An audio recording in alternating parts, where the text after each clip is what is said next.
Step into the unknown with Paranormal M.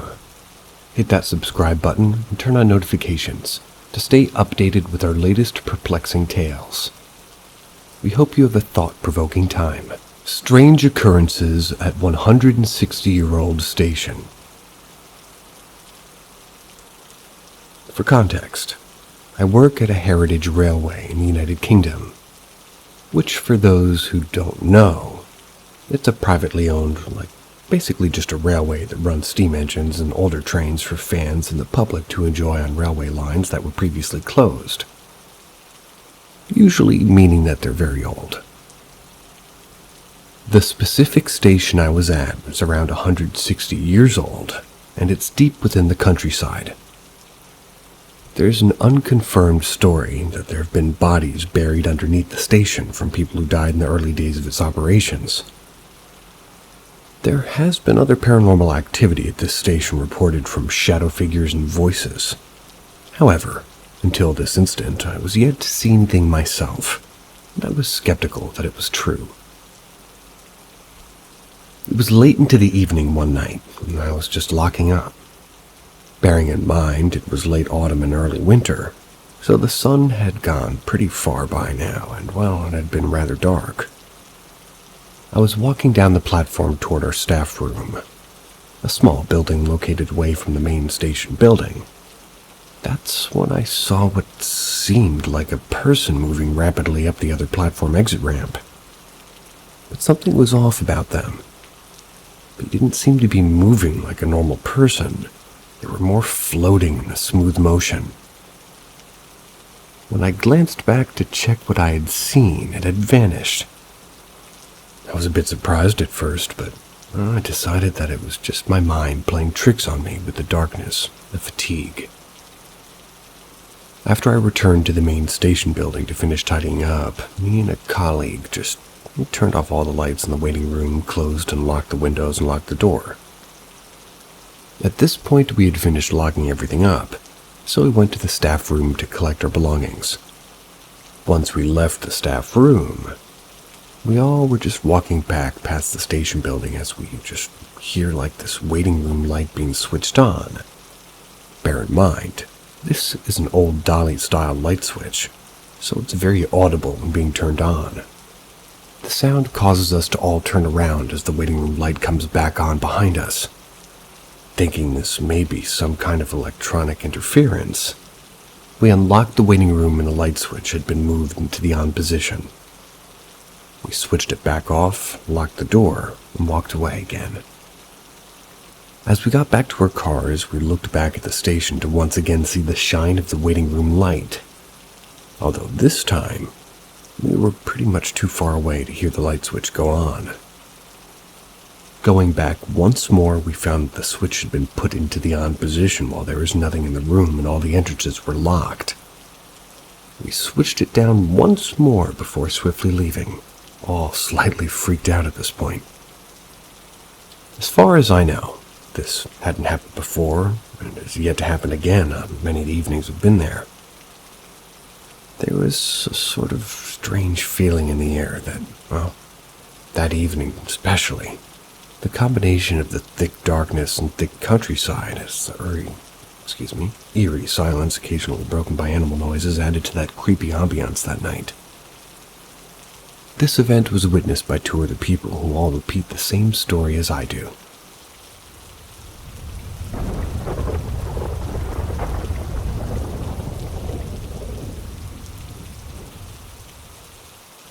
A brush of a cat's tail. This story happened when I was 14. I often slept sleepless nights playing games on the family computer. It was the only way I can really play games. The night was like any other, playing games until about 5 a.m. And as I was playing games, I felt hungry, so I decided to get some food. The kitchen was the next room over after all, so I got up, went to the kitchen, walking over to the oven with some food in my hands while waiting on my food to cook. I felt a cat's tail brush against my leg. I looked down thinking it was my cat, but there I shook it off. I was just thinking I may have brushed my leg on a box or something. I went into the other room back to the computer, just seeing that my cat was asleep on some pillows in the corner. I decided to sleep and to call it a night. The next morning comes by and my dad told me something that still haunts me today. My dad said to me that a cat was hit by a car and passed away next to our house. I told him that I felt a cat's tail. He didn't believe me. Years have gone by and I still think of what happened that night. Maybe the cat was trying to let me know he was there, or he felt comfortable being around me. Was this a visit of the paranormal, or did I just imagine the cat's tail brushing against my leg, and the cat that was near the house was just a coincidence? I still stay up late, but I haven't seen or felt that since.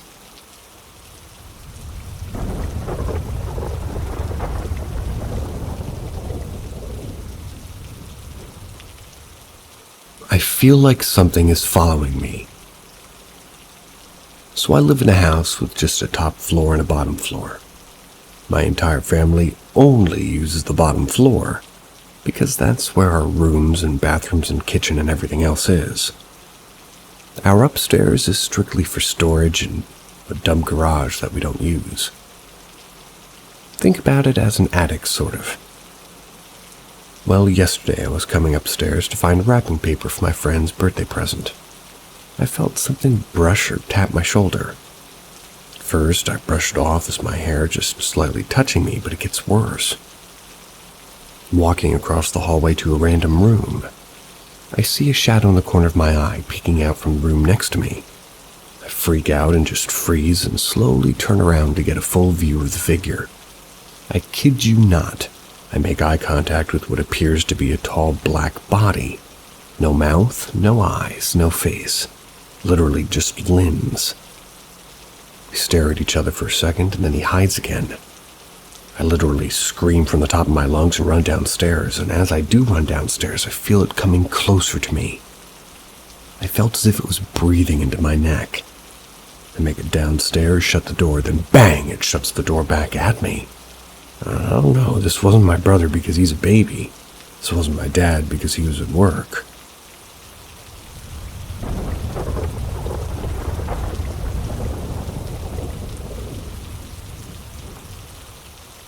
Something that happened to me one night at a graveyard. My friend and I used to work at an internet cafe restaurant around 2014 to 2015. It was a weird business, but don't get me wrong, it was fun.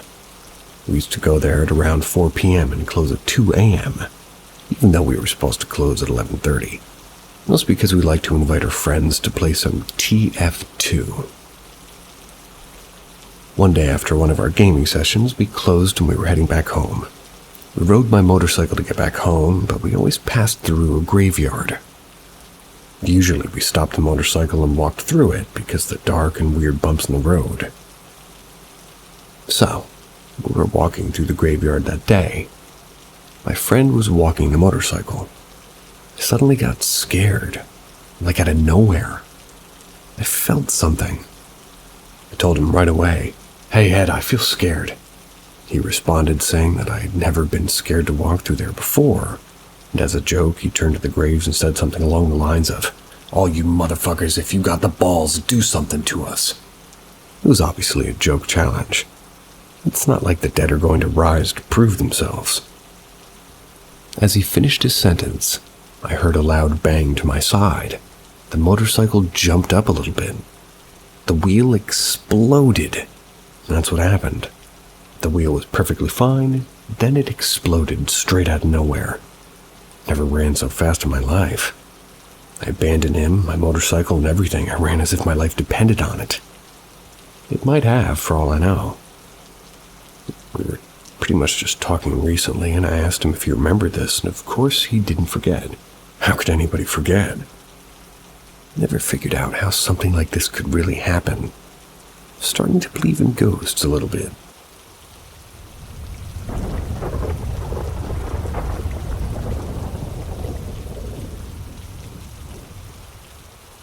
Nightmare I had that formed into something in real life. I, an 18-year-old female, have grown up in a Christian household. I've gone through a lot of family trauma since 5th or 6th grade that made me push away what I grew up knowing as far as faith goes. I also grew up knowing Catholicism and understanding that it comes from the same doctrine as Christianity. I wouldn't call myself a Christian because I don't agree with a lot of the things that they teach and follow, but do believe in God and paranormal stuff. This dream happened very recently, turned into a physical entity that was following me around. I had this dream a week or so before Christmas of 2022. In my dream, I was going to Mass with my family. At first, the dream was good. I walked into this huge cathedral, and on my left-hand side, sitting in the pews, was Ozzy Osbourne and Sharon. I'm obsessed with them, so in my dream, I turned to my older sister and was freaking out with joy. Nice. We sit in the pews on the right side, and Ozzy and Sharon come to sit with us and talk about how much they like her hair. We're all redheads, so it's a regular occurrence for people to talk about her hair. Soon after that, they left, and the whole setting of the church flipped. It feels dark and heavy. This church was in the middle of the desert, like BFE. It's nighttime, and there's fog outside everywhere. For some reason, I'd gone outside for something, and when I came back in, I accidentally left the side door open. Some fog was creeping to the church. The priest stopped talking and walked up to me and my family and started pointing at me and calling me evil, saying I had let the devil in. My grandma turned to me and told me that I should go outside because I was kind of just upsetting the rest of the church.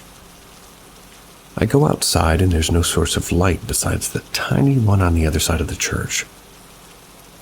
After being outside for a few minutes, I began to get scared. So instead of fully going inside, I go to this little side room that's connected to the church. I go through the first door leading inside the little room, and when I go in, across from me is the other door that leads to the main part of the church where everyone else is. I decide to stay inside the little room, so I don't upset people again. The room I'm in is supposed to be like a confessions room, but without the booths. The walls were painted light blue with clouds on them. They were covered with crosses. The room is very dim. I pressed my back against the wall behind me and I started to pray. On the wall diagonal from me, there's what looks to be a statue of a priest standing on a pedestal. But this priest is wearing a purple turban and purple and gold robes. All of a sudden he turns his head to me. Thought he was a real priest. Because of how scared I am, I run up and I ask him to pray for me and to protect me because of how scared I am. As I'm doing this, I'm kneeling on a big cushion on the floor. This quote-unquote priest is looking down at me. He has a very white complexion with sunken-in cheeks and eyes, but the sunken parts are black. He tells me, "If you want me to pray for you, you need to hurt yourself." So, of course, I'm taken aback from this, and I respond with, "What?" He gets in my face and repeats what he said to me, points to the ground in front of where I was kneeling. I see a sharp knife, scissors, and a tiny hatchet. They're all laid out on the floor. I say, "What?" again, and he continues to tell me I need to hurt myself.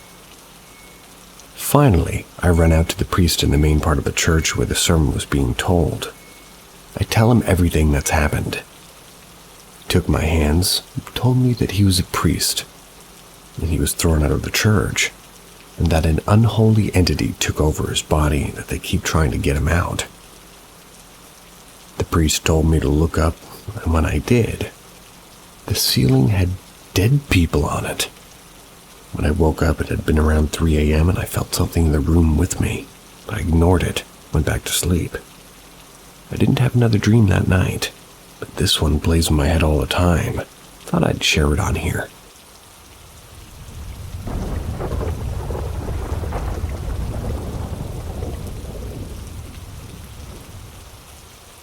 Who was in my room? This was back in probably 2018 or so. Me and my sister were sharing a room, and I was around 14, so I wanted privacy. The only space that we had open was the basement. The entire basement was around the size of a small bedroom, less than 150 square feet. Side note, when we first moved in and cleared out the basement, there were dozens of old pictures or brown film strips and old trinkets, so it was already weird. Anyway, I moved everything down there and the first night was great. Got good sleep, everything was fine. However, the second night I couldn't sleep, and when I did, I'd jolt awake. At about 1 a.m., and I had a clock in the room, by the way, I woke up. That's because I heard somebody coming down the steps. So I was watching my sister come down and just stand in the doorway staring at me, which I thought was weird because she's absolutely terrified of the basement and refuses to go down there. So I asked her what she needed a few times, and she didn't say anything but sat in the bed instead.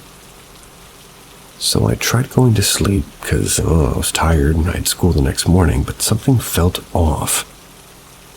I kept asking my sister what she needed, and instead of talking, she was grunting and pointing in the corner towards the blocked-off area the boiler was in. I didn't see anything, so I turned my flashlight on and looked again, and still nothing. I turned my flashlight toward my sister, and she's bolting up the stairs, but whatever, I brushed off and go back to bed, still hearing footsteps as she's walking back to her room. So, I asked her the next morning why she was in the room and what she was pointing at. This girl looked me dead in the face. I was not in your room last night. You know, I'm scared to even walk past the door. So who was in my room? After she told me that, I got all my stuff out of the basement, and after school, never stepped foot down there again.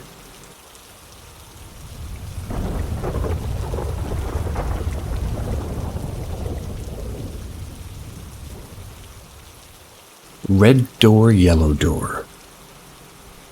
Is it real? Is it fake? Is it psychological? Is it paranormal? Nobody truly knows. It's just suspicion that people go off of. Writing this will probably get me into trouble, but I need help. I really do. I've played Red Door, Yellow Door. I've made a lot of discoveries. I have a whole book written about what happened, and what we think it was really about. We had lots of suspicion. The Shadow Man is a real entity, and after all this, my friend who went to the game feels watched all the time. He's seen him. Seen the doors in the rooms when he shuts her eyes. She. It's not as much anymore, but she still is scared of the dark. We pushed the limits and we did things that we weren't supposed to, like not getting out when we saw him. We thought it'd be funny and we had no idea what might happen. I didn't go in, I just put my friends in, but the thing was I was the only one who could put them into the game. I don't really know why, we worked out a lot, but not that one. It all wore off after a while. The excitement of it. So we just kept the book. And we means me, nobody else wanted it. The book is right next to my bed and I've never been the same. I feel watched and I'm scared of the dark, and I wasn't before. I've seen him, and my sisters have seen him in my bedroom. I think that I have to destroy this book. I need somebody who knows that they're, really what they're doing, and to give me some advice. This book has notes on what we think happens, the background of this entity, and a lot of things I think the Shadow wouldn't want people to know. That might be crazy, but please don't think I'm lying or faking it, because nobody believes me, and I thought this was a paranormal page, so maybe you might believe me and help me. As far as I know, nobody's really explored Red Door, Yellow Door as much as I did. There's no documents on it. And I know it's quite hard to get your head around. Doesn't sound real, but I'm desperate for somebody to help me. My phone's glitching so much as I type this. I'm sure it's just a coincidence, but it was fine before I started typing about all this.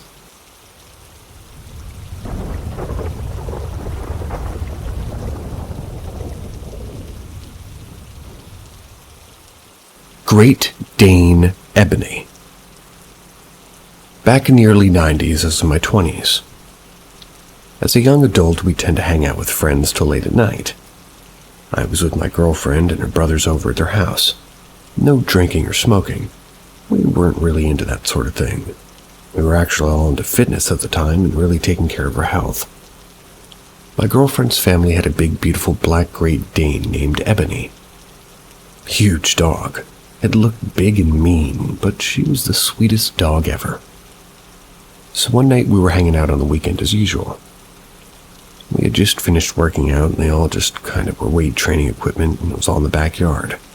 They had a cousin named Joe who used to come by with friends quite often. On this night he came over with his friend Taylor. Taylor had been over before several times on several occasions. We were all just talking in the yard and all of a sudden Ebony started to howl.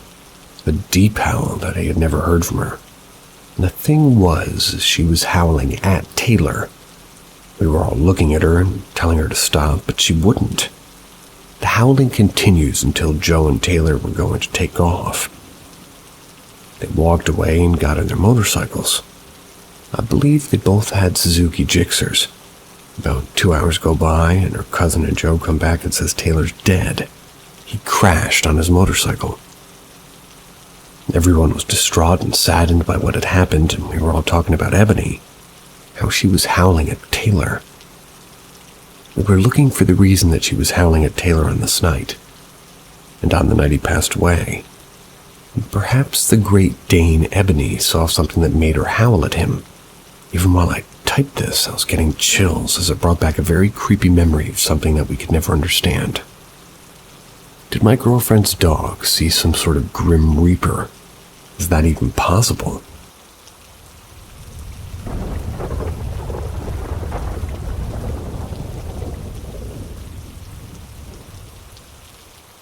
Did you hear that?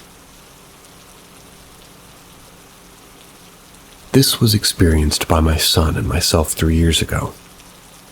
My wife's mother had passed away in late June 2021.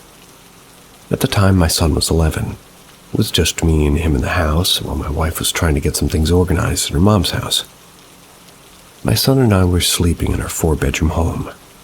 We have wooden floors, so the floors tend to creak when we walk on it. This happens in a lot of older homes. While we were sleeping, I wake up to the sound of someone walking with a walker. An aluminum walker, to be exact. Those of you that have heard the sound they make could relate. I stay laying down and I could literally hear it going down the hallway. Then I hear my son wake up and asks if it's me. I quickly popped out of bed and went to the door. As I opened my bedroom door, my son opens his as well. He says, "What was that?" I saw a worried look in his face. I lied to him and told him that it was me walking, and that really was a bird flying through my house. Then he said it sounded like Grandma's walker, and again I lied and said that it was probably me making that noise. Get back to bed. Get some sleep. It was 2:43 a.m. after all. This shit gave me the chills and creeped the shit out of me. After a few months, we had a family over and we were sitting in the dining room talking, and the back door just slammed shut. No wind, no earthquake, no nothing, just slammed shut. Family was like, "Oh shit, what the hell?" That's when the truth of the sound of Grandma's walker came out. I told the family very quietly what had transpired, and how my son and I both heard the sound of an aluminum walker going down the hallway. My son was listening from his room. Sonic ears. He came out and said, "I knew you were lying to me. I knew you heard Grandma's walker too." To this day, there's so much weird shit going on in this house. It all started after I lit a candle. It was supposed to be help to guide her mom to the other side. All I think it did was open a damn door to, who knows where. This is giving me the chills just writing it here.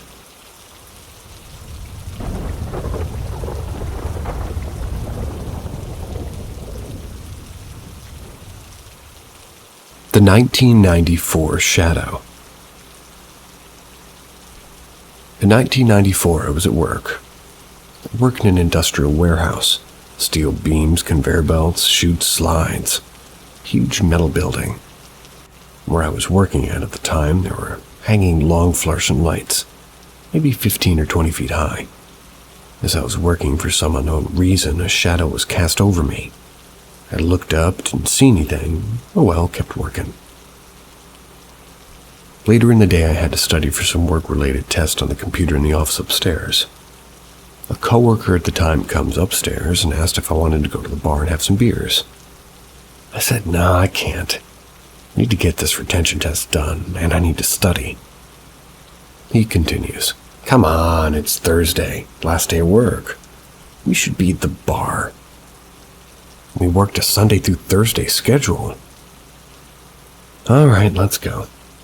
And at the time, I used to carpool with another coworker, so I ran to the bar with him. We got to this bar called Tony's Hofbrau near University. Lots of young adults, live band, cool atmosphere. We ended up drinking way too much and we shouldn't have been anywhere near a car. My coworker tells me, let's go to another bar. I said, I'm done. I need to get home. Again, come on, let's just go, a few more drinks. I'm fucked. This guy's my ride. Let's go then. We get into his Toyota pickup and he's driving insanely fast. I tell him to slow the fuck down. It's as if I'd told him to go any faster and, well, come around a bend in the road and a big rig was right in front of us and he couldn't stop. He swerved sharply and went straight into a metal street light pole. The dashboard pinned me against the seat. I saw this white lady, bright and glowing. Didn't even say a word. Then I woke up pinned inside the truck. This guy was trying to pull the door open as the engine was on fire. I was able to unclip my seatbelt and he was able to pull me out of the truck. I lay on the floor and then the paramedics came. It seemed like they were just there, instantly. Time just passed me by like nothing. My coworker was out of the truck and was being held down as he tried to run from the accident. I spent a few days in the hospital. My coworker was arrested and bailed out by his parents. I wonder if the shadow at work was like maybe a precursor to what happened to us. Perhaps a demon was already trying to entice me, following me down the wrong path. Well, a path I didn't really want to go down, but I still did. Cracked under the pressure. Cracked under pure pressure. I still don't know why I'd seen that white bright lady. Seemed angelic.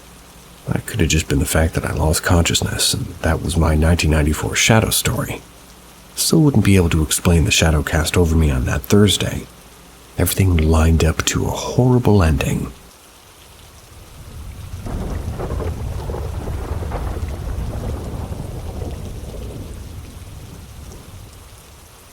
I know my mom when I see her, and that is not her. Last year, 2022 in August, I went on a trip to Alton Towers with my ma. It was for my 17th birthday. Even though we didn't stay long due to medical reasons, I'd like to think that we had fun. However, whilst cleaning out the photos on my phone, I found the photos taken from that trip. I remember most of the photos being taken, and some looked completely unfamiliar. Especially the one photo taken in the Smiler line. That was with her, and she made a point the day beforehand to stay clear of the ride due to the incident a few years prior, and so we did. And though I was definitely there, my mom was not. There was a person there, a lady that took her place on each one. Even the ride photos, but not her. It doesn't even look like her. At the time, Ma was brown medium hair, heavy makeup, and jewelry on. The lady in the photo had short blonde hair and was very pale. I showed this to a few other family, and, well, they all said that it's definitely my ma. But I showed it to a friend, and they said it was a random person. I should probably get that straightened out.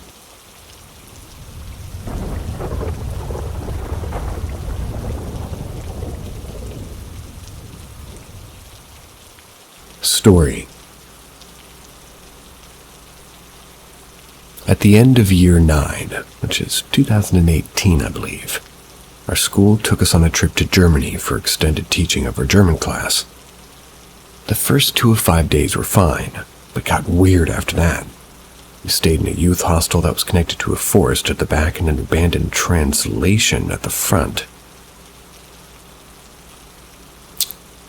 I'm going to translate that into train station, both of which we were told to stay clear of. On the early morning of the third day, me and the people in my room witnessed one of the staff members quieting in a range and storming out whilst we were on the way to breakfast. Later that day, after a few activities, we had returned to the hostel for a short break and some games before our next outing. Whilst there, somebody had the idea to sneak off onto the train tracks. Aha.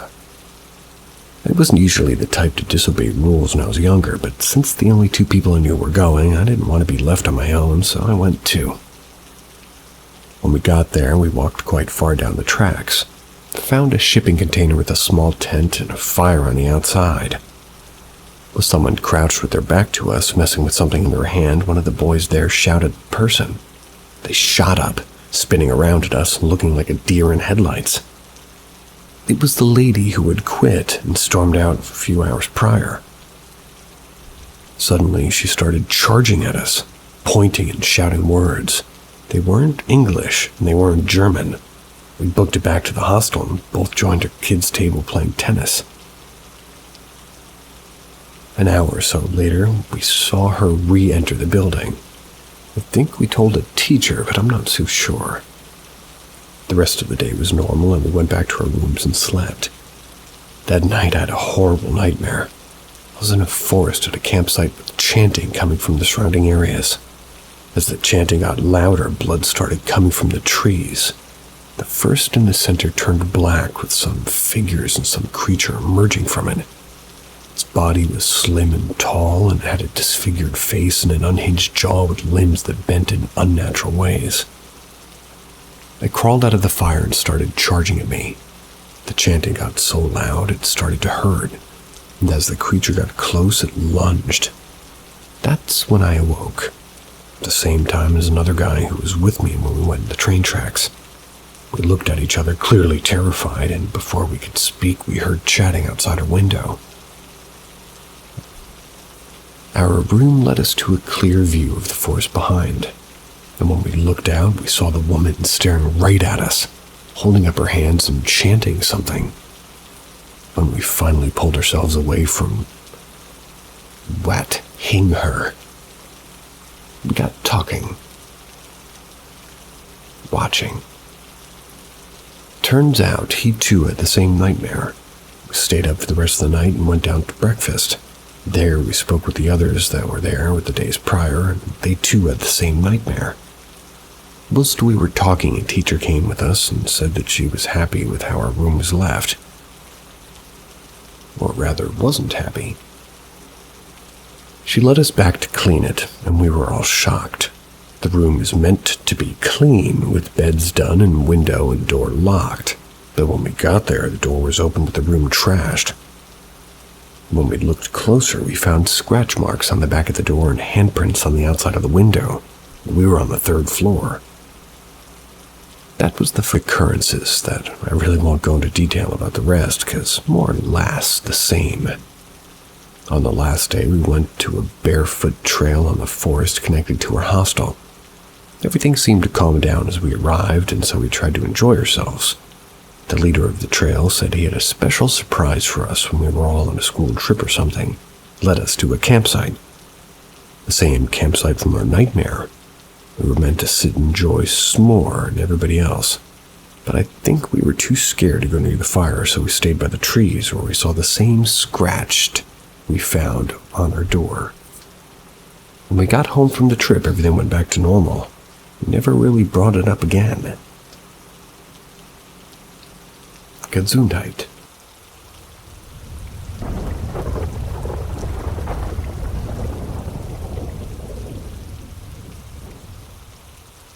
Sunset Beach Monster.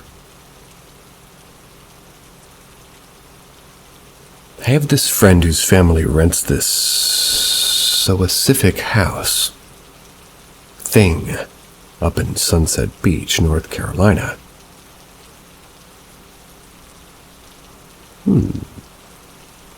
They would go pretty much every year throughout my buddy's childhood, and one year when I was like 18, this was 7 years ago, I think, his dad got a nice bonus at work, so he brought me and another friend along. For reading's sake, we'll call the one whose family paid for the trip was named Alex and the other friend Brett. The house had some goofy name, all of them did, and the only one I can remember is Fiddler on the Reef. We spent the week doing various stuff on the beach and going to restaurants and whatever, and on the second or third night, Brett suggested we go walking on the beach in the pitch dark. Alex was not cool with that, and after some prying, he confessed that if you go far enough north at night, the low tide reveals these sand flats, something that'll go on for a while. He said that him and his older brother, Dad, and Aunt have gone there at some point and experienced that exact same thing, which I believe is as follows. Once deep into the flats, some kind of tall, dark figure, think an artistic rendition of a Wendigo or an Ohio sludge walker if you've seen that, but taller, would follow them. Apparently, it would be really slow, but speed up as time went on. Alex said that when he left, after hearing the stories from his family, he went all the way up the flats before looking back. When he finally saw it, he saw it by this, swampy area to the west. Long story short, he ended up running back through the flats and lost sight of it around the rental homes. Around when the rental homes started. Or as they say, around the rental homes structure. Regardless, we didn't believe that this happened. I mean, come on, who would? So Brett and I went to the flats. We did this against the wishes of the hosting family. We left the house at about 9:30 and started walking. It was like maybe 30 minutes to an hour before we would start the rest of the flats. And up until that point, the most interesting thing that happened was us finding a really bug jellyfish that washed up. They feel like thick plastic bags filled with solid jello, if you were wondering. It was. I can't speak to Brett, but I know that I pretty much forgot what we were looking for. It was like an urban legend. Didn't even think to look back until the end of the flats. It was really cool, actually. You could see this fancy hotel right across from the end of the flats, and they kind of lit up the whole area. After talking and goofing off and doing whatever teenagers do, we remembered the purpose of our little trip. And we looked toward this swampy area. We didn't see anything, so we approached the area. Once we got closer, I swear I saw it. Brett didn't. As we kept approaching, he stopped walking and he saw it. He was trying to see if it was moving, and it was. I didn't get too crazy of a look at it, but we booked it back, and I mean, we stopped running after like 10 minutes, but still rushed back. That was the extent of our encounter.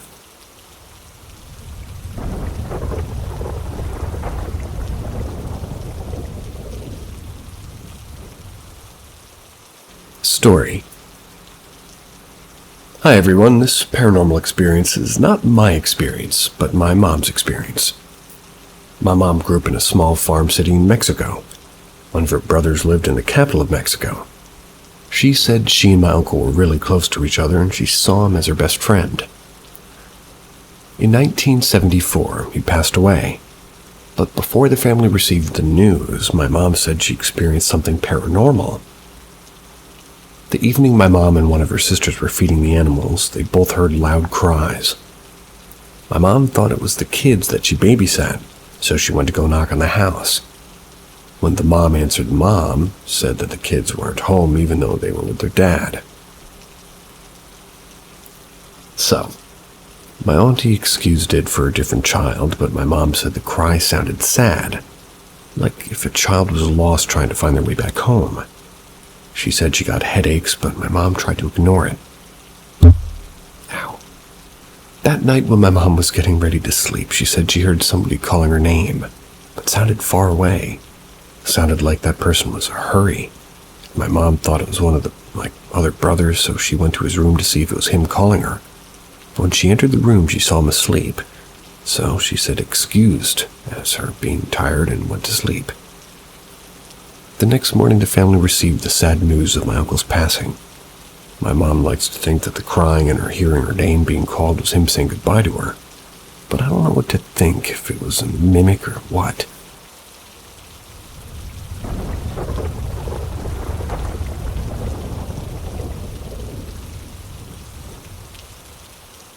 things have been disappearing and appearing in different spots. So to add a little bit of context, nothing weird has ever happened in my house. But a few months ago I started to lose things that I'd just been using. For example, I'd been drawing with some colored pencils. But when I went to search for the black color, I couldn't find it. After some time, I put all the pencils inside a pencil case and looked around my desk to see if I could find it. It wasn't there. A day or two later, I went into my room after school, and it was there, right at the top of my desk. Before anybody says anything, no one could have put it there because my mom and I leave the house in the morning at the same time, and she still hadn't come back when I found it. And if this event doesn't convince you, I had something even worse happen a few weeks ago. I was choosing which clothes to wear to school the next day, and I was putting them into my bed. And when I was all ready, I picked them up and went to pick up my glasses too, so I could take them downstairs to watch TV while eating dinner. I don't really wear them all the time because I can see without them, but since one of my eyes is short-sighted, the eye doctor told me to wear them when I look at things from afar. But, of course, I couldn't find them. Started looking everywhere and eventually lifted the bed covers, where I did not only find my glasses, but some socks that I'd placed on the top of the rest of my clothes just a few minutes ago. And mind you, this pile had been on the top of the covers, so there was no reasonable way for the socks to go under them on their own. I've had some instances in which I've known where the objects have been hidden, but it isn't very common, and every time it's happened after I've said, "Give it back," out loud, I have no idea why this might be happening. So if anybody can help me find out, that'd be great. I'd be happy to answer any questions. Everybody say it with me now. Give it back.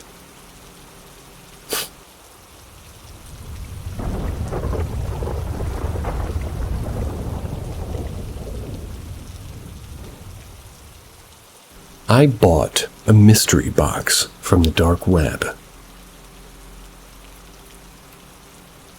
I'm a small YouTuber who makes scary and creepy videos, because I always liked the chills and the idea of the paranormal. So when the whole trend with unboxing mystery boxes from the dark web became popular, I jumped right in.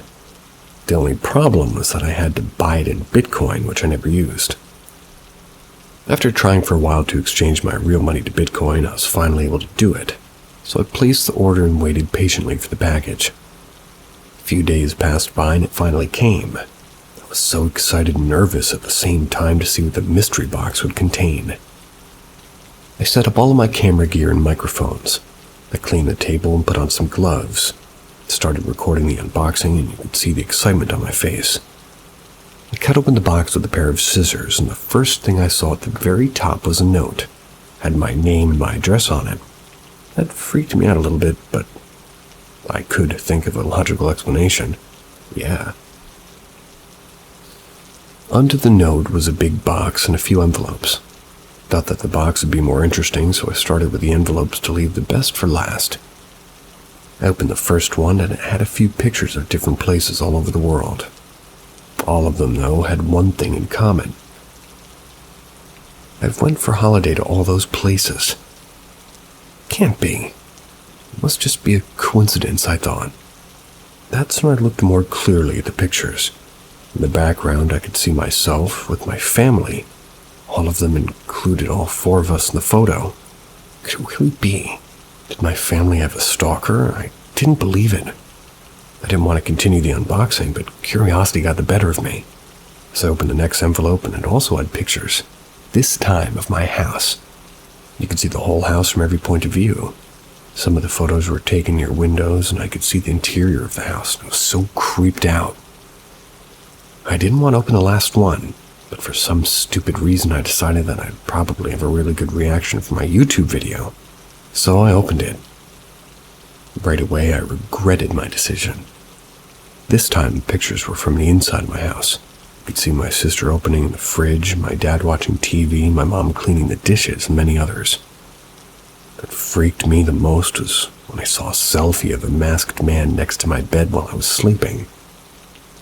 This whole situation gave me a severe headache. I wasn't thinking clearly. There were so many questions on my mind. The last thing in the package was the small box that I hadn't opened yet. I got so far I couldn't just leave it there like that, so I took one deep breath and cut it open. Almost fainted when I saw what I had inside. It was bones. Not human bones, but dog bones. I could tell from the collar that it was my dog Charlie, who had died 3 years ago, and I'd buried him in our backyard. Couldn't handle it anymore, went to the bathroom and puked. Took a few minutes in there, lying on the floor to comprehend everything that happened. Without a second's thought, I grabbed everything, ripped it, and then I burned everything. I didn't want to have any memories from anything that happened that evening. Try as hard as I can to forget everything. I wanted to act like all this didn't even happen. But it was pretty much impossible. Never told my family about it, never will. I, of course, deleted all the footage and never uploaded the video. Even took a 1-year break from my YouTube channel. After that, I started forgetting the event and my life started becoming normal again. That's when my phone rang with an unknown number, and I answered. "Hello, Nick? Did you like the mystery box from 1 year ago?" Said a person with a very, very deep voice. I was speechless and turned off my phone immediately. I still try to recover from that. Writing this story really helped me. And I beg you, please do not ever buy mystery boxes from the dark web. I would like to speak to the writer of that story for several reasons.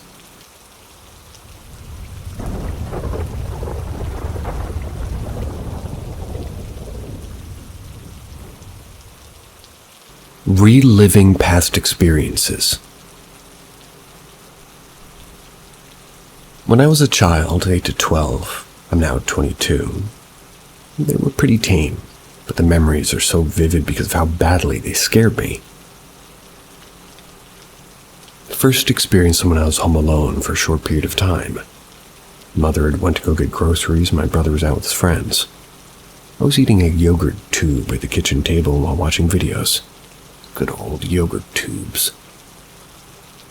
All of a sudden, the kitchen sink faucet turned on. I didn't think anything of it, just turned it off and walked away. Didn't even get to the other side of the kitchen before it came on again. And at this point, I was starting to get a little bit concerned. I kept calm and shut it off again. Then I stared at it for a while and don't know if my eye lever ever, whoop. And right, I'm just going to read this verbatim. And right I don't of my eye, the lever flipped up, water running again. I remember thinking, nope, running out of the house to my grandparents until I saw my mom's car back in the driveway. We walked in together and the faucet was off. She calmed me down about it and time went on. Fast forward about 2 years. I was again home alone. My parents' house was a bit of a weird layout where there's like a very solid wood sliding door from the bathroom to the master bedroom. Had a normal swinging man door.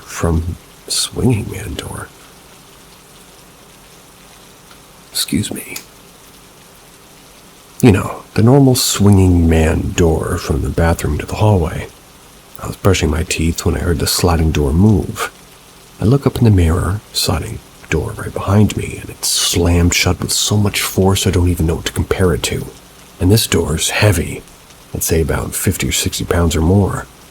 Again, I just thought, nope. Ran out of the house to my grandparents, spent the night there. But fast forward another 2 years. I was staying at my father's house in another town about 4 hours away. I was staying in a spare bedroom that had a rocking chair beside the bed. I woke up from a dead sleep to the rocking chair now turned directly toward me. It was swinging as though there was someone on it. I once again just thought, nope. Ran to my father's room and stayed there. I'm now 22 and these experiences have been buried in the back of my mind for 10 plus years. However, recently, the last 2 months, I've relived every one of these experiences in a dream, but at my current age. And all of them have been the exact same as they were when it happened. Has anybody ever experienced anything similar? Why 10 years later is this all happening, and all so close to each other?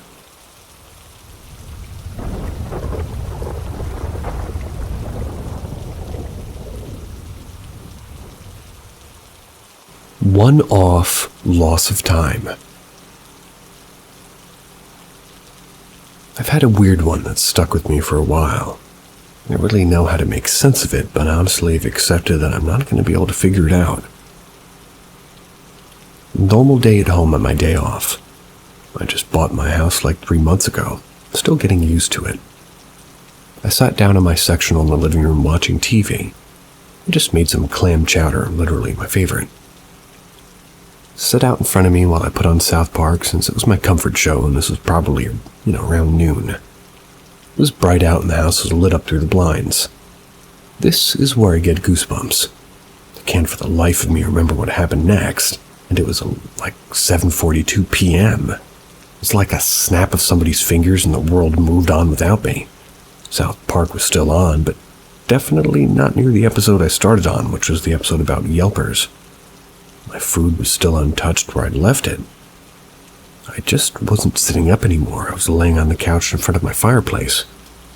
I never lay there unless I use it to sit and tie my shoes before I head out. Can't really explain the feeling, but I'd say there was an immense raw sense of fear that came over me because I couldn't figure out where the time just went or what happened. There were no pieces to put together. Besides, I just felt kind of sick and out of my body, which kind of attributed to how worked up I got. Never happened to me before. Hasn't happened since. No history of anything like that in the family. Truly at a loss for that one. To make myself feel better, I reheated the clam chowder and ate it. Some answers to things that were asked. I installed a carbon monoxide detector shortly after I bought the house, and it wasn't that. When I woke up, besides the general feeling I had, there were marks on my foot, like it was tied up in a wire thread. But the marks didn't really last, the next day at least. There's no history of an epilepsy or blackouts in the family, and after this, I experienced shivers in my spine. Not painful, but random times, it felt like the center of my spine would get cold and would shoot up and down the length of my back and give my whole body goosebumps. This still happens to me now, but nowhere near as often as when this happened. I'd missed calls and texts, but I didn't text or call anybody while I was missing. That couch is super uncomfortable. I hate it. It's just where I put things on. I have an awesome sectional that I can't get enough of. No idea why I'd randomly wake up on the couch. I would never do it to begin with, and I wouldn't even let a puppy sleep on it. Feel free to ask anything else. The next time I go to sleep, I'm going to let everybody know that I was missing.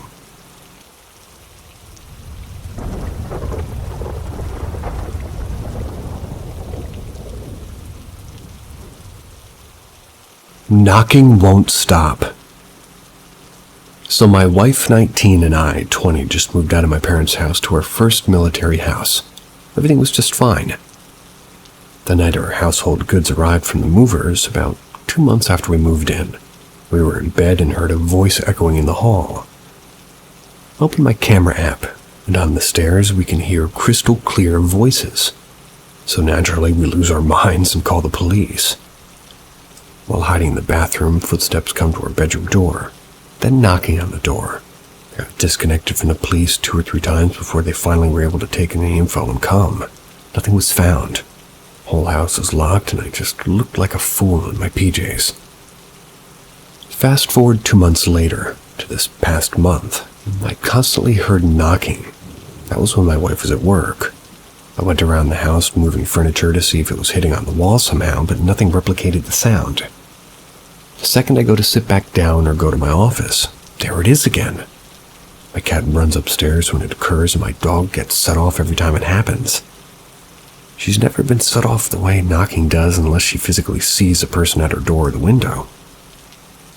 My mom is spiritual and has seen many interactions with what the family believes to have been paranormal.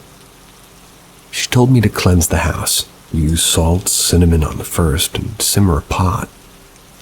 First it worked wonderfully, but now nothing seems to stop the knocking.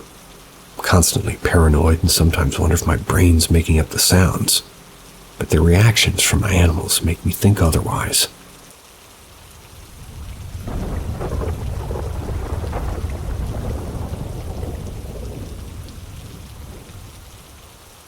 My dad's experience, a Southern Baptist pastor, has always haunted me. This was probably around 2006 or 2007. At the time, we were living in my hometown. It's a tiny rural village in Virginia Valley, surrounded by the Appalachian Mountains.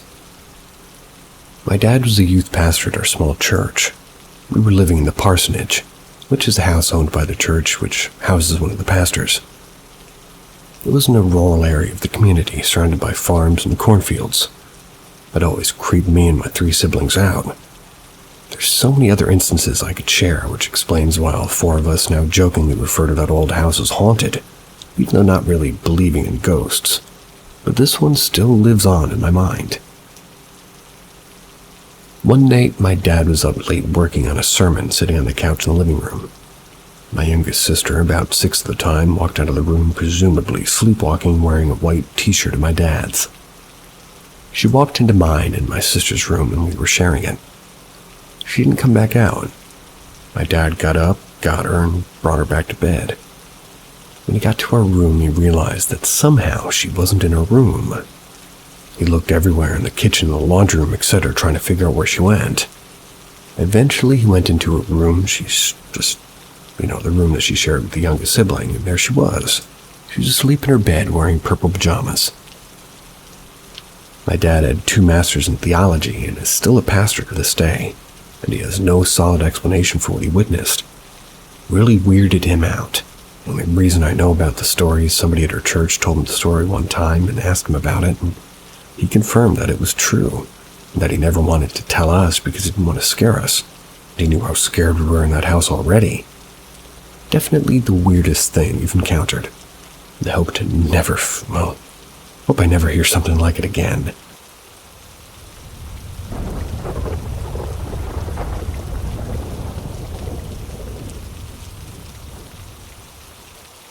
My late father-in-law's radio plays Led Zeppelin by itself. My wife and her dad had a very close relationship, shared a bond over music. He loved Led Zeppelin, among many other classic rock artists, but they were his favorite. Being a daddy's girl, she shares this affinity. Unfortunately, he passed away in 2020, and to say a void was left would be an understatement.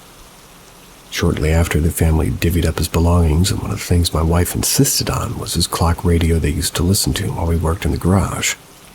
It's one of those generic wood-grain clock radios that were everywhere in the 80s and 90s. Due to its sentimental value, we've been using it as our breakfast nook to play music while the kids eat breakfast. They know it used to be Grandpa Steve's radio. For the past 4 months, it had begun turning itself on between 3 and 4 a.m. The first time it happened, I didn't really wake up, and my wife doesn't remember what it was playing, but she was just super annoyed that the radio malfunctioned in the middle of the night, because it caused her to have to get out of bed, and this resulted in a classic, you pretended it didn't wake you up so you didn't have to get out of bed morning dispute. We never considered it to be that strange of an occurrence, until it happened again a few weeks later. Same time, and once again only my wife woke up. But this time she noticed that it was playing a Whole Lotta Love by Led Zeppelin. The peculiarity was now apparent to my wife, and as the reality of her dead father's radio turning itself on and playing Led Zeppelin had set in, she took it as a beautiful moment, went back to bed extremely happy. It wasn't until the morning that she told me about it, and even then it didn't really register to me as anything other than a cool coincidence. A month or 2 later it happened again. This time my wife woke up to hear it with her, or this time my wife woke me up to hear it with her. We get out of bed and walk into the kitchen. Sure as shit, the clock radio reads 3:08 a.m. or something close to that, and it's playing Black Dog. The radio has a physical switch to turn it off and on, and it was in the on position. So we turned it off and laid in bed for 10 minutes discussing what on earth was going on. We laugh and even cry a little. But we aren't fully convinced her dad is communicating with us. Fast forward to last week, when I'm now woken by it. I wake my wife up and we just look at each other like, what the Got up and turned it off, and it again was around 3 a.m. and again playing Led Zeppelin. I wasn't paying attention to which song at this point. I was a bit spooked, honestly. So that's basically it. My wife's father, who loved Led Zeppelin and passed away in 2020, owned a clock radio which now resides in our home and turns on in the middle of the night by itself to play Led Zeppelin.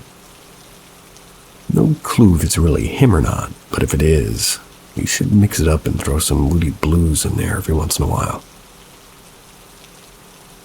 Let him do what he wants, eh?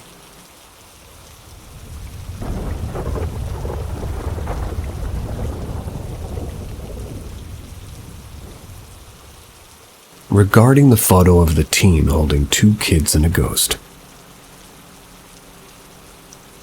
I work as an officer in investigative capacity, but I'm not an expert in digital photo forensics. My opinion should be taken as that of an amateur. Also, I'm a member of this community because the topic is fascinating, but I am a skeptic regarding the paranormal or supernatural. I ran the photo through 2 sites that you can access and easily see the same results for: Photo Forensics and Forensically. These sites are decent, and we used them when I was in college for criminal justice. On both Photo Forensics and Forensically, they were looking at the ELA setting. It's like the error level analysis. There is no significant irregularities, and in fact, on Forensically, the area containing the apparition is incredibly uniform with the rest of the OP's body. This is significant because the different images have different error levels due to numerous factors, and they operate similarly to a digital footprint. So when a piece of another image is cropped in, it'll show the error level of the picture it came from, which will make the area stand out in a new image. The fact that there is no ELA anomaly here is evidence, though not proof, that the image was not cropped in from another photo. On Forensically, you can look at the noise analysis, which operates at the same fingerprint principle above, and see that there's no significant irregularity here either. There's more than there was for the ELA, but that's likely down to there just being more color and change in the image generally, and not suspicious, as it doesn't really vary greatly from other well-lit portions of the image, so the noise level also doesn't look suspicious. Another setting to look for is hidden pixels on photo forensics.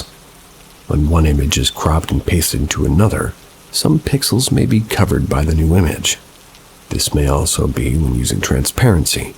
The pixel may be covered but still contains a color value. So this is a measure of all the pixels which have a color value which are not displayed in the image. The dimensions of the covered area will be displayed, and for this image it's a 1:2. Clearly does not account for the apparition and is likely down to some other cause. Also noteworthy is that Forensically's clone detection shows little to no alteration. And that's what little there is not in the area of the apparition. This just means that the girl was not patchworked together using other colors or elements from the image. Finally, if you look at the metadata, neither of the images show photoshopping information. This would be logged under a software section if the image was run through such a program. I'm on my computer now and I don't see Photoshop on either site views of the metadata.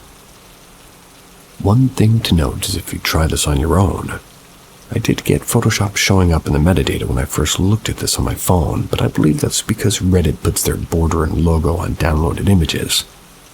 I believe that was a false alarm. One thing that is weird is if you go to Forensically, look at the magnifier, magnifier 4, set the enhancement to histogram equalization. You'll see that for the OP and the 2 kids, the color transitions are smooth. Everything looks normal. When you look at the little girl, she's incredibly pixelated in contrast. This could be down to the program having a hard time distinguishing colors in areas of little or poor contrast. Like you will notice the monochrome background also is fairly pixelated. But parts of the apparition which are well lit and distinct are also fairly pixelated. Again, I'm a skeptic, but I've heard that the paranormal can cause digital distortions. Make of that what you will. Again, I'm an amateur. But if this is a fake, it's a very good one. There's definitely something going on in this image, and it ain't Photoshop. There's definitely something going on in these stories, but these stories are not my own. See ya.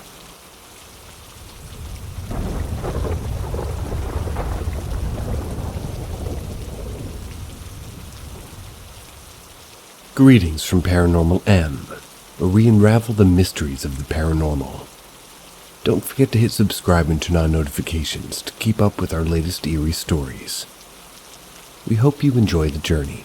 Weird experience, ring doorbell, and unwelcome brother clone. I won't go into too much detail, but my brother, his wife, and son were going out for a meal at a well-known buffet in London. Before leaving, they said their goodbyes. Nothing strange there. Until the doorbell rang and he came back an hour and a half later, which I immediately felt odd about, as the drive to the buffet place is at least 30 minutes minimum, meaning that they would have had to drive 30 minutes each way and only eat for 30 minutes. I didn't question it at first. My brother came in when I opened the door and said he was full. It looked like he was waiting for his wife and son to come in from the car, so that's at least how it seemed. Anyway, I turned around and went upstairs back to my room. About 20 minutes later, I got a WhatsApp message from my brother telling me that he's finishing up dessert. He'll be leaving in 20 minutes.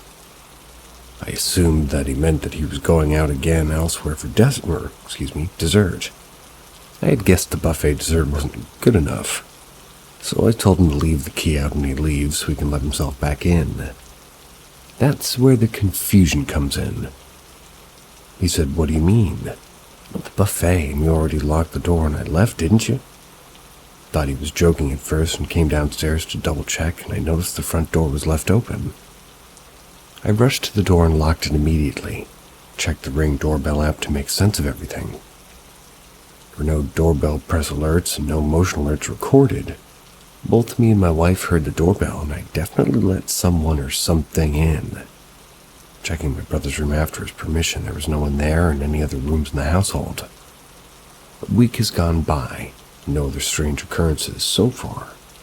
Let's hope it stays this way.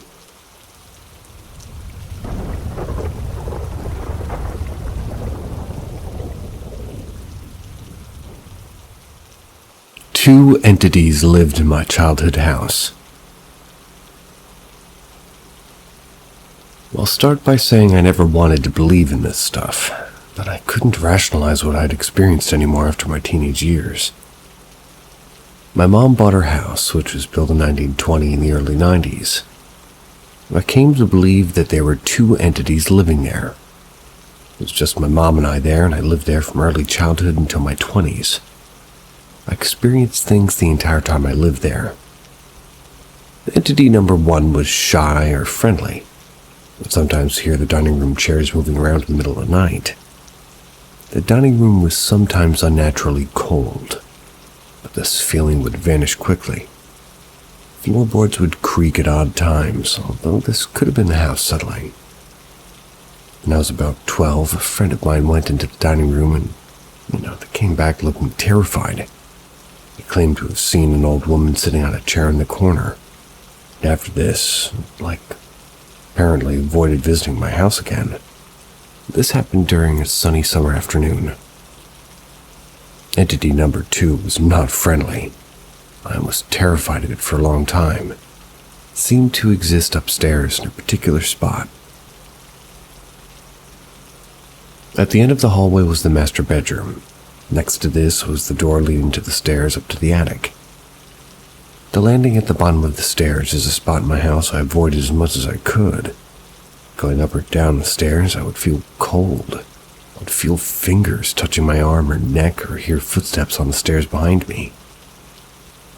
I was always careful, but I moved quickly whenever I was on those stairs. My cousin and another friend, we're both teenage boys at the time, we both fell down those stairs. The most egregious incident happened with 4 other witnesses present. We were in the living room on a Saturday night playing board games. We were college-aged. Suddenly upstairs, we heard the sound of things falling or being thrown off of shelves. It was like one at a time my mom's shoes were thrown from the shoe rack and scattered around her room along with other items in her closet. We legit thought somebody had broken into the house and collected a baseball bat and other makeshift weapons before going up to investigate. found all these things just on the floor. My friends still refer back to this incident. I experienced a lot of other things from this entity over the years, but some examples are smelling cigar smoke while being in the upstairs hallway, hearing footsteps around the door to the stairs to the attic, seeing a shadowy figure that vanishes when turning a light on, being woken up by a noise or feeling of dread at exactly 2:34 a.m. on many nights. Items even falling off shelves. I got very used to these things to the point where I'd eventually yell out what I thought was the entity telling it to go away. I later learned from my mom that the previous owners had been an elderly couple. They were heavy smokers, and my mom had to just kind of tear out all the carpeting and all that stuff before we moved in because that smell. I freaked my mom out telling her I smelled cigars or thought the place was haunted. She never believed me, but I came to believe the previous owners never really left that place. Thankfully, every place I've lived since then seemed to be free of incidents like these.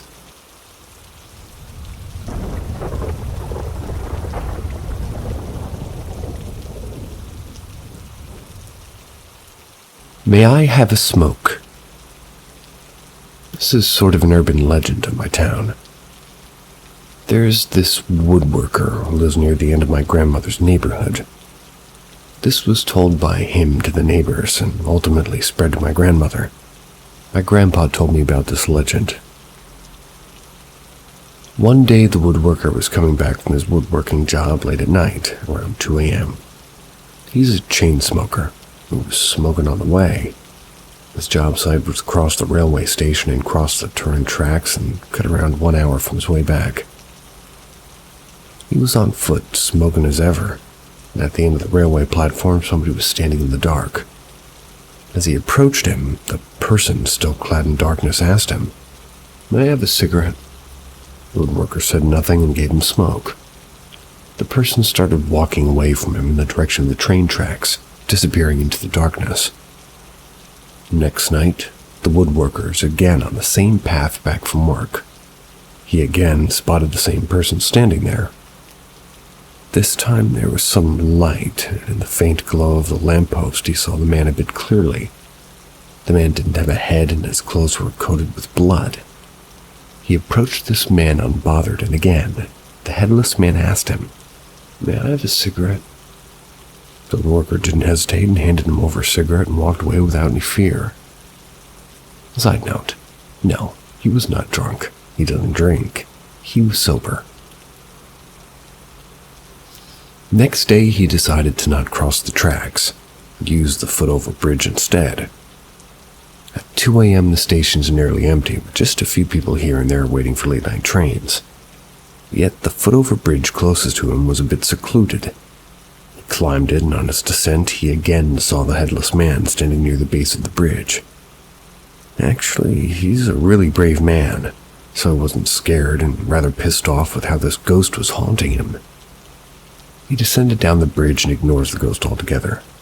The ghost is still saying, "May I have a cigarette?" He heard and unheard his request and left for his house. Next day, he falls ill with a high fever. He hasn't told this series of incidents to anyone. Now that he's sick, he speaks up to his wife. His wife, as they were superstitious, speaks to a witch doctor of sorts. The man says that he needs to give the headless ghost a lit cigarette, then only believe. Next night, 2 a.m. Still burning with fever, he goes to the spot and he could see him and he approached him. He lights a cigarette and hands it over to him. The headless ghost thanks him, something the ghost hasn't done the last 2 times. It fades into the darkness. The next day, his fever also disappeared.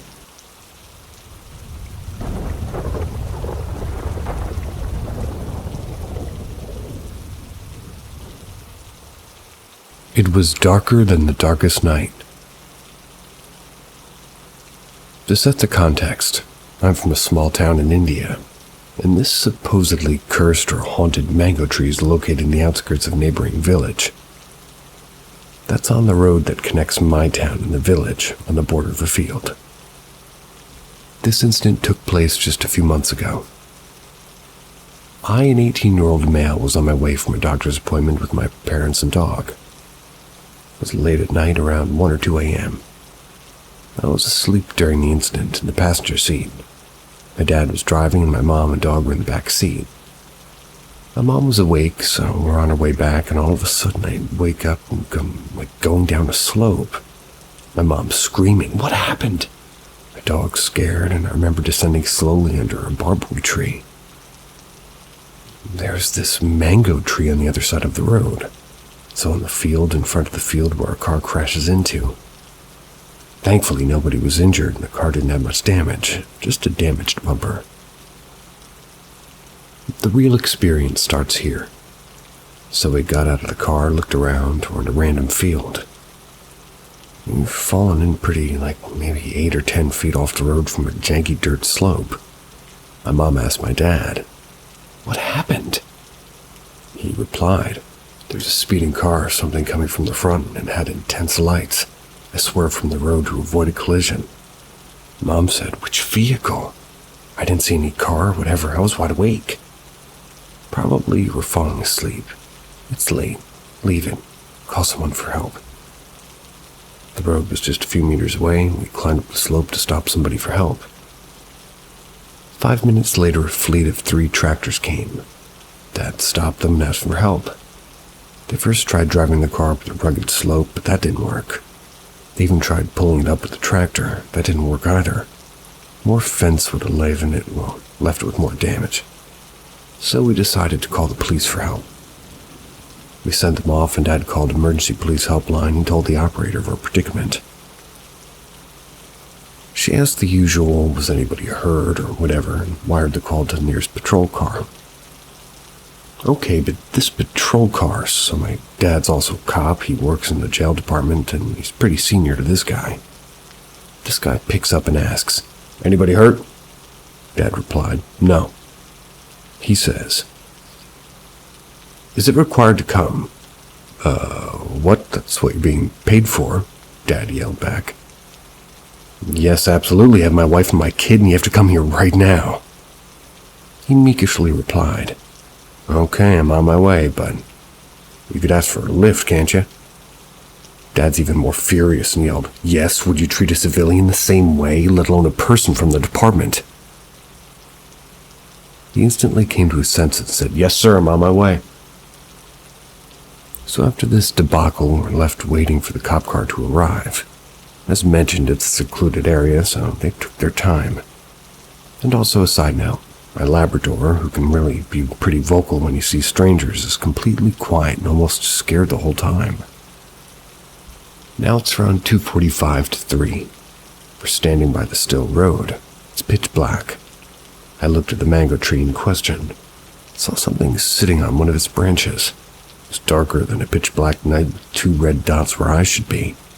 Chill went down my spine. I didn't show I was afraid. I just told my parents that we'd go in and sit in the car. It's too dark here. They agreed and we waited for the cops to arrive. The cop car arrived at the scene by 3:40 a.m. or 3:50 p.m. They made sure the car was safe. They said they'll tow it into the morning, and the patrol officer was shouted at by Dad some more, and they dropped us home. Then my mom said, "I felt something bad there, something really filled with malice, something dark." I also opened about what I saw, and I said, "I saw something sitting on the mango tree branch. It was darker than darkness itself. It was cold, sweating, in summer, and I was just, somehow I managed to sleep that night, or I guess that morning. But why am I writing this now? Well, there's been a fatal accident at the same spot. A few days ago, a group of 11 people were returning back from a wedding of their friend in the village late at night. They weren't drunk. They crashed into a mango tree near the mango tree in question. The tree fell in front of their car and killed 5 people on the spot. Another 2 people died on the way to the hospital. 2 people are, they're pretty injured, while 3 people are in intensive care. One person who died is my dad's colleague's friend's nephew. After this incident, many people have told us about their experience with the trees. It's been a pretty big topic of discussion around town. My mom's physiotherapist assistant, who's from the same village, told us, said that his friend died when he was jogging past that tree, and a branch had apparently fallen on him. Around 12 years ago, 2 men died when they were going past the same tree, and a branch fell on them. They were my uncle's acquaintances. These are the ones that I know. There must be more. Thank God that we survived whatever it was. May all of the people who died there rest in peace. May all of the injured people get well soon. I'll second that.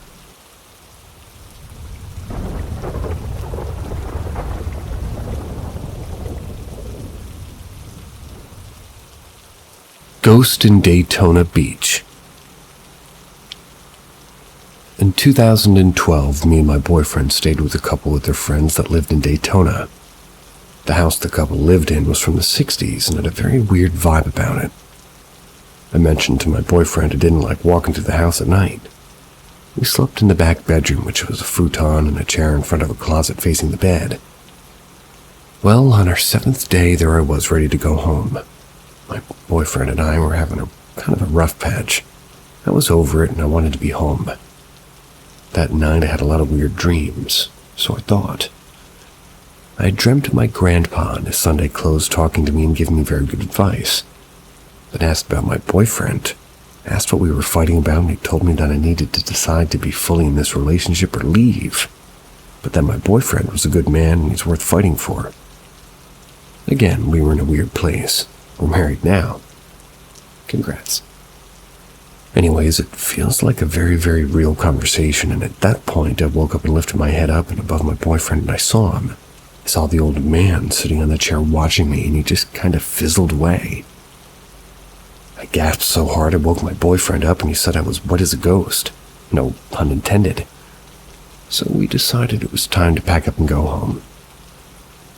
I didn't tell my friend because I wasn't sure she would believe me. Saying we're leaving because we saw a ghost is crazy. So a couple of months later, she was in town at her mom's place. We were just hanging out, and she asked me why we left Daytona so abruptly. Told her the entire story. She got chills and said, "Wait." She calls her boyfriend and says, "Tell Rachel about your extra house guest." Her boyfriend then explains him to a T. Said he wears a black suit dressed for church, and he's a grandpa. Said he's never seen him, but his neighbors see him in the yard often and ask about him. This absolutely 100% confirmed that I saw a spirit. A very kind one at that.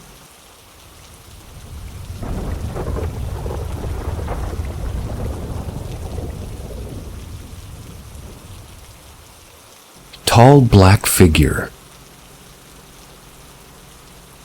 This event happened about 2 years ago at my old house that I've recently moved out of. It really never had a weird feeling to it, just seemed like a nice old house. That was until I was a stupid teen and decided to make a Ouija board out of paper with the name Zozo on it. Then I guess you could just say stuff started happening. And honestly, looking back on it, I probably made all this happen. Didn't even really get rid of the paper. So one night I was in my room on call with 2 of my friends. It was getting late, probably 2 or 3 a.m. I just saw this black thing in the corner of my eye. Wow, black blob. Never seen that there in life, but anyway, instead of going away when I turned my head, it stayed and it became clearer. It was taller than my ceiling, pure black. Can't recall if it had horns or not, and had this red jewel or crystal floating in its chest. Now I've seen some weird stuff in my dreams, and with dolls and stuff, but this takes the cake. Fortunately, I didn't sense any malicious energy, but it did scare me. I still feel its presence, at least ever since, but I don't know if I could have been imagining things. You tell me if it sounds familiar.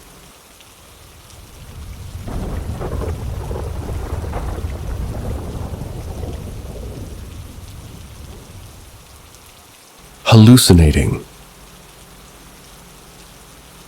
The think it's safe to talk about now, since this happened well over 6 years ago. I've always had trouble sleeping, so what I'm about to tell you might have been a hallucination.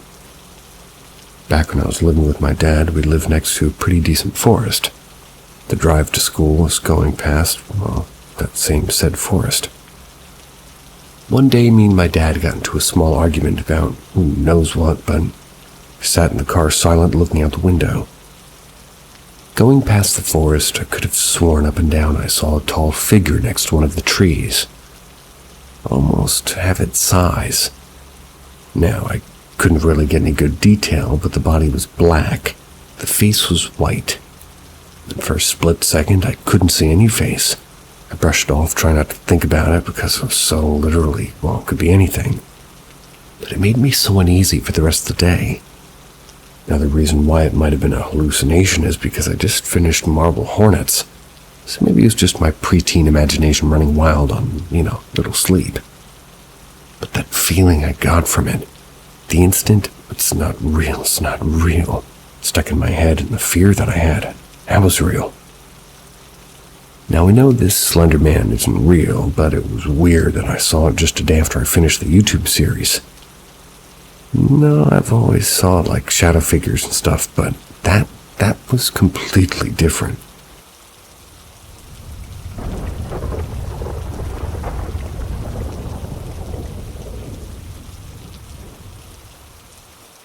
GUI. Around 2200, my little 3-year-old niece, who was playing from the floor in the library while I did my homework at the desk, got up and lit a flashlight in her hand. She told me she saw GUI. GUI means ghost in Mandarin Chinese. She had worn down and anxious sort of a look on her. Brought her closer to me and asked her where she saw one. Without looking back, she swung her head, pointed to the right corner of the ceiling where none of the lamps and small lights were. I freaked out internally, grown as I am. The library is spacious, with high ceilings, and the house is ancestral. She looked straight into my eyes with somewhat scared and anxious eyes. So I had her sit on my chair, got up, and asked her to describe how it looked like. She told me it looked human with red eyes. I then looked at the dark corner, pointed it with the flashlight. She looked at the corner and then looked at me. "No GUI," I said. She stared at me, scared still, and wanted a hug. So I carried her and turned all the way on with all the big lights, and we both went down to the library and asked her if she wanted food. She nodded and we went to go get some.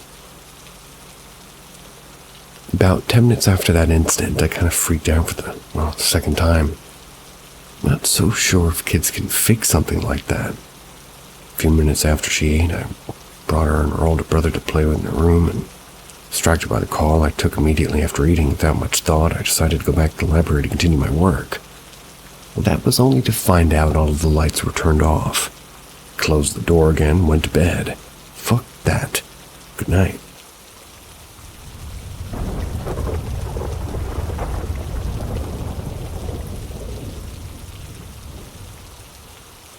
Did my grandpa say bye to me?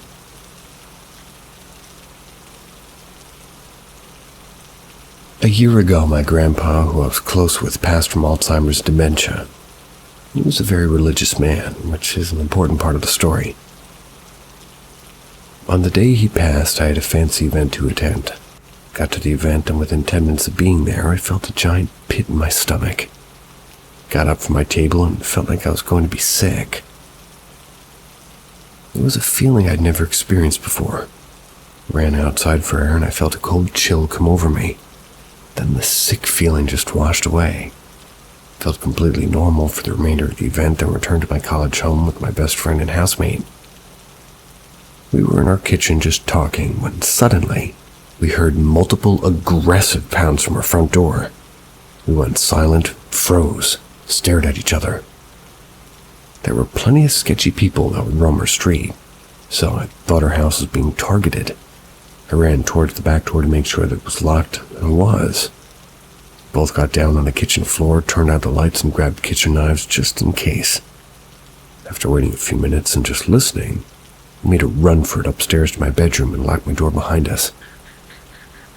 Yes, Gecko. My bedroom at the house was small, had a window that overlooked the busy street we lived on.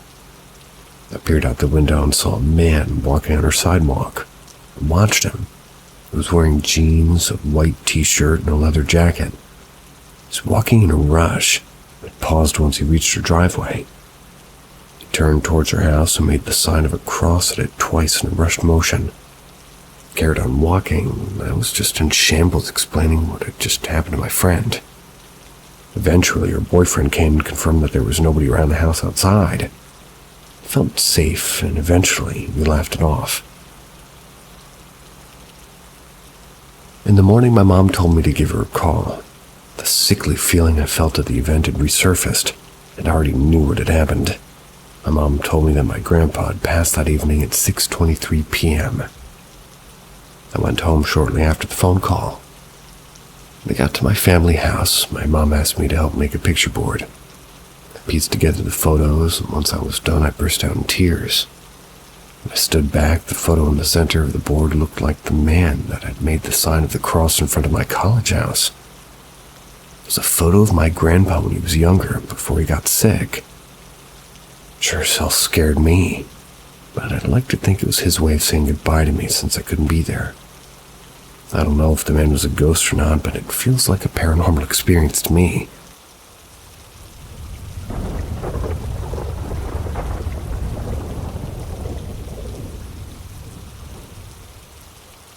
Woke up to shit flying. Everyone has their ghost, and this one's mine. But it's strange because I don't know how it could be a ghost. Anyway, read. You'll see. I was 17 at the time, living at my grandparents' house for the summer in Lewes, Delaware. Their house is a 55-year-old neighborhood with all new houses. Therefore, no way it could be haunted, you would think. I had the second floor to myself, which was a bedroom, a living room area, and a bathroom. The house had great plumbing and heating and electronics, so there's no way the house would shake. The way my grandparents were is there's no way laundry machines would be on at this time of night. So anyway, I was sleeping in bed one night, and out of a dead sleep I woke up. I leaned forward and stared at a painting on the wall.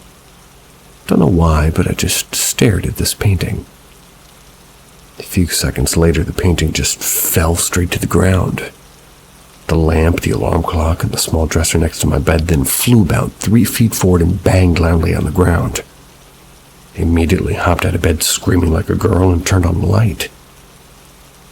I turned around to look at the situation, and yeah, the picture was still on the floor. The stuff was still on the floor too. Stood there in shock waiting for it not to be real, but it was. After calming down, I assessed the situation.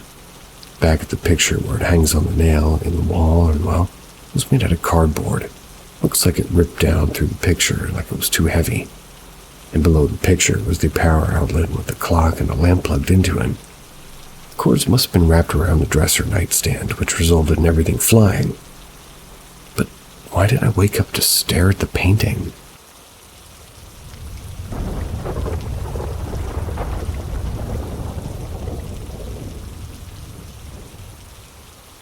Strange dancing silver-faced person by lake? ? This story takes place about a year and a half ago, so my mind is a bit fuzzy. But it was one of the most strangest and weirdest events I've experienced. At the time of this story, I was a freshman in college. I'm a very introverted person. I've only made a few friends throughout my time in college, about maybe 3 or 4. Also, at the time, I had a bit of a fishing phase where I loved fishing. I still do, but at the time, I loved almost every single day. I only really fished the common freshwater fish, bass, sunnies, a few catfish, etc., but I was looking to go for something bigger. I was looking to catch carp. My college campus does have a lake, and it does stock it for students to fish from. My school isn't near a gas station, shopping center, or anything of the sort, so I just go walk to get some fish supplies and, well, didn't have a car either. So it was really the only thing I could be dependent on was, getting this and bringing it from home. Carp are also very sloppy fish, so they'll eat just straight up food, anything that can produce a pungent odor, so, just get some food from the dining hall and whatever, and I would just fish with that.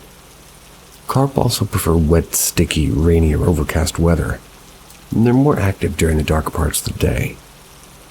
I sat in my room bored until about 6:37-ish when I started hearing raindrops on the window. I didn't immediately go straight to fishing. Rather, I just went to the dining hall at dinner. Dinner. Came back with leftovers to retrieve my rain jacket, boots, and fishing gear. I was taking my time, so by the time I arrived at the lake, it was about 8. Now, this lake is pretty modest in size. You could probably see 90% of it regardless of where you stand. 3/4 of it is bare grass where a walking path strolls by, while the remaining bit's trees and other brush. I stood on the bank and threw my line in the water, leaning against a tree. Couldn't go on my phone because of the rain, so my line was focused on my line of sight was focused on my line until something caught my attention.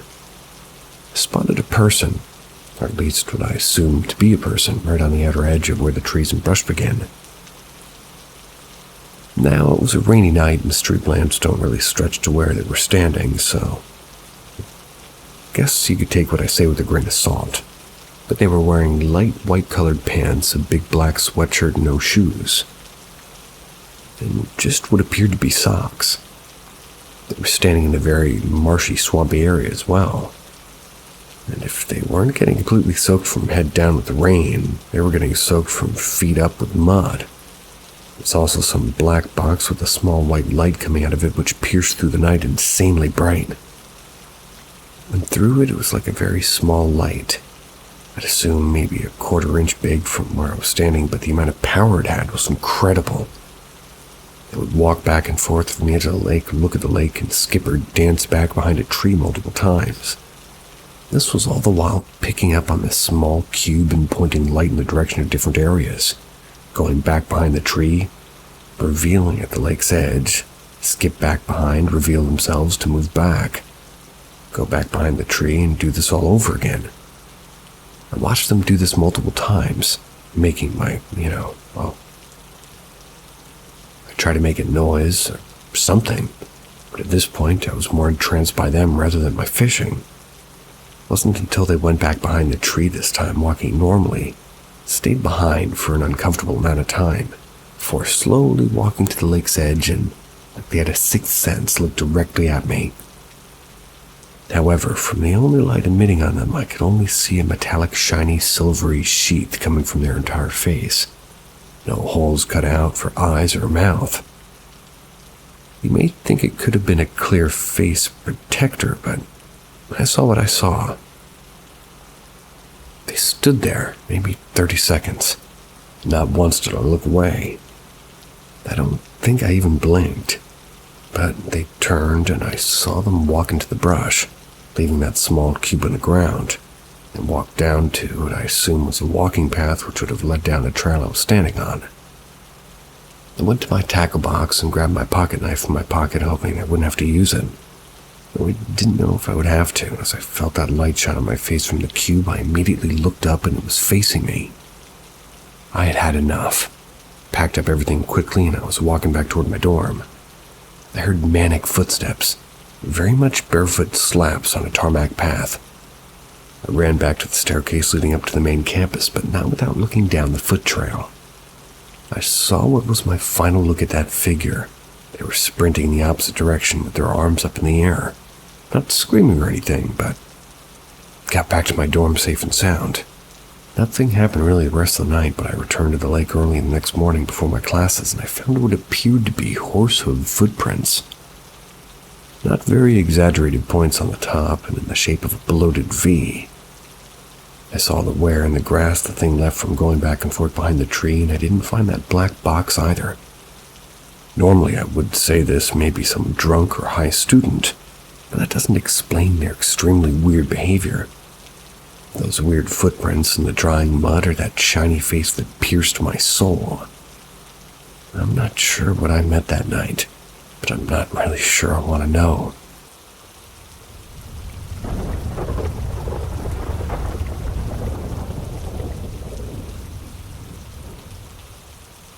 Things I've experienced recently in my home.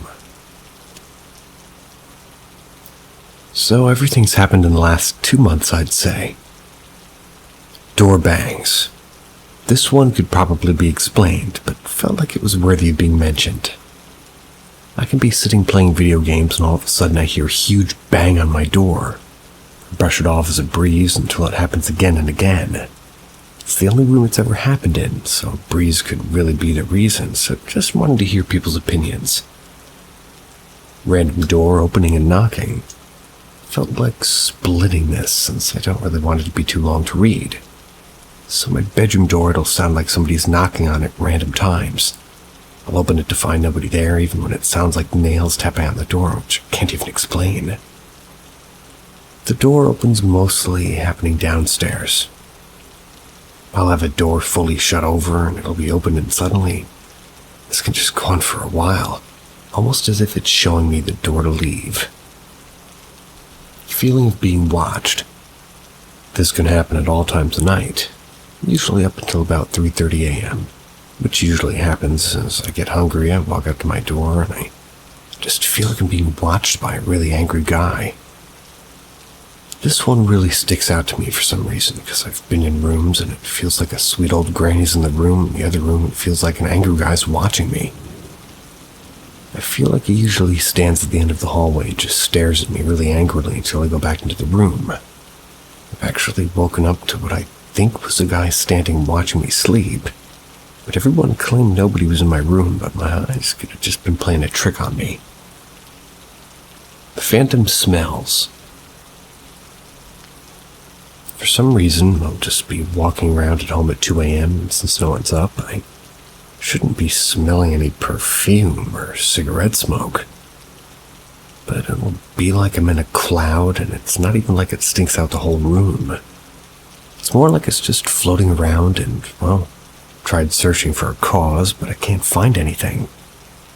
The perfumes usually smell like a granny's perfume. The others just smell like cigarette smoke.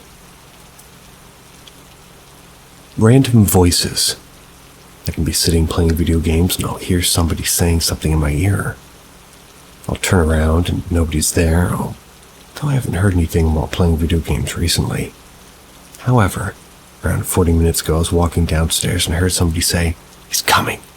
It's right beside my ear. And to my absolute zero surprise, nobody was there downstairs. Since I was halfway down the stairs, I could always just be hearing stuff. But the stair indent is the first so far. I've been to a psychic medium to tell me anything about ghosts, so I'm just curious what people say in here. I'm extremely convinced I've got a ghost, or at least a few ghosts kicking around the place. Any opinions, explanations, or questions, let me know.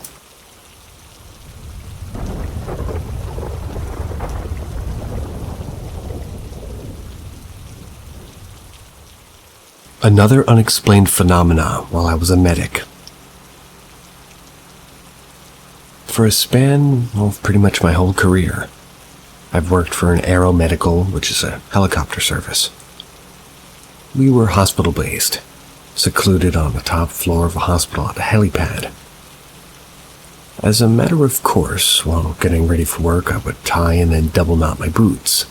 This will be important later. Nothing sucks worse than having your boots become untied until, well, I guess, the most inopportune time, you could say. Plus, it was a potential safety issue. While working a 12-hour shift in our comm center, many unexplained things would occur. For instance, we would hear loud banging, like somebody was hitting the wall with a sledgehammer. Not everybody would hear it, but usually more than one of us would. Maintenance could never track it down. Also, although my boots, because the double knots would never come untied unless I was at work, not only would they come untied, they would end up woven into the wheels of my chair or even crudely tied to them. One night we were really slow. All aircraft were on the ground at their bases. We decided to play a card game called Uno. pulled a table over and began to play. Out of nowhere, a large drop of water from the ceiling to the middle of the table. Saw it, but heard nothing. Two of the people played just heard it, but they didn't see it. One person saw and heard it. The thing is, I saw it fall and hit the table, but the table was bone dry. We all agreed that the helipad was haunted, but the spirit or spirits weren't malevolent, but more like playful pranksters. Still, at times, you felt like you were being watched, you know?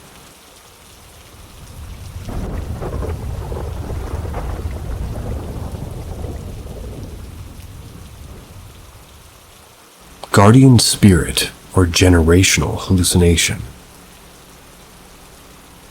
The women in my wife's family seem to have a guardian. This doesn't appear to affect women who marry into the family, or any of the men inside of it, or married into it, just the direct descendants. When one of the girls or women are having issues like stress, depression, or anxiety, or marital strife, this guardian seems to appear.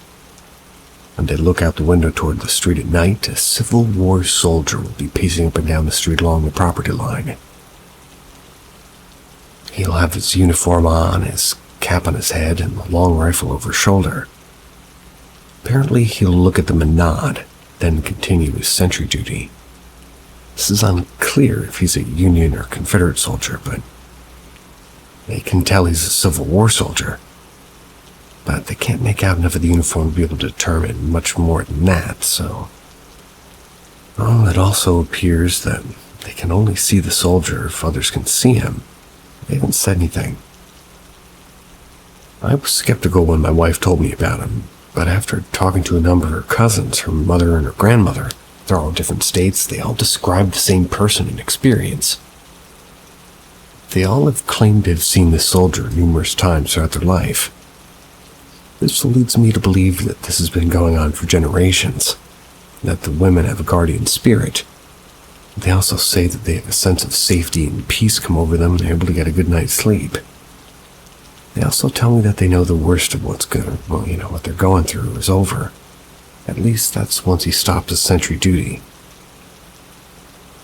I don't know if this is an actual spirit or a shared multi-generational hallucination. However, the simpler and more likely explanation is that it's a protective spirit, maybe an ancestor. Either way, the soldier provides a feeling of safety and peace.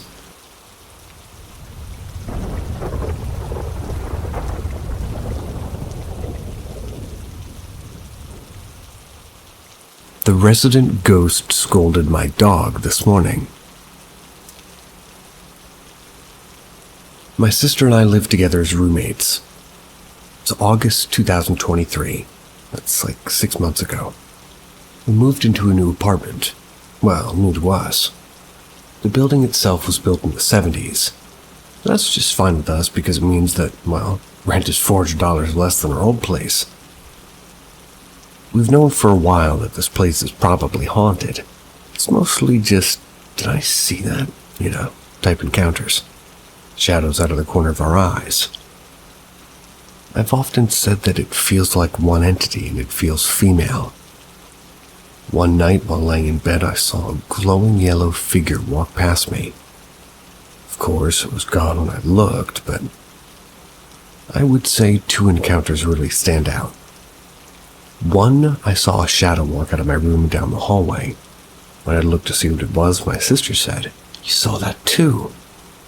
So it wasn't just me. 2, my sister's in the bathroom off the hallway. Saw something walk past the door so clearly that she thought it was me. Called out to it, only to realize her mistake when I answered from the living room. But this morning takes the cake. We have a dog, a 40-pound pit mix. That's just basically a sweetheart of a girl, but can be a bit prima donna sometimes, and she sleeps in my room with me in her own bed.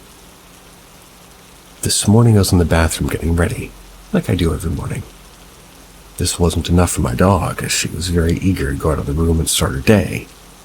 I could hear her outside of my bathroom. I have an ensuite. She's doing a little tippy-tappy dance. I then heard what I thought was my sister talking to her. I sleep with the fan on for noise, so it wasn't that odd that I didn't hear the door open. I could only make out a lot of what my sister said, except, well, I could hear her say, "You need to wait," to my impatient dog. I even called out my sister's name, but I didn't get a response. I finish, we leave the room, and I heard my sister greet my dog from her room. There, I thought, it was her. So I go in, only to find her still in bed. Now, my sister isn't a get up and go back to bed for 10 minutes kind. Once she's up, and it made no sense for her to be in my room and then go back to bed as her alarm was about to go off. And just to be sure, I asked if she had been in my room. As expected, she answered no. So apparently my dog has been making friends with a local ghost, enough that it feels like, well, feels free to scold her when she's being a little shit. Just because I know people will ask, we have people below and above us, but I only sometimes can hear them talking, only when it's really quiet. Even then it's way more muffled than what I heard. And it definitely came from the room, not above or below. Also, we're both just fine with sharing our home with the benign spirit.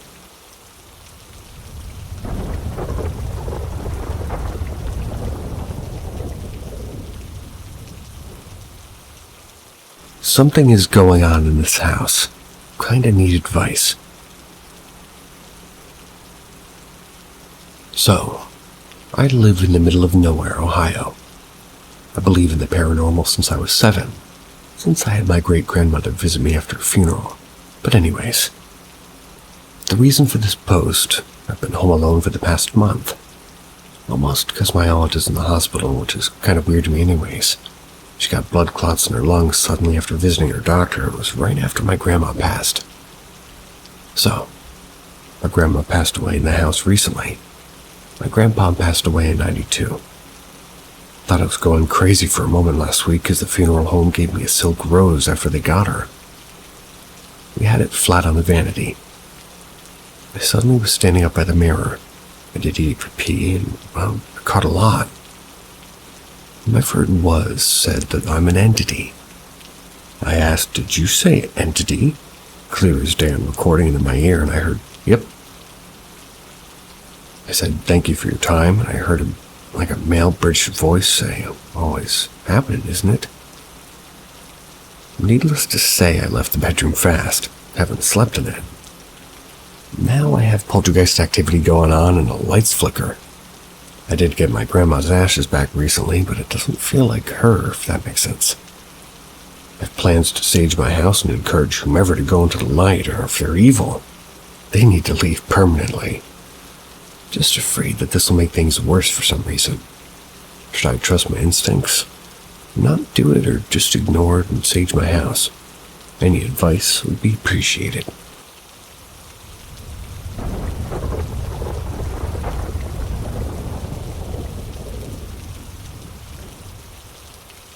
Somebody whispered hello in my bedroom.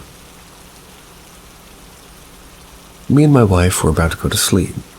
She was already in bed while I was standing up folding my clothes and getting ready in bed as well. And look at my wife. I heard it. A crystal clear voice of a child that whispered hello. My jaw was down on the floor while I was trying to ask my wife what the hell it was. She didn't hear anything, but I heard it very loud and very clear. My wife figured out that something spooky happened, but I couldn't speak. I was having chills all over my body. Tried to get down to bed. I wrote just down on my phone what happened and showed my wife who got the chills too. The voice came right from behind her. Still, she couldn't hear it. The child sounded happy and welcoming. I didn't feel any threats to leave, but I couldn't sleep very well. I was way too excited, kind of way too spooked. Lately, there have been a lot of weird things happening in our home. For example, somebody always pulls the plug to the computer and the lamp in our home office. You can see the office from our living room, and sometimes the light turns off and nobody's been in there. Whenever we go in there, the plug is half plugged out, so you don't see directly that it's off. Almost like somebody's pranking us. I believe this must be the child that is among us, and the gecko among me.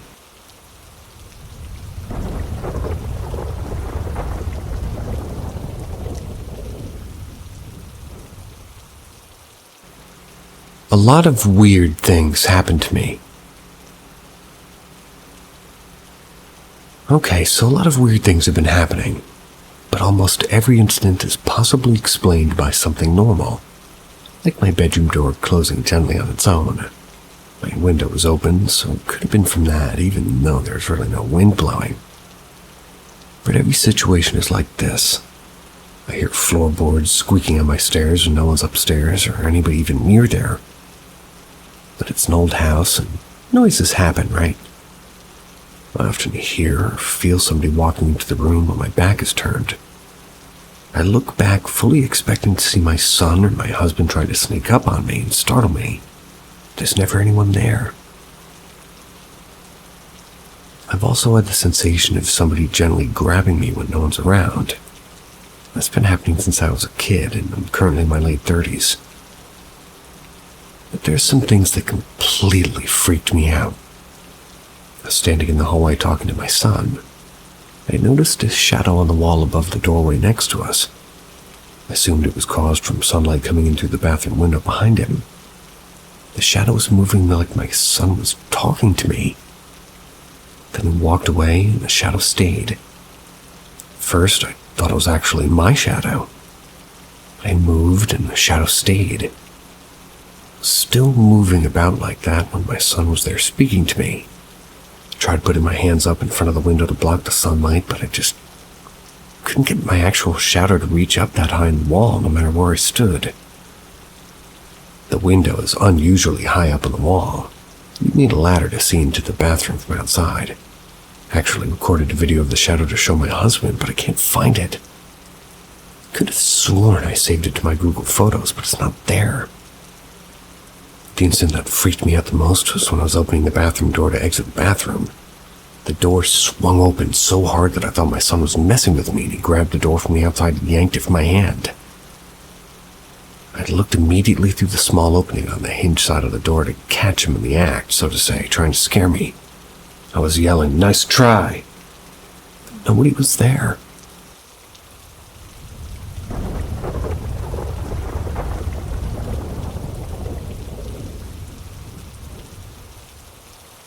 Man completely transforms. This story is not my own, but happened to be my dad's closest friend. We'll call him Dave. He's a very rational man who trusts science, openly scoffs at the paranormal. He's never touched drugs, so to hear him tell this story and be genuinely frightened was shocking for me. Here's his story as he confided to my family. Dave had just concluded a business deal and was celebrating down the pub. He happened to see the man's son, so he got to chatting to him. We'll call him Alan. Alan was friendly enough and asked Dave to visit his house. He wanted to do this on the weekend to continue their chat. The weekend came and Dave again found Alan to be in good company. That's when something weird happened. As Dave sat there, Alan morphed into a completely different person. His facial features, hair, and skin tone, they all just changed. Then, as Dave looked on, only his clothes and voice were the same. Dave was absolutely shocked and tried to rationalize this by suggesting it was a trick. Alan told him this was no trick. This was how he was. Sadly, that's as much detail as Dave got. In shock, he excused himself politely and rang his partner to fetch him. He was too scared to go to the bus. Me and my family couldn't stop laughing. Dave, usually the type to laugh long, got visibly upset. He suggested that he'd been drugged. He said he'd not been offered anything to eat or drink and hadn't been robbed. Personally, I still think he was drugged, but I'll have to admit the reason for such an action isn't clear to me. Thoughts?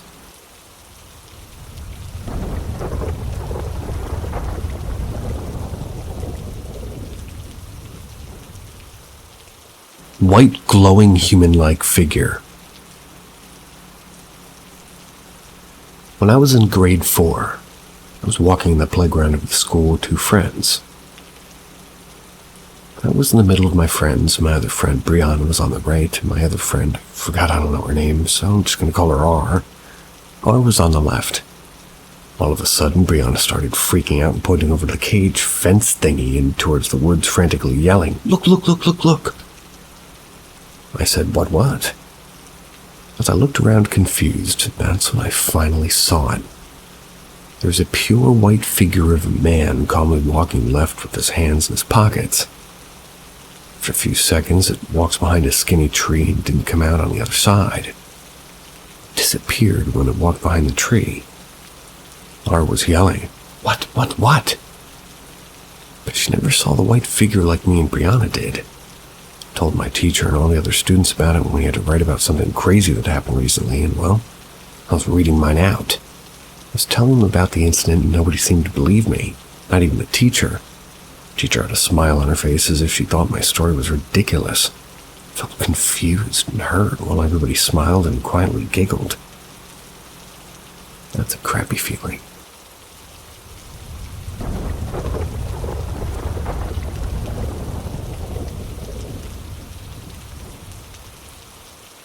My family is being tormented by a spirit. But it's been tormenting my family for the past few months.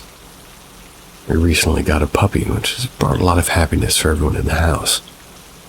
Ever since we got the puppy, the spirit's been quite aggressive. It's mainly been picking on my mom, and she's the weakest person really mentally, but my sister, who's chronically ill, has been so active. She's moved more in the past 2 months than she has in the past 5 years. She's made amazing progress ever since the puppy. My sister claims that she's not had anything weird happen and she hasn't seen anything. A few weeks ago, I was talking to my sister. I looked out the window and saw a female entity walking past. She was wearing a raggedy white dress with black hair. She pretty much looked like the girl from The Grudge. She walked past the window in about 1.5 seconds, so I didn't really get a good look at her face.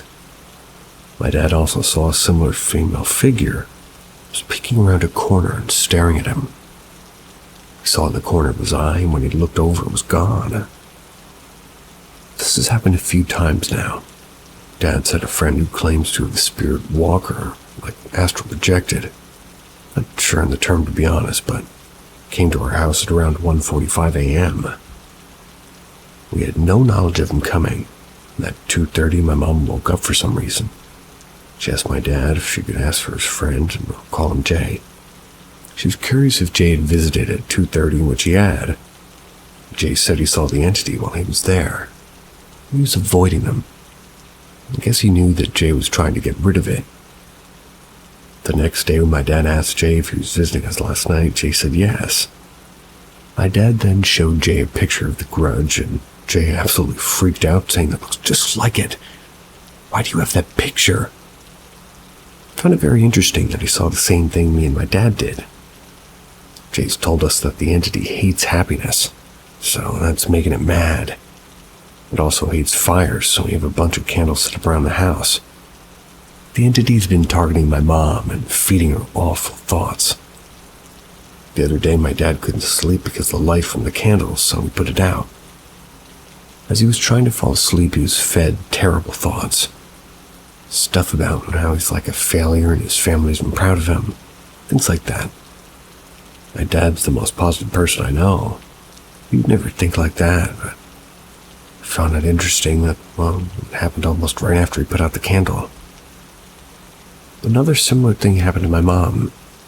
She was perfectly fine all day and had no negative thoughts, and out of nowhere while folding laundry she had awful thoughts for no reason. Then she looked up and saw that the candle near her was put out somehow. Interesting. We've had strange experiences throughout our whole 20 years of living in this house. When I was about 9, I used to hear an old man speaking to me and waking up in the middle of the night. I also used to occasionally see a Grim Reaper-type figure that would peek around corners. Not just in my house, but it followed me almost everywhere. But all stopped when I was about 13. When my sister was little, she used to see a little girl standing in her doorway just staring at her. Never went in her room, though. Some more background information is somewhere on our property is a piece of glass that was from the Eastern State Penitentiary in Pennsylvania. My dad had put a piece of glass in a shed with it over the night, and Well, and it collapsed. We've never found that piece of glass, so it's still somewhere on my property.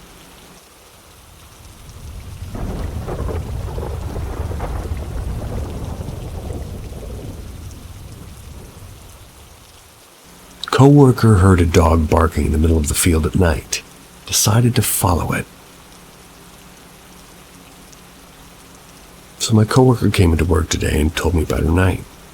She was in bed and both her and her BD smelled burning and heard cracking around 2 a.m. They both got to bed to check it out. They figured it was a bug zapper outside. They went and turned that off and exited the porch where they both heard a consistent bark from the field below. This field is no nearby houses or anything, and it's a trek to even get up their driveway. The bark was weird, but sounded like a normal dog aside from the fact that it was just consistent, like bark, bark, bark, bark, bark, bark, almost rhythmic. They decided to go ahead and check out the field. They took her car down, and as soon as the engine was cut, there was a pit in their stomach. Exiting the car, it sounded like the bark was so far away now, even though they were right on top of it.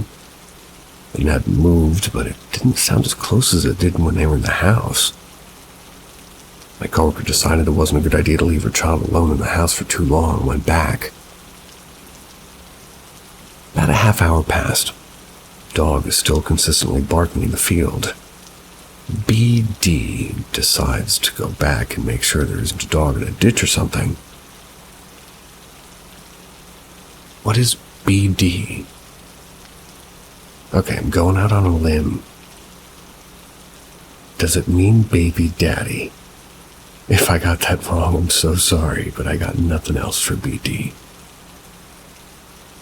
Boyfriend dad. Nope. Going with the first one. She decided to call him so he wasn't just out there completely alone. Once he got back there, he started walking to the field trying to find it. The pit still in his stomach, he decides not to call out, but he just wanted to look instead. He left strapped for just in case. The entire time my coworker listened on the phone. The barking grew more intense and the dog went crazy. It had obviously seen the light from his phone or something. He saw nothing, but the barking continued to grow louder, and so did the gecko, until he must have been right on top of it. She had commented at one point that it was so deafening it sounded like the dog itself was holding the phone. Suddenly, dead silence. No running, no barking, no geckos, no breathing. Nothing.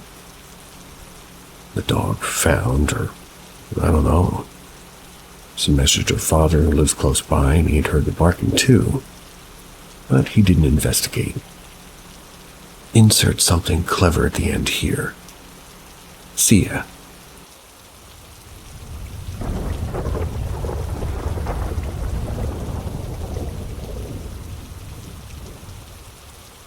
Welcome to Paranormal M, the channel that brings you closer to the supernatural. Subscribe and turn on notifications to stay updated with our latest spine-chilling tales. We hope you have a thrilling time. I see the same girl at different stages of my life, in different locations, always doing the same thing.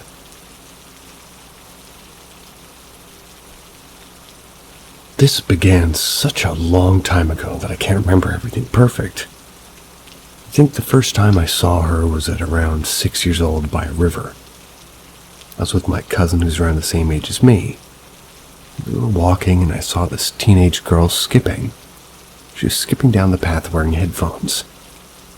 She was lip-syncing pretty aggressively, like making hand movements to whatever song she was listening to and, well, I guess you could say really enunciating every word.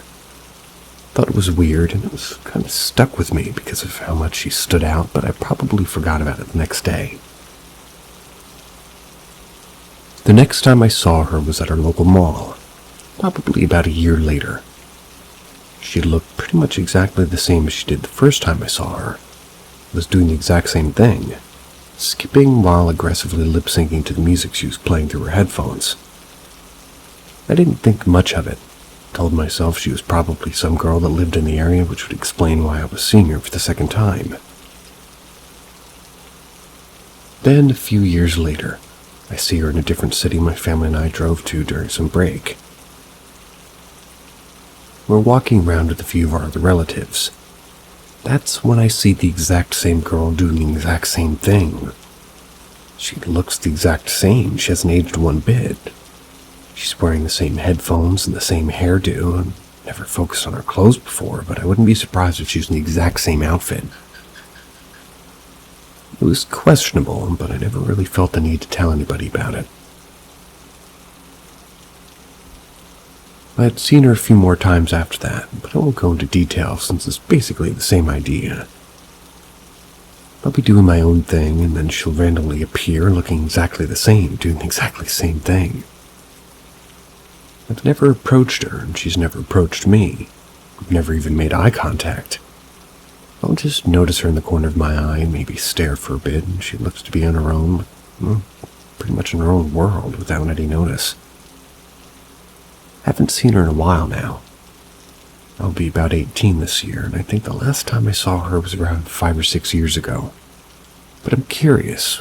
I'm curious what this even meant, or if something similar's ever happened to anybody else on here.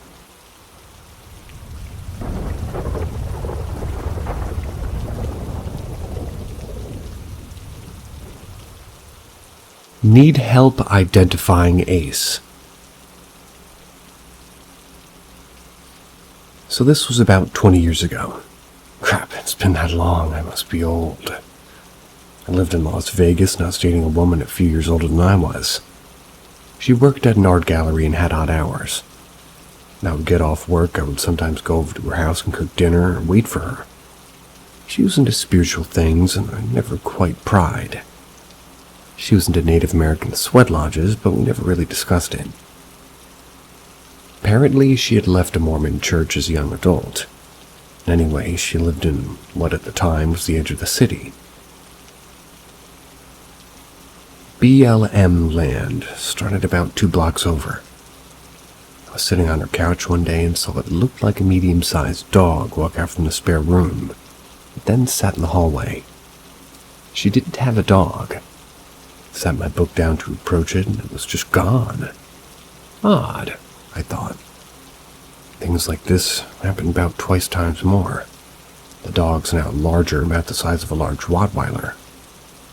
I slept over a few nights later and was raiding the fridge. Got the feeling of being watched. I turned, and he was in the living room. He looked normal, but was bigger with red eyes. I blinked, and he was still there. I approached him and he vanished. I dubbed him Ace. She never really had seen him and knew nothing of it. Over the next 2 months I saw him more frequently. He fluctuated in size, once growing larger when I looked at him, but kept the red eyes and was becoming more aggressive, and I would say contemptuous. 2 occasions he growled, not a warning canine growl, but more of a "don't screw with me and know your place" sort of thing. Saw him once while she was in the room and she was turned toward him and he vanished. It was odd. We broke up a couple of months later. Never saw Ace again. So, yes, I've seen what I'd call ghosts. And no, I don't use Ouija boards. I don't do drugs. I drink in small amounts. And I have no mental illness other than imposter syndrome regarding work. Most tech people do. We know we're frauds and we'll lose our jobs when others figure it out. So my question to the community is this. Any idea what or who Ace was?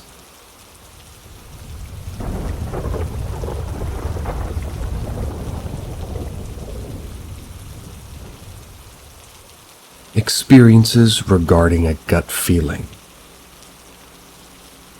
It's been bothering me. Well, I guess not necessarily bothering, but sitting with me ever since the night it happened. It was typical for me to travel on the highways late at night. And it was about 12, and it was winter in a tourist town, so the roads were pretty dead for miles. I've been on the same highway now for about 12 miles, and my exit's coming up. So I decide it's about time to get over to the far right lane. Not even seconds after I enter and center myself into the right furthest lane, my body prickles with this awful feeling. I swear on my life, it was as if somebody started yelling in my ears, "Get over now!" I've never felt such a pit in the bottom of my stomach like that before, and I listened. I swerved back out into the middle lane, and as my tires still graze over the lines, the massive bloated corpse of a deer comes into view. I'll admit, I've got a bit of a heavy foot in a small car low to the ground, so would have hit that at about 75 miles an hour on an empty road. I truly believe I wouldn't have walked away. We don't really have deer in our area, so I've never experienced a body in the road or never really had any reason to swerve. But this one had clearly been there a long time. It wasn't until I passed the deer, barely missing by a couple of inches, that I realized what had happened. How did my body know? Did something else tell me? It was just so clear and just not one of those coincidence moments. I spent the rest of the drive home shaking like a leaf, feeling like I was one choice away from not making it home that night. I want to know if other people have maybe experienced something similar, whether it be a near-death situation or something entirely different.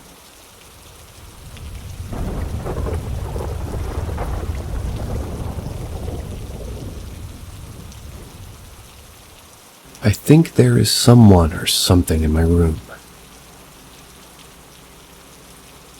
I don't know if this is the right sub for this, but here we go. So I've been noticing that every time I close my room's door ever since my baby started crawling, not my brother, the lock button pushes itself, and I notice this when I open the door. When I'm about to leave my room, I feel the click of the doorknob unlocking. I know that I never push the lock button. I just know that I never do, and I live in a 90s home with pretty basic technology. One time I thought about the door being locked just before opening it, nothing, no lock, and then again I don't really think about it. There it is, the button's pushed. It seems that when I'm conscious about it, when I'm about to open the door, there's no lock. But when I open without thinking, I feel the click of the button being unlocked. I didn't mind this until about a few minutes ago when my 1-year-old was playing with me, then turned the door direction and started waving and babbling. She was looking at me and suddenly turned her head toward the door, like in a 45-degree angle. I recorded a part and let me know if I could see it on the video. I know that a couple of grown-up kids used to live here. The dad unfortunately passed away from cancer in that room. What are your thoughts?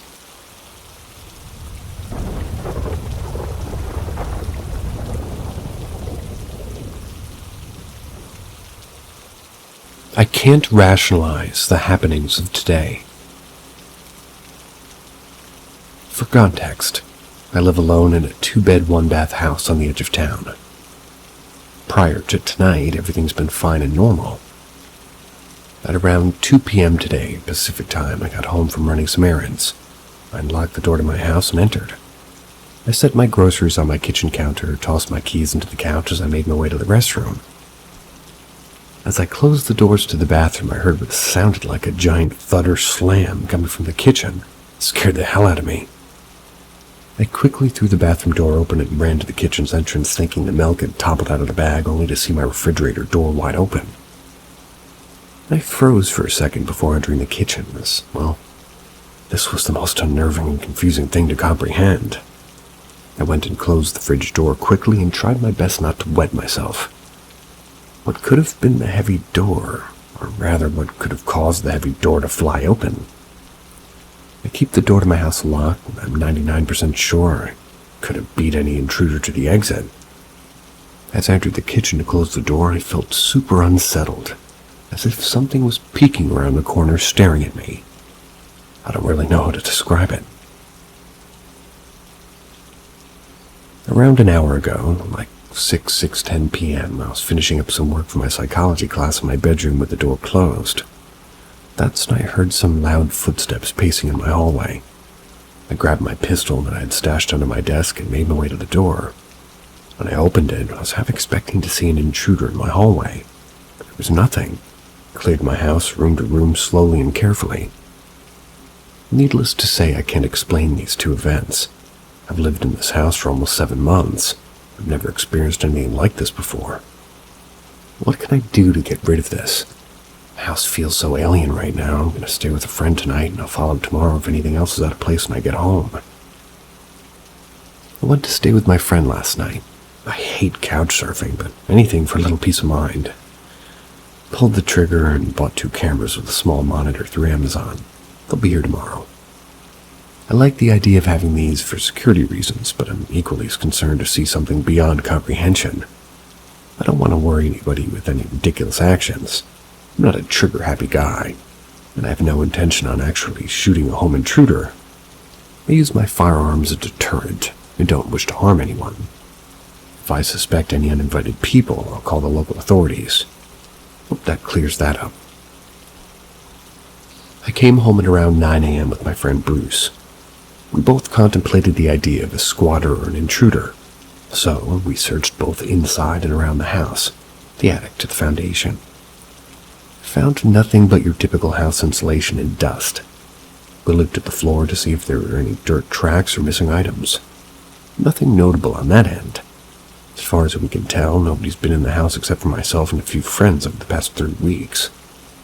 We decided to ask my neighbor to see if they noticed any, lurkers or transients around their property. Rick, my neighbor, answered the door. He's been a real help in the past, borrowing his lawnmower. He was understandably confused at my question, hadn't noticed anyone or anything strange. Rick invited myself and Bruce in for some tea or coffee. He obliged, as a free warm cup of English breakfast is always up my alley. We spoke for a bit about college and work, but the conversation shifted to last night's happenings. Rick was interested in the refrigerator door flying open, so I recounted the events best I could. Rick told us that between occupancies, he and his wife noticed lights being flicked on and curtains being opened and closed, which they found strange. I asked if it could have been my landlord cleaning up. He said it was unlikely due to the lack of cars being in the driveway. Bruce asked if any of the other tenants have had any issues with anything odd in the house. Nothing like what you've experienced, Rick said. After 45 minutes of conversation, we thanked Rick and went back to my place. When Bruce and I returned to my place, there was an undeniable feeling of dread. Best way to describe it would be the awkward, heavy silence after somebody finished yelling at you. Bruce and I decided to toss a typo negative vinyl, October Rust, on the record player to settle things down and chill out. Bruce was sitting across from me and we both heard something fall in the kitchen over the music. We both jumped to the sound. We rushed out of my room to investigate. Both the salt and pepper shakers had fallen from the top of the stove and down into the metal next to the burners. The drawer, too, which contains my silverware, was wide open. Bruce just nodded to me and shut the drawer. Bruce admitted this was strange. No fridge door flying open and hitting the dishwasher strange, but strange enough. He stayed with me until noon, and ever since I've just had this looming feeling of unrest. Been closing every door behind me and double-checking the locks on my doors and windows. I wasn't an anxious guy before, but I kind of am now. My ex had a change of plans, so I'm home alone tonight. I'm a little unsettled about the situation, but I'm going to try to keep things slow. Tomorrow when the cameras arrive, I'll set them up and get some sneaky angles. I've got some assignments to wrap up for class tomorrow. My Alexa's been chumming at random intervals, which is pretty unusual. But I've been doing my best to ignore it. I might try to assert my dominance over whatever is messing with me. I'm not really sure how to approach this fully. I don't want to dive down a rabbit hole tonight. To address the notion of something following me home, I don't really like the idea of some malicious entity attaching itself to me, and I've been thinking about places I might have picked something up accidentally. Freaks me out. Fairhaven is an old town. I'm going to look into some of its history this weekend.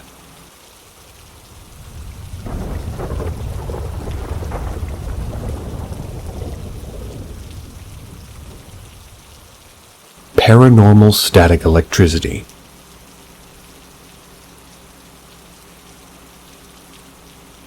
My oldest son began complaining to me that our hallway bathroom door kept opening on its own. and his little brother would corroborate as well. And for a while, I just brushed it off as their overactive imaginations, possibly some kind of draft. Even though we didn't get drafts down that hallway, I was pretty skeptical. And I'd never seen this happen. One afternoon while I was in our backyard having a smoke break, don't smoke inside, my eldest came running and barged through the door in the backyard, almost breaking it with his little brother following, looking terrified. They complained the door was opening and closing slowly, but the area around the door felt weird. I've experienced paranormal events before, but I'd always approach every situation as a skeptic because most of the time there's a logical explanation for an event happening, and sometimes not. I told the boys to go back inside, that their imaginations are running wild, that it's fine and I'll be right behind them. They refused to go back inside, so I got up to debunk the whole situation to calm them. When I walked down the hallway, I could feel the unmistakable feeling of static electricity through the entire hall, and it was cold. Very unusually cold. But I turned on the bathroom light, opened and closed the door, and said, "See, everything's fine. Come on, boys, let's go back to the living room." Right when the door opened right in front of my face, the feel of static energy became stronger. The air grew colder. But rather than being scared, I was fascinated and excited. Jokingly looking toward the door, I said, "Okay, if you're real, close the door." The door closed slowly. I was like, "Okay, that's weird." But still skeptical, I said, "All right, open the door." The door opened. Pulled out my iPhone as I have an EMF app on it, and I opened up the app and it was reading very high, over 200 with the electromagnetic energy. I was stunned but excited, and a little scared at this point, but I was still skeptical, thinking maybe there's a power surge in the house, but it didn't explain the drop in temperature. Finally, in my last attempt to communicate and or debunk, I said toward the bathroom, "If you're really here, turn the light switch." When the light turned off, I slammed the bathroom door closed and ran with the kids back to the backyard, utterly stunned at what just happened. My eldest son looked at me saying, "See, I told you, Daddy, it's not my imagination." I went back inside and started repeating, really, to make the boys feel safer. "You don't belong here. This is not your home. You must leave." I did this about 10 times. The hallway became warmer and the static energy decreased, and my EMF app started reading very low at around 25 or 30 of the EMF field. It still happens every now and then, but after repeating it for it to leave wherever it is, it normally stops. After that, I don't care about what anybody says to me. I know what I saw, and I know what I experienced, and I'm an ardent believer in the paranormal now.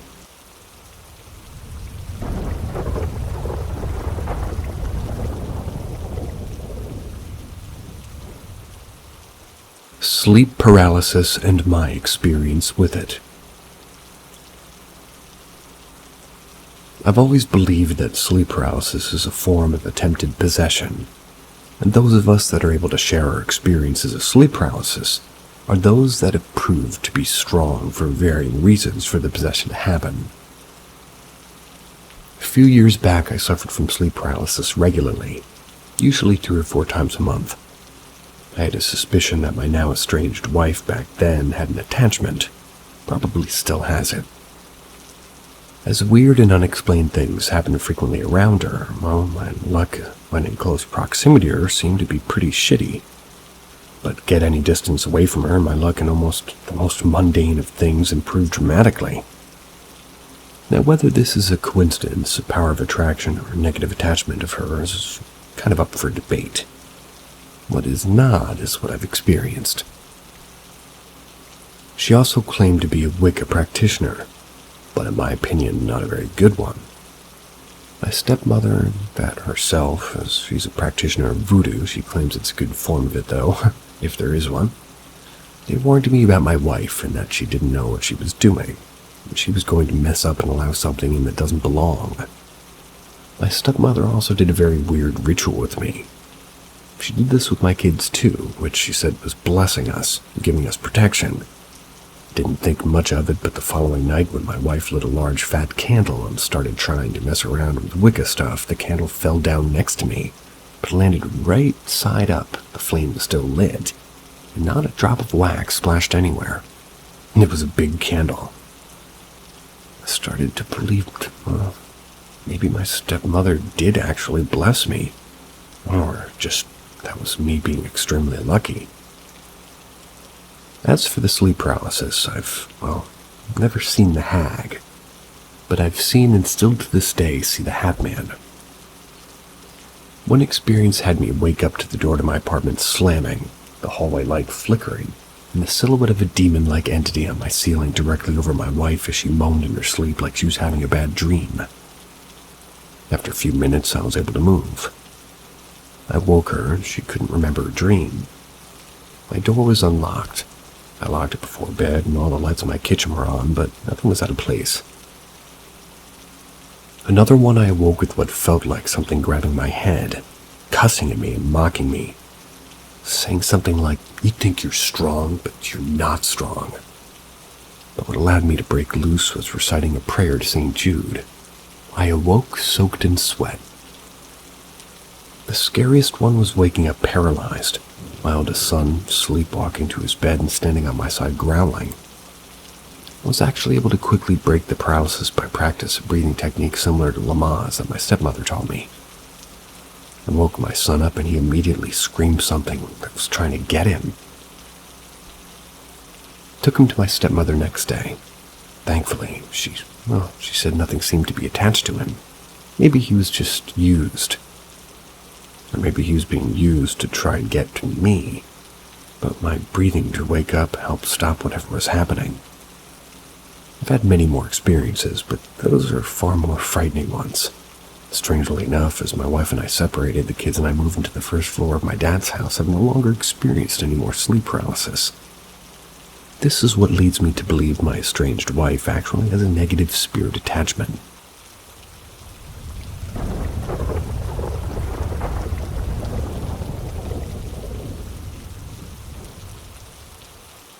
I think I may have a helper. I've always known that there's something in my house, maybe some things. I'm a dad of 2 young boys that have been living on the first floor of my dad and stepmom's 3-story brownstone in Brooklyn, New York. And this home happens to be over 120 years old. Going to the basement and seeing the original stone foundation over 100 years ago has me in awe every time. My stepmom is a self-proclaimed witch. She's been practicing a form of spiritual voodoo. No dolls with her. And this was since I was a child. She also has a few altars around the house dedicated to her ancestors, and also altars and other forms of spiritual beings. Now to get to my point, there's been occurrences where something's been helping me. It's not easily explained away, from cabinets closing on their own so I don't hit my head on them with my clumsy self, to being woken up at night incredibly opportune times. My most recent experience was this week. My son lost a tooth, and me being the tooth fairy needed to go to the, ATM for his tooth reward. But I was super tired and I was dozing out of my super comfy chair while playing PS5. Very nice. The first instance of waking me up happened when I had this feeling of my back of the chair being hit. It was like it was being kicked to get my attention with nobody behind me. I said, all right, I'll go now to the ATM. But I fell back asleep. The next instance that woke me was my arm being pulled or yanked, and this was toward the container my son's tooth was in. It was telling me to wake up and not to forget about the ATM by yanking my arm to wake me, pulling my hand next to the small container I put my son's tooth in. Without a second thought, I said, all right, I'll go now. Called my stepmom down to watch the boys and went to the ATM to get his $10. I came back, I said thank you. Many things like this happen over and over again. It's a helpful spirit. My stepmom was also convinced that I talk in my sleep. Full-on conversations with 2 different tones. Denying this and curious, I placed a camera several nights over me to watch me sleep to see if I talk. Surprisingly, in a bit of vindication each night, tape recorded what she claimed to hear. 2 different toned voices that sound like me having a conversation, but it wasn't me. My mouth never moved. At one time when the talking happened, I was snoring with my mouth open, yet the voices sound like mine. Maybe I'm the spirit in some form of astral projection I'm not aware of doing. But one thing is certain, there is paranormal activity in my home, but a good kind maybe. Also don't care if anybody believes me either. Just like to share my experiences to see if others have had similar things happen.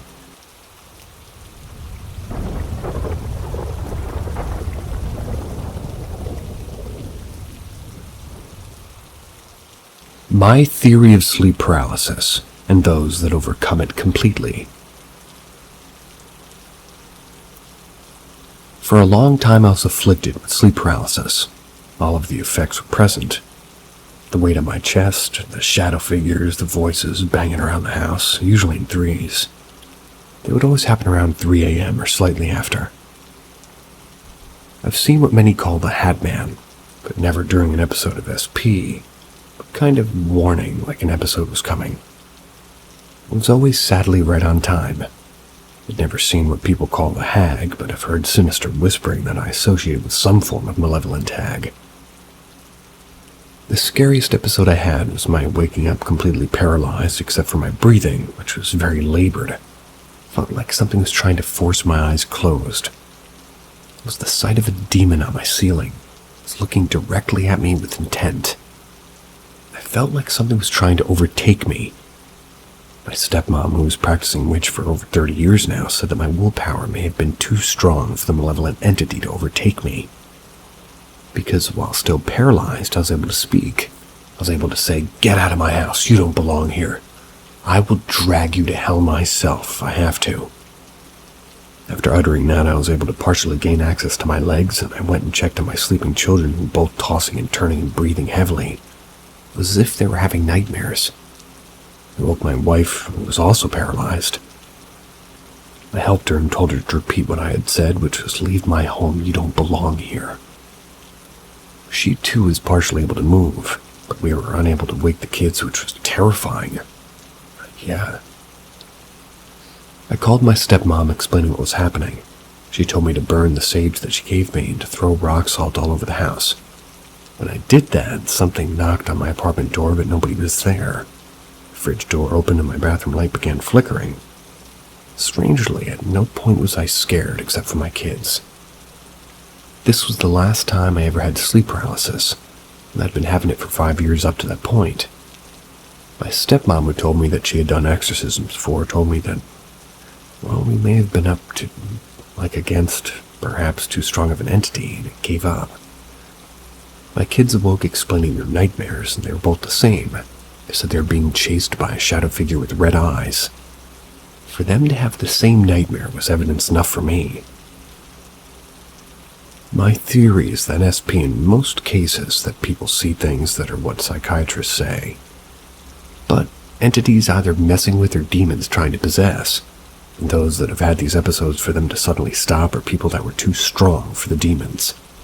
And I mean people that have had it for years and it suddenly stops. We maybe are protected or our life force and willpower prove too strong. The malevolent entities or demons eventually give up and move on to someone else. I mean, demons are patient.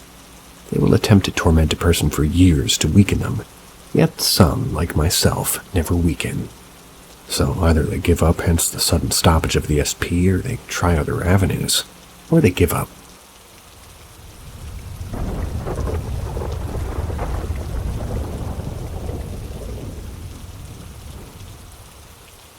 Have you ever seen videos of people encouraging paranormal entities to move something and then freak pull and yell, "Nope," when it actually happens?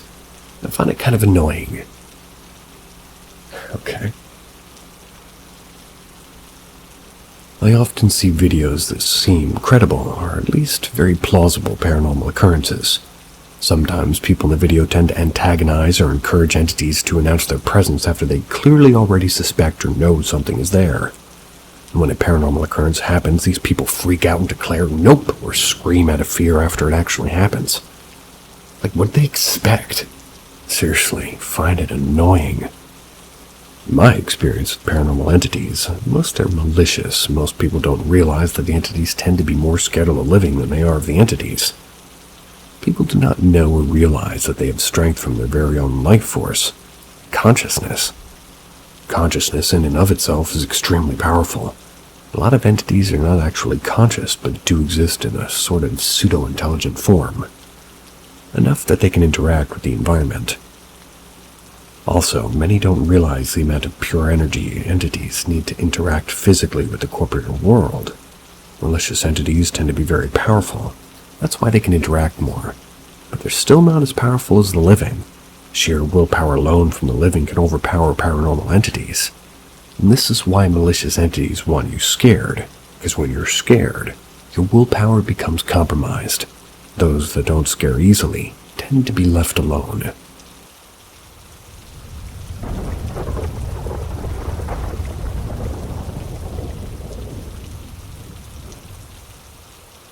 Tunnels in Florida.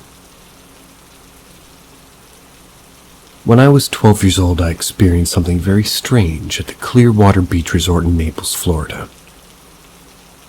I remember this day vividly, still question where I was and if I was safe. I was in our family hotel room trying to get on the 8th floor where the pool and my family were at. I didn't realize it before, already beginning to take the stairs for the first time, not thinking it would be anything unusual. I saw a sign saying, "Once in stairwell, the doors will not unlock until floor L." As I walked down the stairs frustrated, I assumed floor L was just the lobby. This was maybe just a faulty staircase. However, the further down I got, it seemed the wallpaper began to fade and more pipes and metal machines were everywhere. Once I got to the bottom, which just looked more unfinished than the upper floors, there was a door with a different sign, and it just said, "You can exit here." I walked through that door, and again it locked behind me. I found myself in a yellow brick hallway with purple ceilings and cement floors. There were purple pipes lining the walls, and there's nowhere to go but straight through this twisting yellow hallway. Eventually, I got to another door that said exit. I wound up in a parking structure 5 buildings down the street. I simply just walked back from there. Luckily, I had my phone on me and still had videos of the hallway and the weird mumbling sounds. Does anybody know anything about this, or has this happened, or does it possibly have a logical explanation?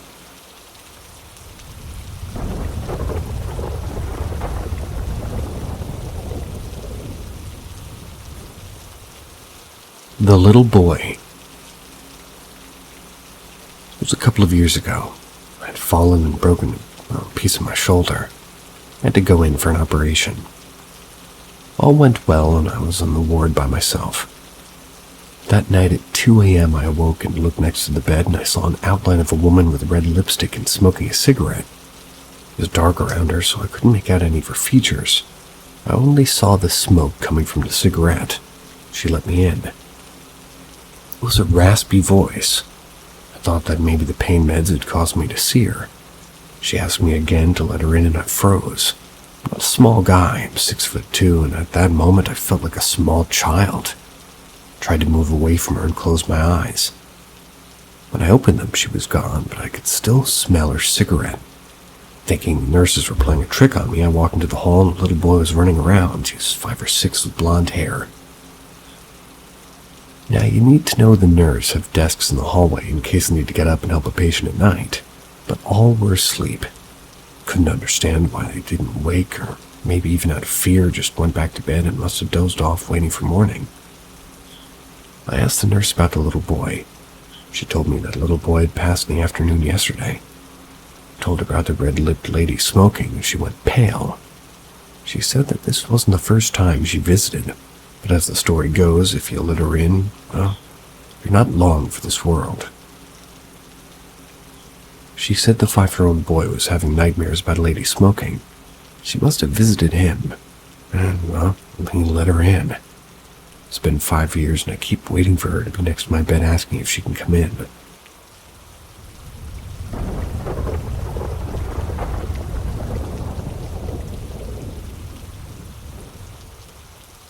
Don't know if this belongs here, but a friend told me to ask. We had originally planned to stay in North Carolina for a week and then go down to Florida to stay with some of my childhood friends. But 2 days into the trip, we left back for Europe. That's because my girlfriend and I had some weird, unexplainable experiences. I'll try to keep this as short as possible. We rented a quite sizable cabin on a farm ranch in North Carolina. The first night, my girlfriend woke me up by yelling at me and hitting me, telling me to stop. To my knowledge, I wasn't doing anything, but she told me that she felt like I was playing with her underwear while she was sleeping. I told her that that'd be impossible because I was dead asleep and regrettably didn't believe her that anything had happened. I've since apologized countless times. The next night, after spending the next day ziplining, we were physically exhausted. Went to bed early, around maybe 10:30. I don't really have a tendency to dream or remember my dreams, but in the middle of my very deep sleep, I heard my father thunderously shout my name. He had been dead for 2 years now. I woke up extremely scared. The room was completely silent. There wasn't any bad weather outside. I immediately remembered the night before and ripped the duvet off my girlfriend. Her underwear was pulled loose, but still covering everything important, and there were scratches on the inside of both legs that were not there earlier. I would know for obvious reasons. I woke her up and she thought I had done it again and had caught me in the act. I convinced her otherwise. She said she felt uneasy and wanted to take a shower. It was now 3 a.m. I was confused about what had happened. While she was in the shower, and her theory was just that my dad had woken me up because he could see an evil entity with my girlfriend. Again, I'm not a believer, but my girlfriend really wants to go visit a priest or a medium or something of the sort. Also, she hasn't slept well since. Nothing has happened. She doesn't blame me. Do you have any theories or advice as to what happened and what we should do?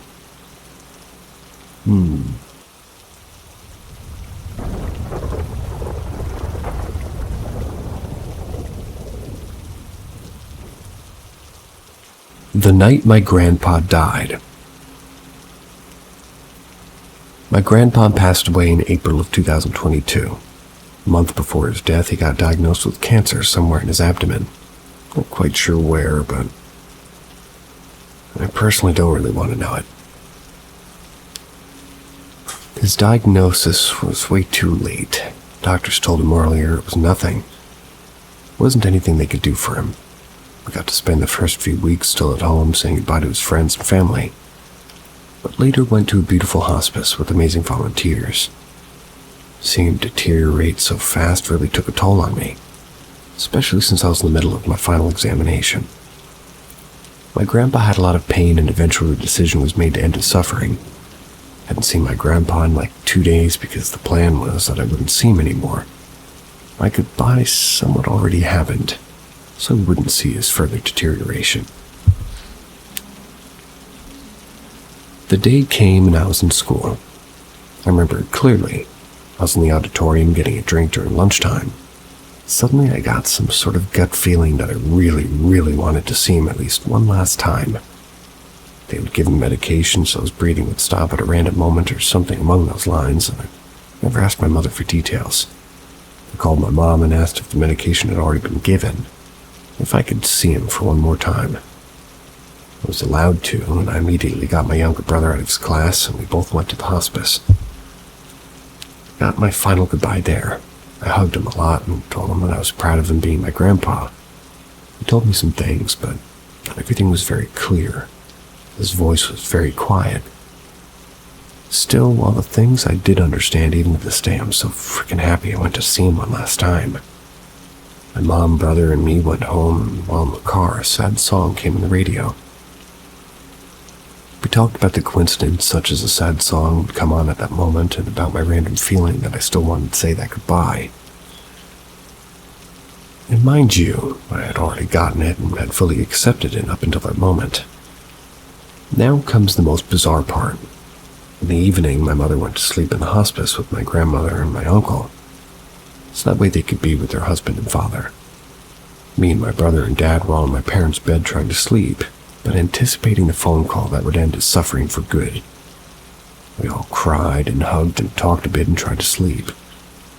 I remember laying there thinking about a lot of things, mostly my grandpa, and how my grandma was going to handle his death and who knows what. I just know I was pretty calm. It was after that we all cried and hugged and we tried to relax, but That's when suddenly a thought popped into my head. I began to cry intensely. I looked at my younger brother and father and told them I knew my grandpa had passed. I don't know how I knew, how it happened, how it popped into my head, but I just knew as if he had come to me himself to tell me. Not even 5 seconds after I told him he died, the phone rang and my crying mother told us that he passed. I panicked so hard, cried so hard, and just freaked out about the whole thing. About every coincidence that I had deemed a coincidence. But this felt like more. Like something paranormal. I'm not a believer of the paranormal per se, and never had been. But that day changed me a bit. Gave me a different perspective. Just want to know if somebody else has experienced something like this. Or if somebody has a theory for it. Everything is welcome.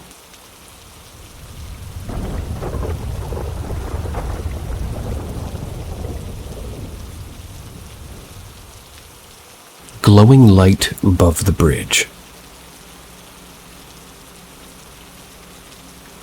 I feel this story is kind of anticlimactic, but I've been thinking about it a lot lately, so I wanted to share. I was coming over a bridge about 5 miles away from where I was living at the time. On the phone, I was with my ex. All of a sudden, I saw a glowing round light arc down the sky towards some houses below them vanish. It vanished when it got just about eye level with me. I was driving towards a ridge with houses on it. Let's say the height was about level with the ridge, but clearly in the air a ways in front of it. When it vanished, it was at the level of the houses partway up the ridge. I want to call it a fireball because of how bright it was, but it wasn't fiery. Just a circular, steady, very bright glowing light. I don't remember what time of day it was, but the sun wasn't low in the sky, because if it had been, I would have been driving into it. That would be a significant part of the memory. I remember being super excited telling my ex, and of course he wasn't very impressed. A couple of months later I realized how abusive our relationship was. Began the divorce process, which has nothing to do with the light, but it is interesting because I feel it definitely took help from my spirit team to finally get through to me how pernicious he was, and how subtle the abuse dialed up over the years when we were all together, but, well, I'd like to think that the light was a friendly signal, perhaps warning me that the longer I stayed, the less my light would shine.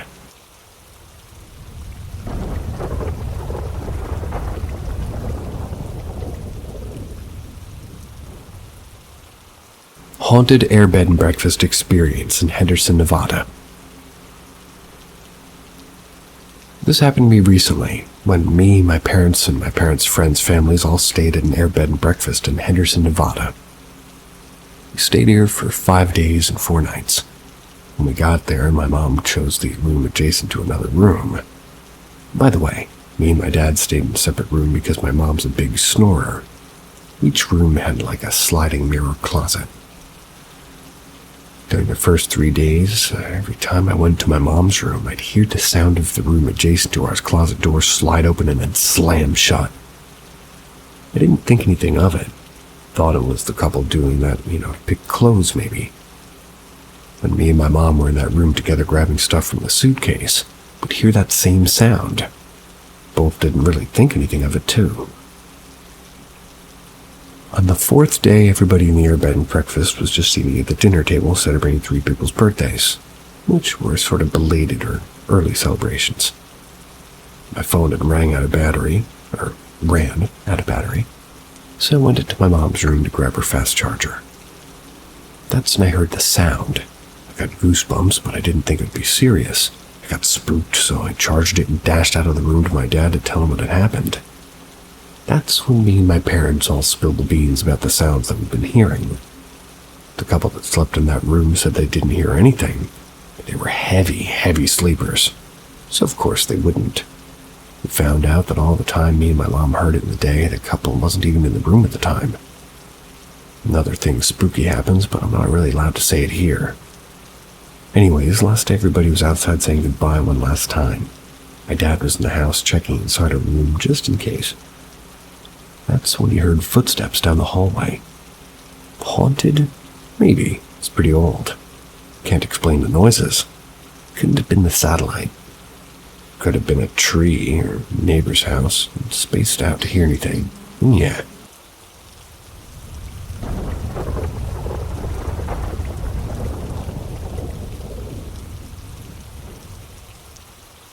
My Dude Ranch Ghost Experience.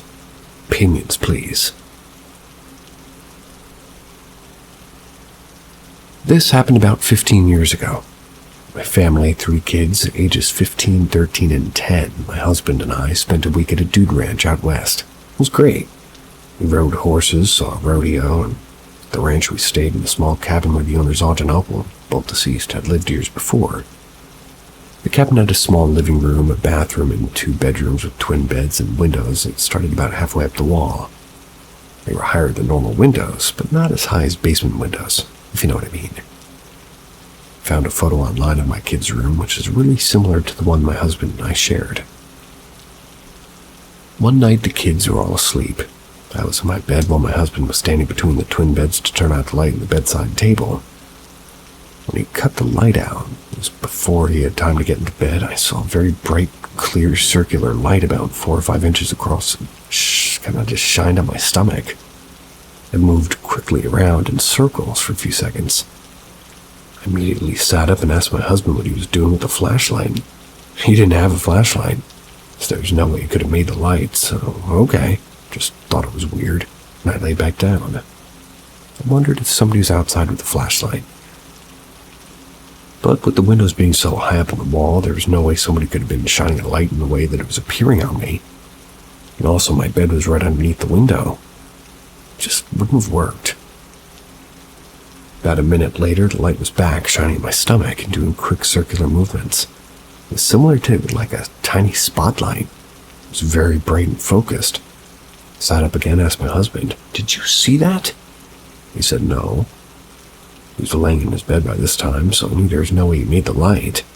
I was getting a little freaked out by this point. So he suggested I go check on the kids to make sure it wasn't them playing a joke. Looking back, this is ridiculous because I'm pretty sure we would have noticed one of the kids shining a light on me.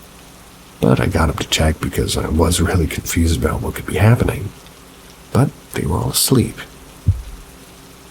When I came back in the room, my husband said, "I saw the light on your bed while you were out of the room."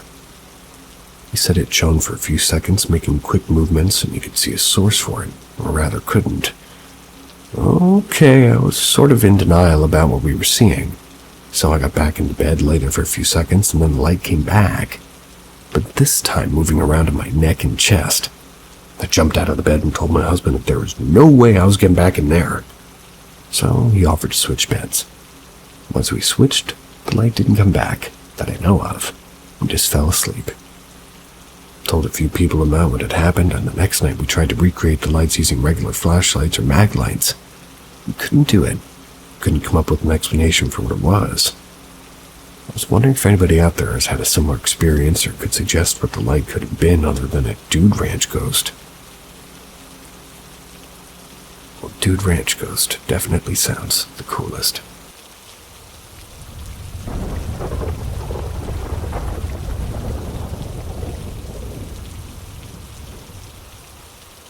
Is it possible that my workplace is being haunted? I've seen items falling on their own or even being slightly thrown. It's difficult to really say if it's something paranormal, but I will say that sometimes I'm just left scratching my head. The weirdest thing I've witnessed myself was hearing footsteps coming up the stairs. We have some metal stairs that lead up to an upper department. First time I noticed this, I was working in the upstairs area alone when I hear a set of footsteps coming up. I immediately thought it was my superior coming in to check on me. I even responded by asking him a question with my back turned to the stairs. "Hey, you want me to come work on this next?" When I heard no response, I turned around and I'm left confused. I checked the stairs, I see no one, the whole area was empty. This hasn't been my first time. I've experienced this only a handful of times while working there, and you can hear somebody walking up the metal stairs. The weird thing about all of this is that a year before working there, somebody had sadly passed away gruesomely in that general area. So, what do you think about all this? I'd love to hear your thoughts or your experiences. Have you had this happen in your workplace before? Alright, y'all, I literally experienced the footsteps again some at work, but this time I have a witness. It was just me and my coworker upstairs trying to get some work done. She was talking, we both heard some footsteps. We both stopped, looked at each other for a split second. I quick run to the stairs to see who's coming up, and there was absolutely no one. So I asked her if she heard the footsteps as well. She said yeah. She looked a little stirred up. She thought it might have been another coworker. But anyways, I just shrugged it off and told her to finish getting her work done. I'm just glad somebody else is there to witness it. This has been the absolute first time someone else was present when the footsteps happened.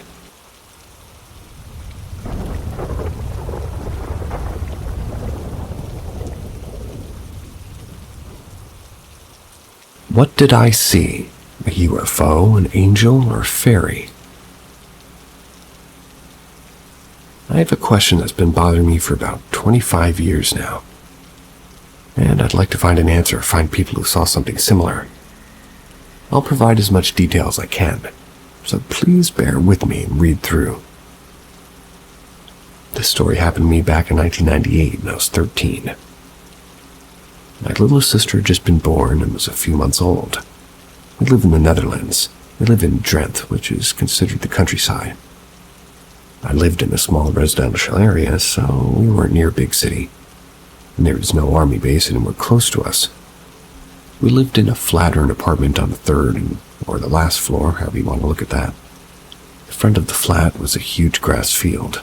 It's about 2 soccer fields big. On the other end of the field there was another flat, same as ours. There's nothing on the field except for 2 trees on our side of the field.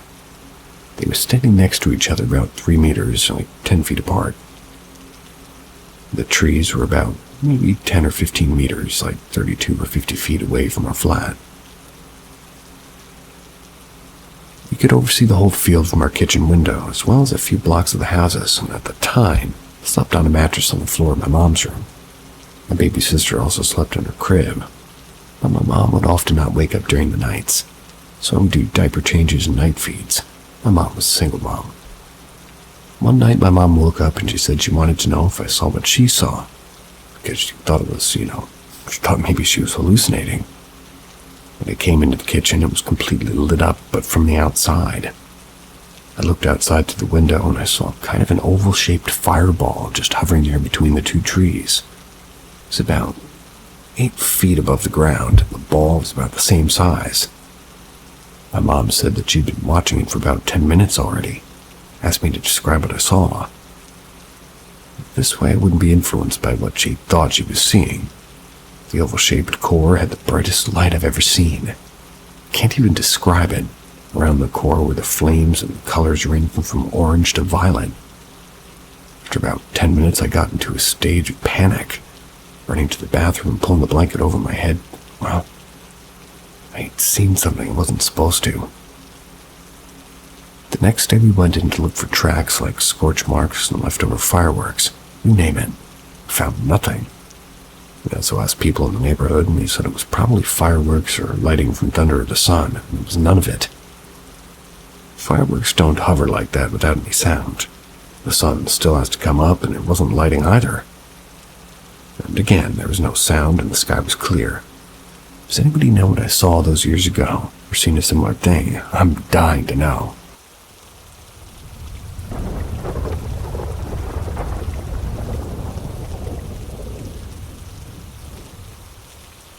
Weird music and beeps coming from my air conditioner in my hotel.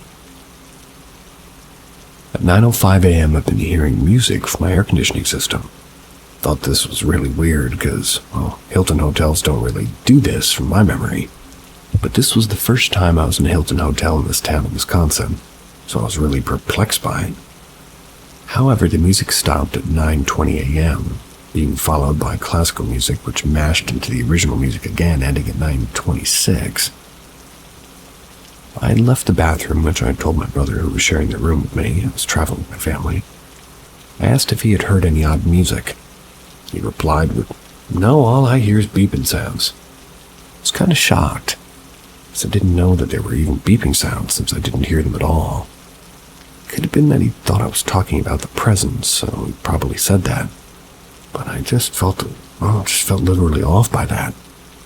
I heard the beeping sounds until 9:33 a.m. That's when I started thinking of how I also heard weird sounds from my air conditioner. It had been turned on and off, making weird noises. I also started hearing the music in the other rooms.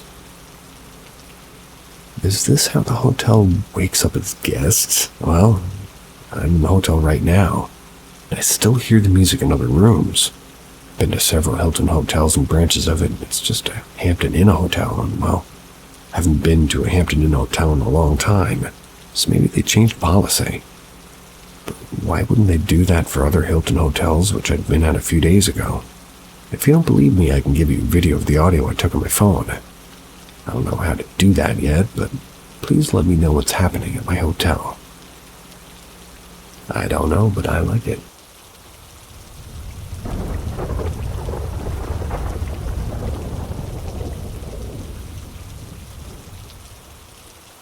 Brookstone.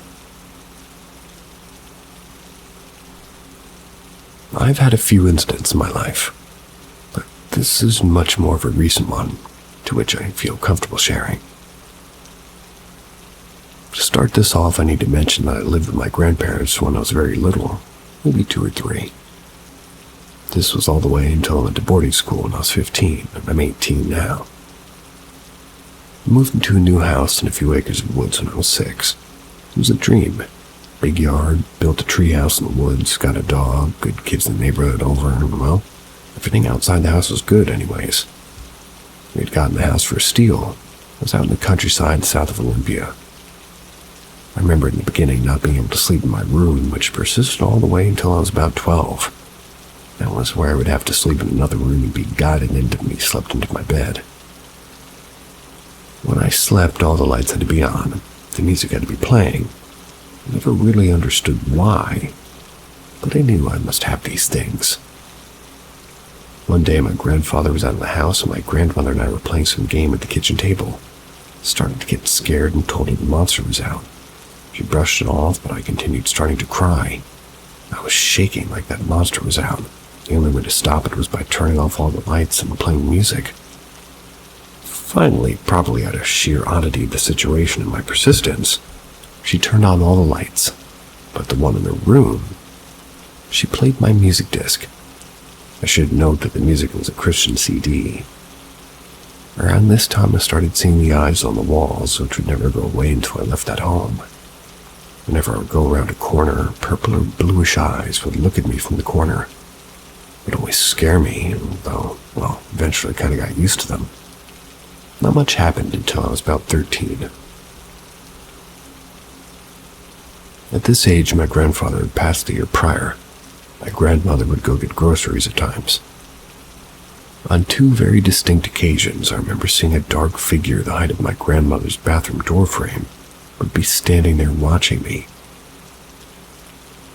She would come upon me climbing onto the roof with a kitchen knife. I was so scared. I really started to notice the darkness of the house by this point. There's a clear cloud of somber mass just lay over the entirety of the inside of the house. One thing I very distinctly remember feeling and describing was a tickle in your mind.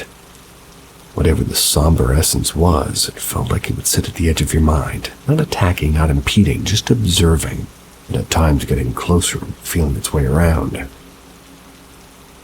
I eventually went to boarding school for being a dumbass. My grandmother was left alone. When I came back, I was visiting before I went to my new apartment home, new permanent home because, she was in bad health. I sat at the couch at maybe 9:30 and started retelling these stories. These stories that I had as a kid, and some other things that had happened to me and how I felt.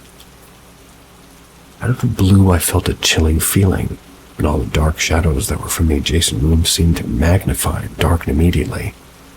I started to tense up and started telling my grandmother. She claimed to feel nothing. I felt this thing start to, I don't know what else to say, but attack me. As I'm writing this right now, the sink just turned on by itself in my house across the room from me and just turned itself back off. But anyways, I could feel my skin being pulled. It felt like something was trying to get underneath it. My mind felt invaded. I don't know how to describe it other than I felt like I was being entered into out of anger or malice and hate and pain and sorrow. After a very long time of prayer and hugging, I finally fell asleep. After I finally moved up to my permanent home, I was talking to the financial advisor that helped purchase the house. He was a very close friend, and my grandma had told him about the incident. He then began to inform me that the house was gotten for such a low price because the previous owner's daughter had committed suicide in that house. They'd wanted to get out of there. At my grandmother's funeral, somebody had mentioned in a passing joke about my grandma that they felt weird things in the house, and how she was just, well, an old paranoid lady. To this day, it freaks me out a bit.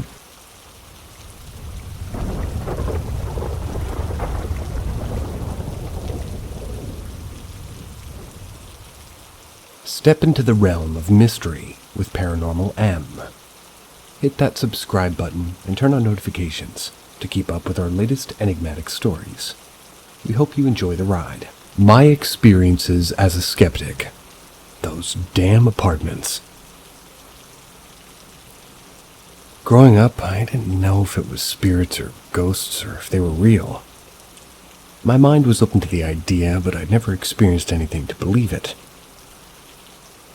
Anyways, I was 23 when I first moved out of home to my first apartment. I'm 28 now, so this was some time back. I will say that living there for the most part was normal, but on a couple of occasions there were some moments that sent chills down my spine. The first time I was chilling with my lady friend. We were just laying on my couch watching a movie or something, and the kitchen was small, so looking at the TV you can see the whole kitchen. I had a cheap trash can with a lid top and it spins. So, to dispose of the trash, you just throw it in. We were just chilling. In the corner of my eye, I see the lid spin a few times, as if someone slapped it to make it spin. I noticed, but I didn't say anything.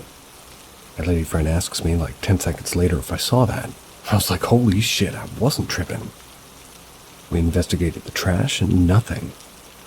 At first, I thought a rat jumped into it or something.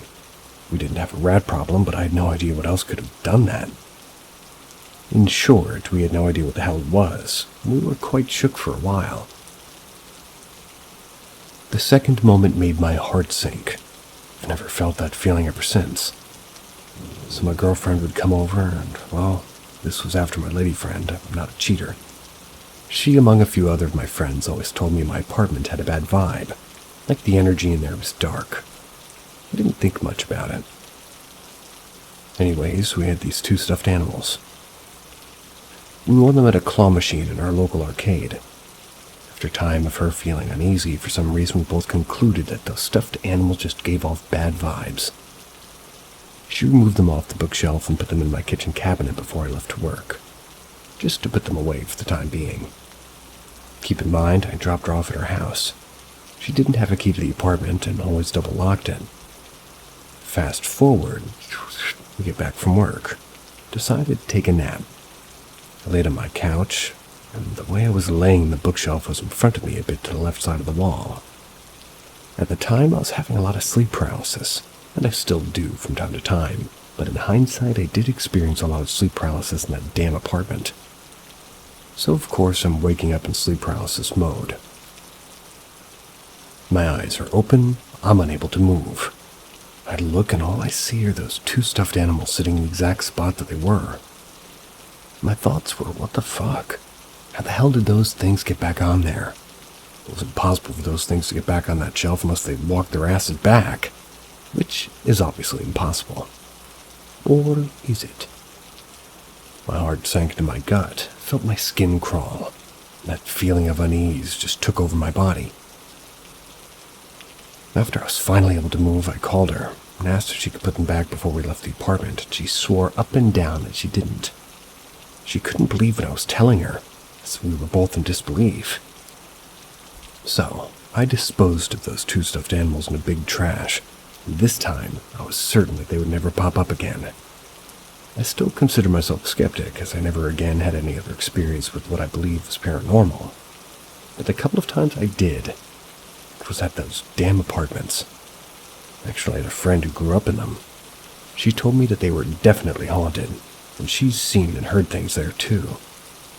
Anyway, sorry for the longer stories. Hope you enjoyed listening to them. Cheers.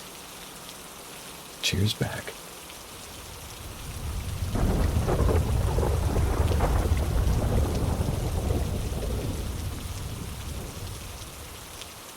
Girlfriend saved me from a sleeping entity. This happened a few years ago, but still freaks me out.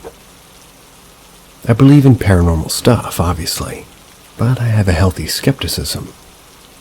In high school and college, I went on a number of haunted tours in my home state of Louisiana. Never had any experiences, just a healthy interest in ghost stories. Moved across the country to Ohio. I moved in with my girlfriend at the time. Let's call her Anne. We'd been living together for about 2 years. Anne had some awful exes, and so despite sleeping in the same bed if I moved, or hugged her in her sleep, or even if I got up to go to the bathroom, she'd always wake up. She was a very light sleeper. It got to the point I suggested that we get separate beds, but she didn't want to be close, so we didn't.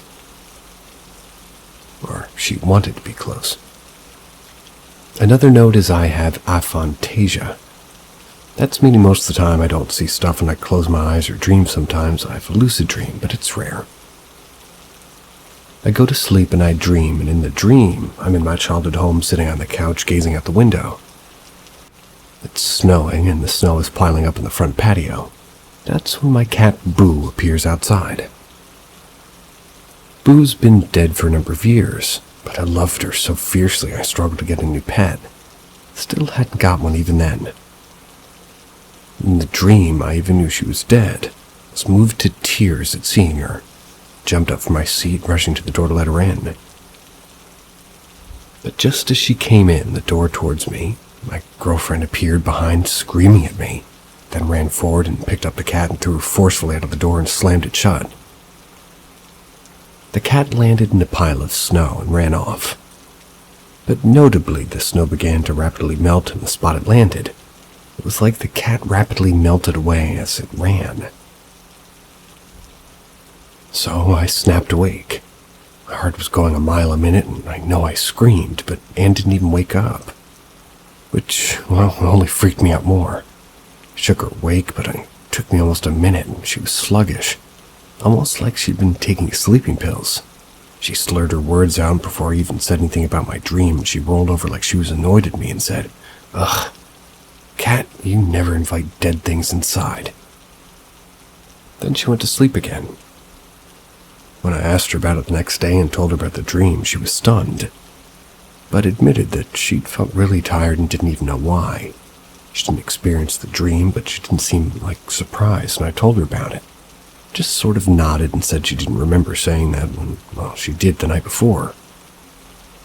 But you never invite things into your dreams, especially if you know it's dead. I didn't even know that she was into supernatural stuff, but somehow it hadn't come up in our relationship before that. It's been almost 5 years since then, but every now and then I remember it. It freaks me out all over.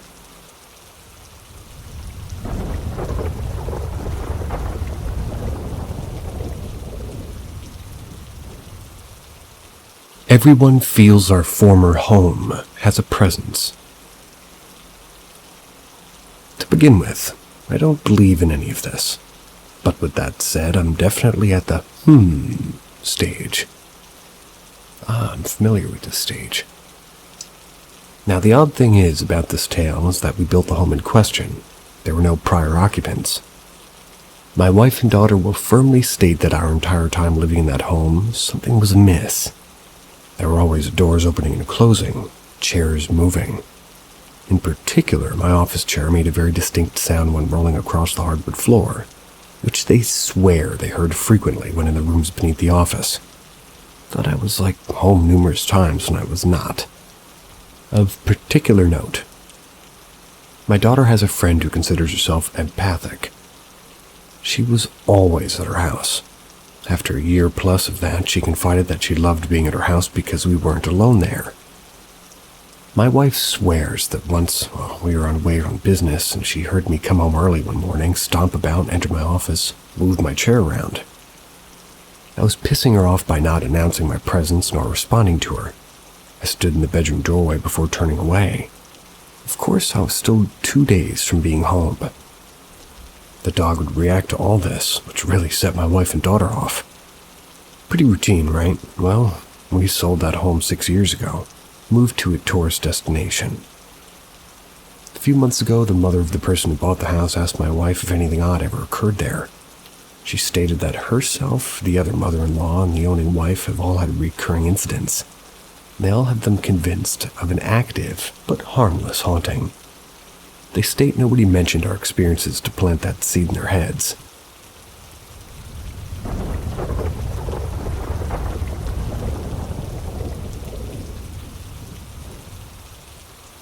I'm like 85% that my house is haunted. The thing is, I'm the only one that'll actually admit something actually off. My house used to be an ice house back in the late 18th century, and then later an apothecary. You can still find the old bottles in the river, that's if you dig down deep enough. We lived here for 15 years, and I've always felt off in the basement. Can't really explain it. Just kind of a sixth sense that tells me something's not right. For the first 10 or 12 years living here, I can't really remember anything happening besides that feeling. Then right before I went off to basic training, I've had 3 separate encounters in this house. The first one being the most bizarre, in my opinion. I was down in the basement playing around at my computer. That's when I felt something fly by my head. It hit my ear and then fell onto the desk, preceded by footsteps going up the stairs. First, I thought it was my dad playing around. Went up to my parents' room and asked my mom to get her husband. That's when my dad jolted awake and asked, "What do you mean?" My mom woke up and was able to confirm that he was there the entire time. Took them back downstairs into the basement to tell them what happened, and to look for whatever hit me. What hit me was a little 1-inch piece of plaster. My dad said, "I have no explanation. The piece fits perfectly in a spot in the wall directly behind me." My second and most notable encounter I actually got on video. I was sitting on the couch in our living room watching, TV, and everybody was out like a sports event or something. I have a screen door and a glass door to my left that leads to a porch. A little into my movie, I started hearing knocking, like soft knocks at times and then heavier ones. There's no tree branches near my porch, and the screen door has no way of touching the glass. I opened the curtains, no one was there. I then started recording. In the video, I talk about hearing the knocking, and I'm kind of freaked out at this point when you can clearly hear 2 distinct rhythmic knocks. I then call my buddy, asked him to pull his car so it covers one exit from my backyard while I go to the other just to make sure no one's messing with me. Well, there's absolutely nobody there. We went inside, and I was telling him about it when it knocked again. This freaked us both out, but after that, it completely stopped. We spent the rest of the night watching Jackass together. That's a warm way to end a story.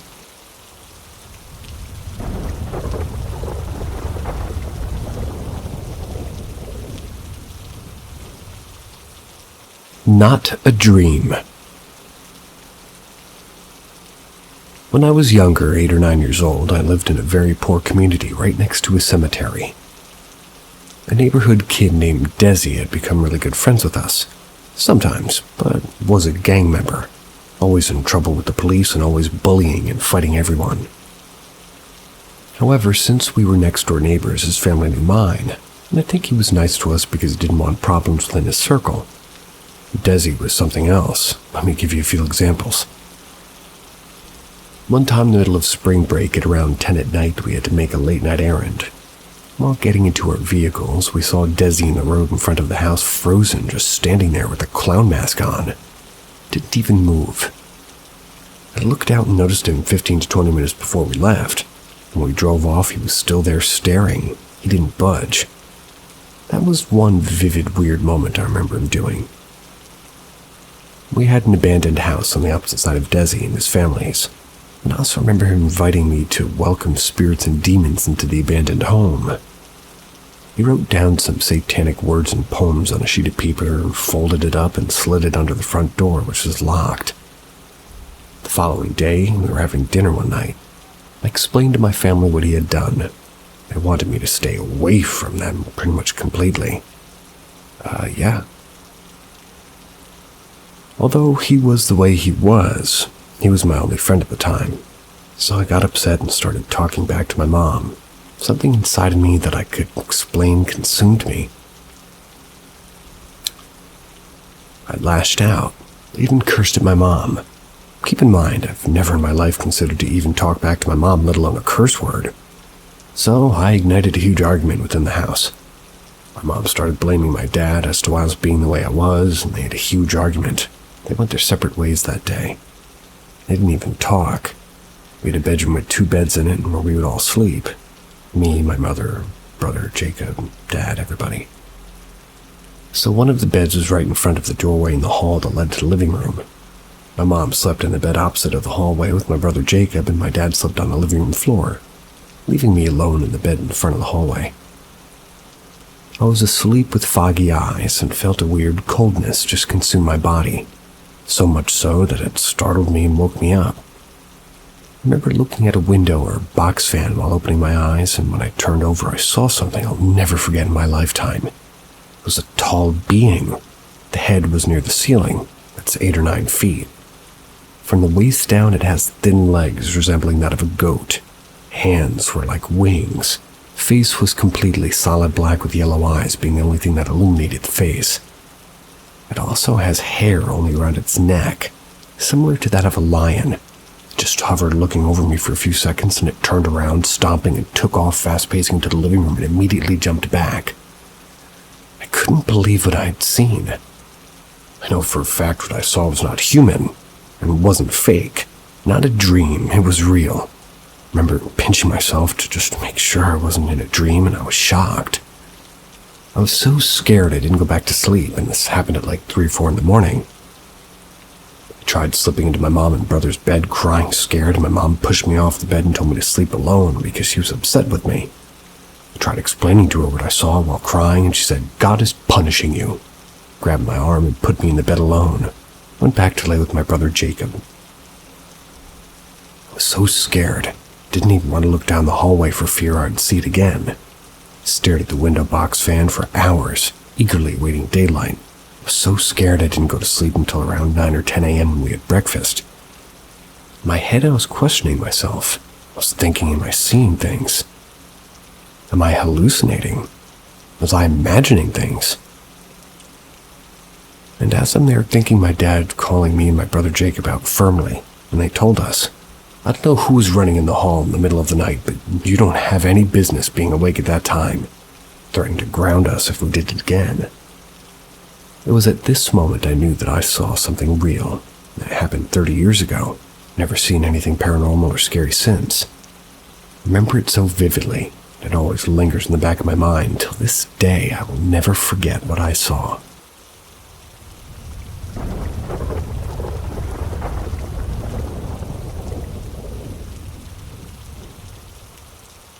Advice, help, what to do when being haunted. I put some trigger words into the title to hopefully help people who are searching for advice.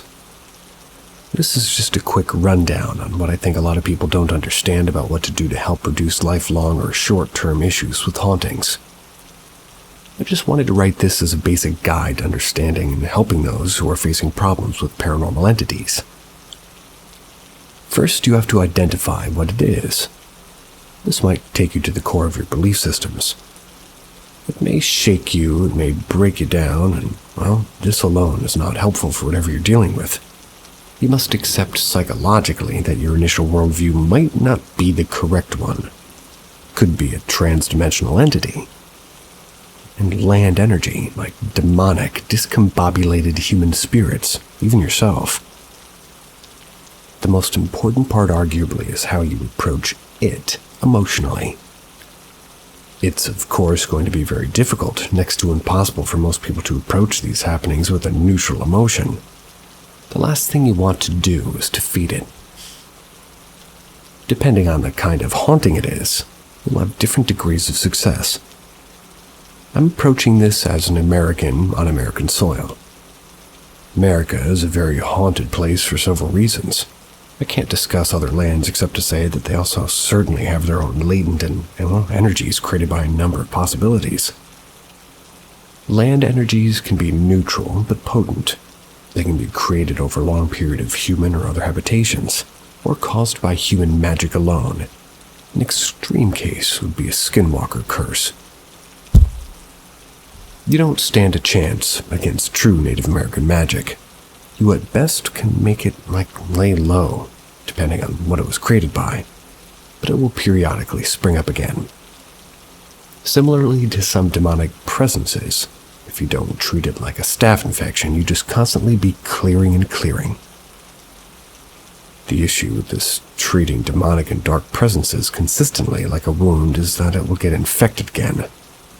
The goal is to kill it or to send it away, severing the line of connection or harboring protection around you utilizing a number of methods. It requires you to ask for assistance spiritually from the beings and persons who are designed to help you. Call them ancestors or otherwise, but please call upon these figures and create a relationship with them. They want you to create a relationship with them after all. Potentiates what they can do when you're connected to them, and it's very strong. Ask for assistance from the true healers and spiritualists in your area and online. Distance healing is real, and also a good resource. Confirm their intentions and abilities with your own intuition, and their reviews and recommendations. Ask them to come to your home. Have them perform sacred cleansings as many times as needed. Bring over somebody who can identify what's in your home or land. Learn from them. Heal your spiritual body and mind. Use the healing modalities of the globe. Use them to strengthen your spiritual body. Learn to harness your energetic field. Fill it with positive energies and learn to form a barrier, a protective barrier around you. You must learn to feel it and extend its proximity outside of your body to fill the clear rooms, your home, and the land around you. You want to fill it with the utmost divine light presence. Become anchored in a connectivity with whatever divine forces that you can. You will learn so much, heal so much, yourself, the world around you. Take control over your safety and self. We only truly experience such a small amount of their limited perception. It's akin to taking a self-defense class. These are tools everybody should have and are so important for the human experience, and these skills extend far past this life. Take care and be well.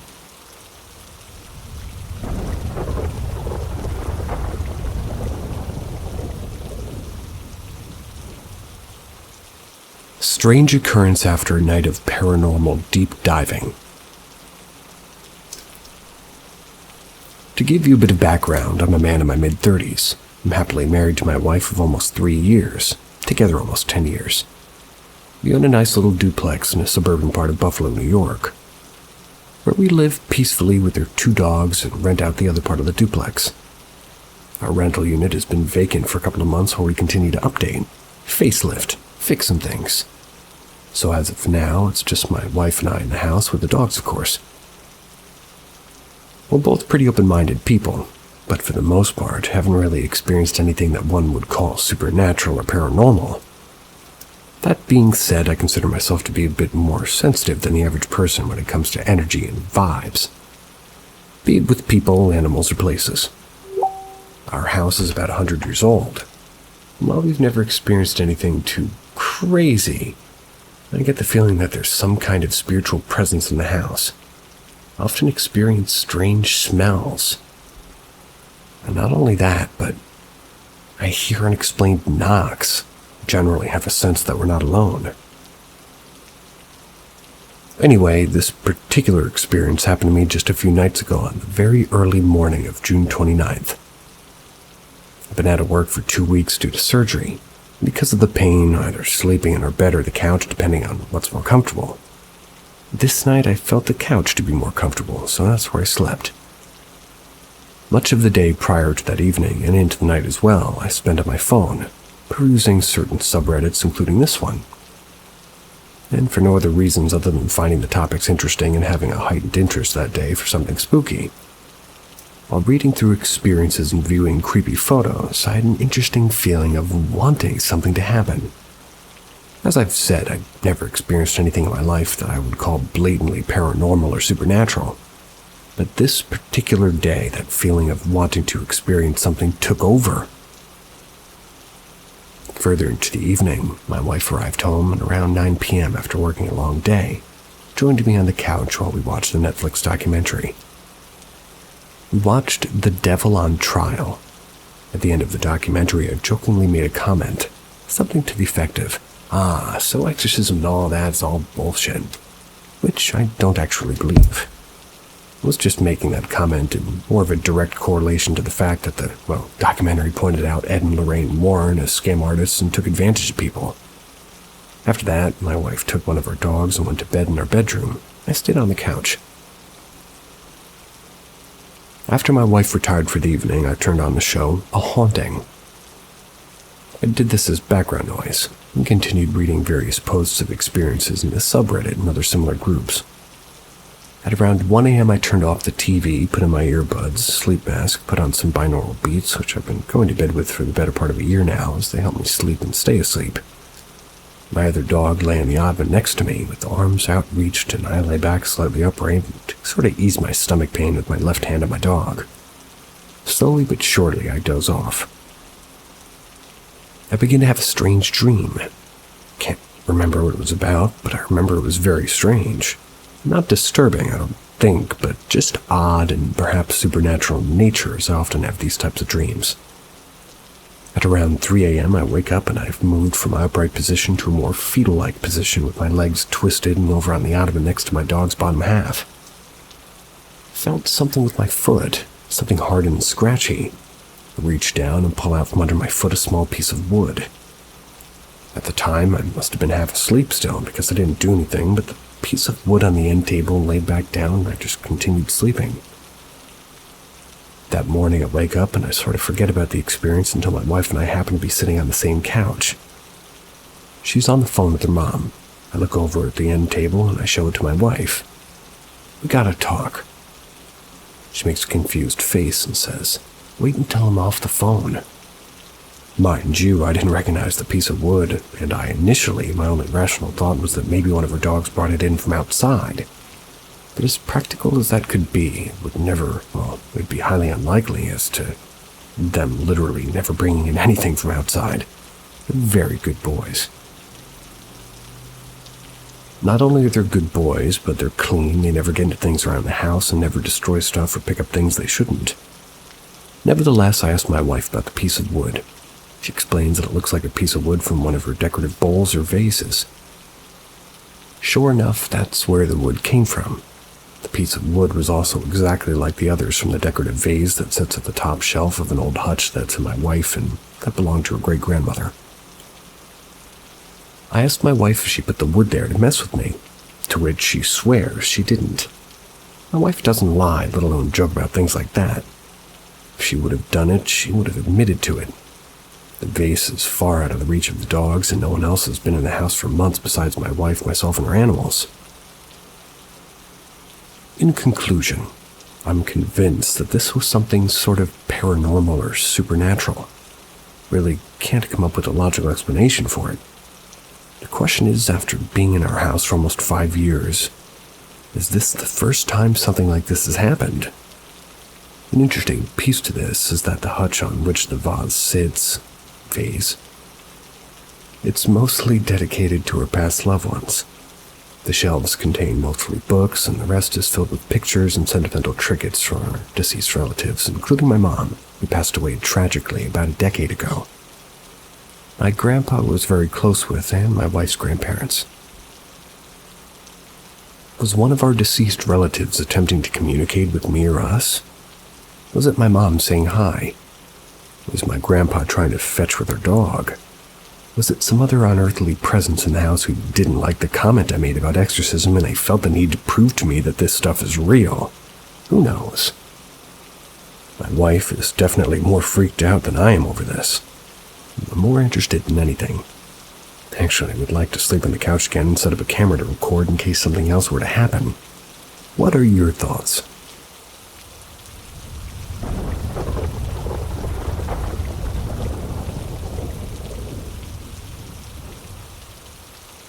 Seeing figures when coming out of sleep, but they're still there even once I'm fully awake.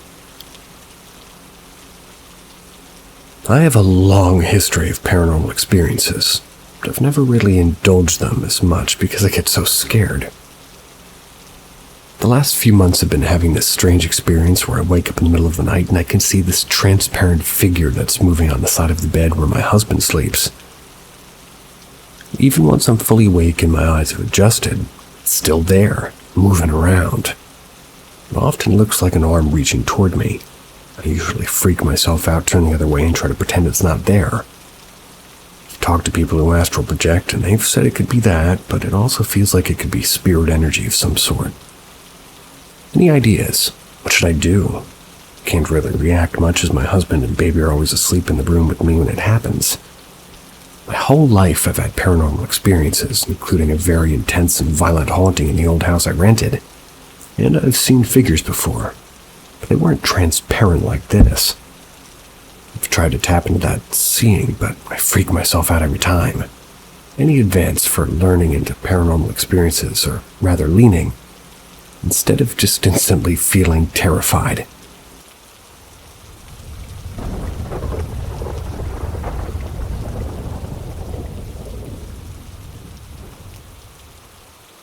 I've been dealing with this for about 7 years now. So going back all the way to 2017, honestly, I may have posted before, I don't even really remember, but I lived in a trailer. My grandmother and my uncle lived in it originally. Staying the night there, I was always spooked. Anyways, so me and my mother moved in as well. There was a hallway I refused to go down unless I needed to. There were 2 bedrooms down that hallway. Both frightened me, but I was always afraid to go closer when I got into my uncle's room. There was a feeling I'd get, like no matter where I was, but it'd get worse the closer you got. I'd see shadow figures about the house, usually in my grandmother's room. You'd see other random things as well in the hall. But the worst part was that feeling and a feeling of being watched. That it was generally from one direction, the hall. If you go into the hall suddenly, it's from everywhere. Eventually, my uncle moved out. I moved in, my mother did as well. That was because I wasn't staying alone. I refused to. I hated that room with every fiber of my being. That's when I learned that while the room had both feelings in it, the closet was the worst area in the entire house. It just felt like it sucked the air from your lungs. I was about 11 during this. The family's always been spiritual, though most ignore and deny it. At that time, both my grandmother and my mother denied it. As time went on, I started having bad dreams about the trailer, but eventually it turned to lucid dreams. At the time, I had no idea what was happening. I had about 3 of them. They all generally started the same. My mother standing there before leaving the room, I'd get up to follow and then go lucid. The first and third time weren't too bad, but the second one is the one that bothers me the most. There was this thing there that I couldn't see but could feel. I knew it was trying to lure me out of the room, so I tried to get back to bed. I remember feeling it grab me, arms, legs, waist, anything it could reach, I guess. As I was fighting it, it lifted me off the ground. All the while, I still can't see it.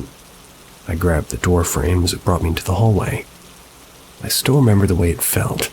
The trailer itself looked odd, dark and discolored, warped almost. Dust idly floating around and gravity just didn't even work anymore. Ended up bringing me in front of a large open bathroom door. In front of the mirror on the door, disappeared off the back room. I looked into the mirror. I could see myself, but I could also see behind me.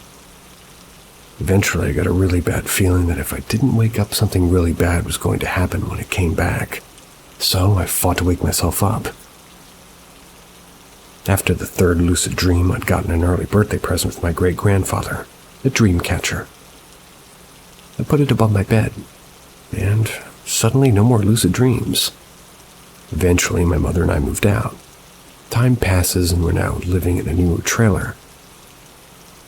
People keep giving me, dream catchers as gifts. Even got one of my own after learning that they stop the lucid dreams I get pulled into. Skipping to about 13 or 14, my cat at the time started destroying them. He liked the feathers, you know? I do. Anyhow, as my dream catchers dwindled, I got pulled into another dream. I got more dream catchers, was fine, they got messed with. Fast forwarding to about 16, I had another. This one was a bit different. Started off as a bad dream, and I felt it. I got into a car, and as I was doing so, I went lucid. I locked the car, and I could feel it standing there. I always know where it is. Would unlock the doors, and I'd jump back to lock them, and I missed one, and it got in. Then it tried to drive off a cliff. I managed to wake myself up before he went over. I had another one recently. I'm not sure if it was last year or this anymore, but took place at my great-grandfather's house. It was also a bit different for several reasons. Dream me knew that it was there and kept avoiding the hallway. It eventually even started screaming at the hallway where it was going to go away and leave me alone. The screaming is what made me go lucid, and in a way I could feel its irritation. I fought to wake up, and I had learned as well that I had a dream catcher up there that had been messed with up still, but it had a painting, but hanging was damaged and dream catchers a no-no. What? There's another I'm not fully sure where it fits. I blocked it out. I was reminded as I got further down in typing. I don't remember quite as much as I once did, but got sucked into a lucid dream of my room, the room I still have now. Though it was set up how I'd had it before, changed it around, I heard and felt it coming through the door, so I pretended to be asleep. Heard it come in and felt it sit on the edge of the bed next to me. Felt it loom in to get close to me. Started talking about, generally, as I said, I don't remember as well anymore. How did I think I was going to know I was awake? Was I really trying to pretend? Taunting me, really. That was the first time I'd ever really spoke or even seemed amused. It started blowing on my face. I guess trying to make me react or open my eyes, I don't know. This year, though, I've had so many of them. I'm 18 now, and I had just a bad dream. I ended up going lucid. I was yelled at by one of the antagonists of the dream about leaving. He was incredibly angry that I'd started waking up. As stupid as it is, it scared me, so I forced myself to instead stay in the dream, which I regret, but More recently, though, starting yesterday, I've been dreaming about the original trailer. Now, mind you, before I get into those, the person who now lives in the trailer is a family friend, who said my uncle and his friends had messed with a Ouija board in his room before he moved in. He said none of them would talk about what happened. Frankly, none of them seemed to want to remember. But he also mentioned that it had gotten left in the closet. But back to the recent dreams. Yesterday, it had me and my grandmother going to the trailer. There was a horrible smell, make you want to hurt, rotten kind of smell. Nothing much happened. My dream self was cautious of the hallway and walking around the trailer. A dog threw up. There was 4 or 5, none of which I recognized, and I woke up. This last one I woke up from today. It had me, my mother, my uncle, and his now husband. I remember being in the bathroom, and it looked different. I was uneasy, and I was quick to get back into the living room where everybody else was. Originally, I was standing near where my uncles were sat.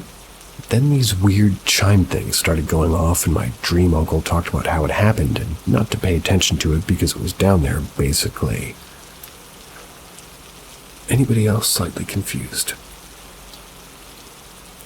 Raise your hand. I had glanced back, because I felt that similar feeling, but my dream uncle said that he don't look back there. I hadn't seen anything and hoped that it was a good sign. Got spooked although the longer it went on, so I went and sat on the other sofa by my dream mom, and my dream uncle started showing pictures on the phone of how they'd seen something down the hall before. I tried not to look, but even though I closed my eyes, I still did. Then the chiming or ticking or whatever got louder and quicker. My uncle, it's the dream by now, told everybody to feign being asleep and not to look. So we all did. I could hear and feel it around, hear it walking and messing with everybody. Then it got to me and it said something. I don't remember, but I mentioned that I wrote something after realizing a connection, and this is it.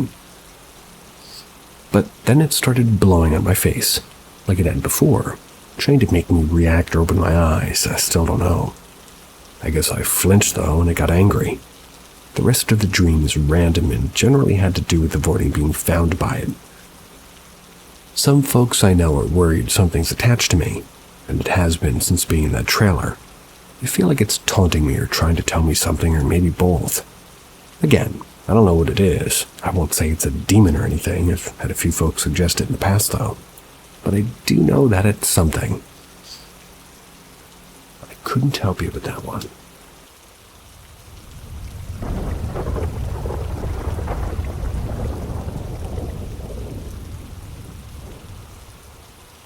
I was a regular at a business that never existed. A few years ago, I would stop several times a week at a gas station on my way to work. It was nearly always the same attendant, and she and I would chat as well as greet the other regulars filtering through the day to the early hours of the morning. She knew my cigarette brand and would have them sitting on the counter for me when she saw me coming. A man would usually show up around the same time and grab a few energy drinks. We would exchange pleasantries about work or spouses and pets. Didn't always get gas there because I worked over the state line and it was cheaper on the other state. Around this time I went through a divorce, switched jobs, which meant that stopping at this gas station was no longer a part of my normal routine. Around a year later I was driving by the area with somebody and noticed that not only had the gas station shut down, but had been demolished and the area grown over in a quick time. I said something about how the area had been naturalized very quickly. It was met with confusion. According to them, there had never been a gas station there. I inquired with several other people after this exchange, and they all agreed that there had never been anything built on this piece of land. I'm sure it was the right place. It's located on the main road right across from a shopping center. No mistaking the location for any other place. So what happened? Ghost gas station? Parallel universe? Glitch in the Matrix? I have no idea, but it's bothered me ever since. I doubt that there's an address. It's just a wooded vacant lot off of Queen Street in Martinsburg, Wyoming. It's close to the Dunkin' Donuts. It would have been around year 2013 or 2014. One of the people I'd spoke to about it was friends with the owner of the land. Said that there'd never been any development there. It may not have been a large town, but not so small that I'd ever seen the people there or every morning before and since. Yes, Gecko. Beyond knowing the guy that came in around the same time as me, an energy drink guy, I never got a name or anything. The cashier's name was something very innocuous, like Carol, possibly. The same person that said it had never been developed also told me that it was a popular cardboard village for the local homeless. True, you could see their tents, and the owner left it vacant, so they had somewhere to set up camp. Let me go check Google Maps and see if there's any information. And yes, to those who have looked, it's a wooded area behind the Dunkin'. It may have been King Street, not Queen. There's only 3 main streets, the other being Winchester Ave. It's definitely not Winchester. It's been over a decade and at least 3 banks ago. I can't look up any statements. At least, they would have been paper back then anyway. Most likely been using cash due to a controlling partner. Even if I had control of my card, which I wouldn't have wanted him to know where they were while I was buying anything, but it is Wyoming and a drug user or homeless encampment, so yeah, there's probably something weird happening there. Having been raised in the South, I maintain that the area of Wyoming isn't really Wyoming, but still the foothills of the Appalachians. So creepy stuff happens here. Oops. West Virginia. Oops. Many of you have found the vacant lot where the gas station was situated behind the Dunkin' Donuts across from the retirement assisted living home, the community gardens, or something like that. As far as I or the internet sleuths can tell, there's never been a business there. I don't really have an explanation for anybody. I'm sure of the location because it was a straight shot to 81 going to work every morning. Never left the main view of the road. Some have slightly cemented that this is where Queen Street becomes Edwin Miller Boulevard, but I think to myself and locals would probably still refer to it as Queen Street or North Queen Street till you get to Eco Lodge. And as I stated before, it's not a large town or difficult to navigate as long as you stay on those 3 main roads. So I'm leaving it there for now. I've known since the first time I noticed it had disappeared that it was something supernatural. Being an Appalachian native, we don't really question those things. I just wanted to share my experience and see if anybody else had any similar happenings.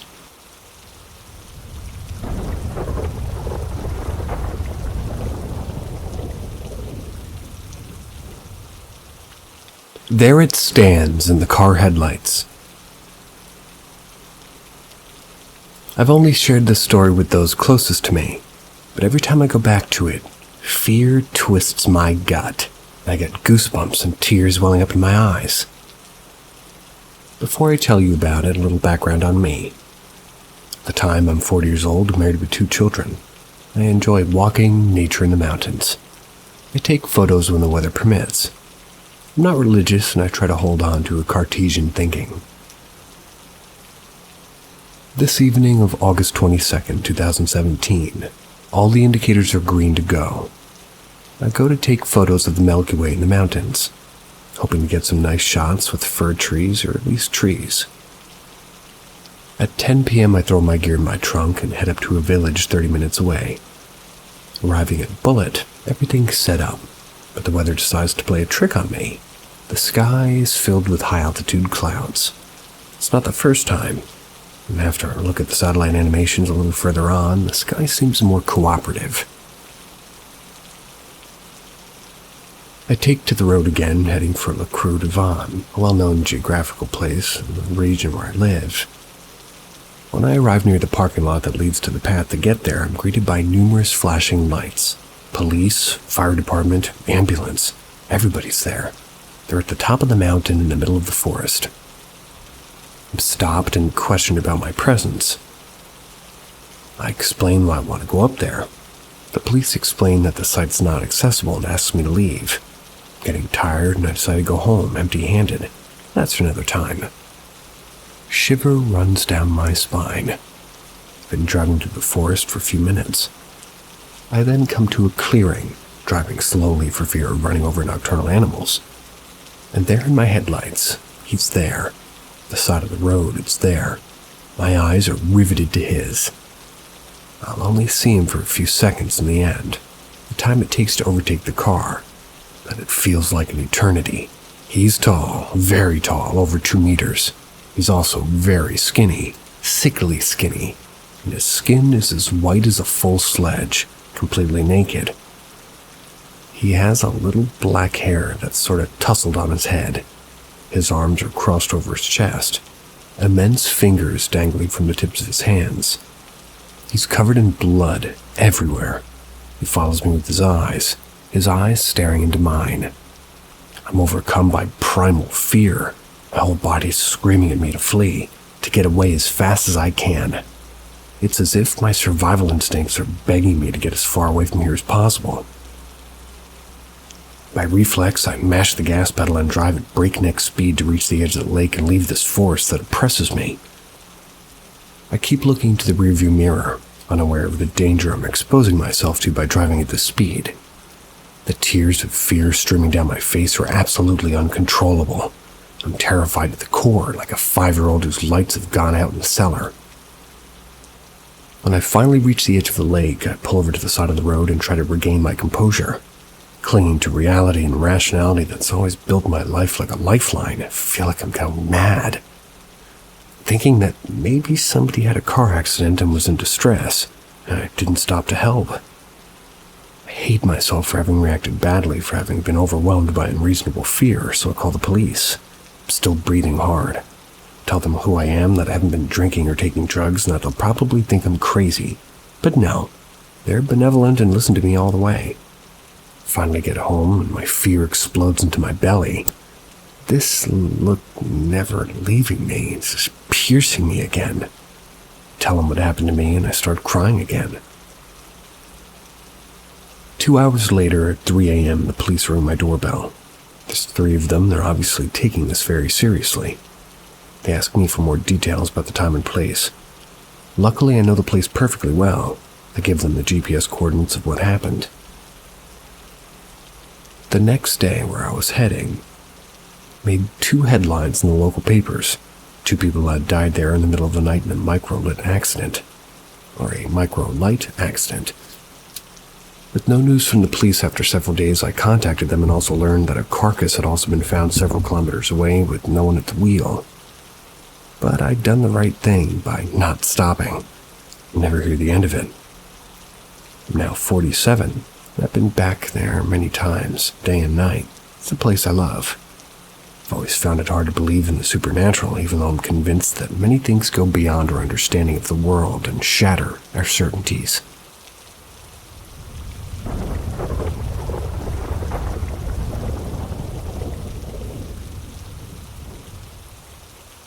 I never liked this cemetery. My mom's father died when she was around 18. Ever since I can remember, she frequently visited his grave at the cemetery, decorating it and visiting it and so on. When I was too little to be left alone and my dad wasn't home, she would take me with her. Ever since I can remember, I've hated that cemetery.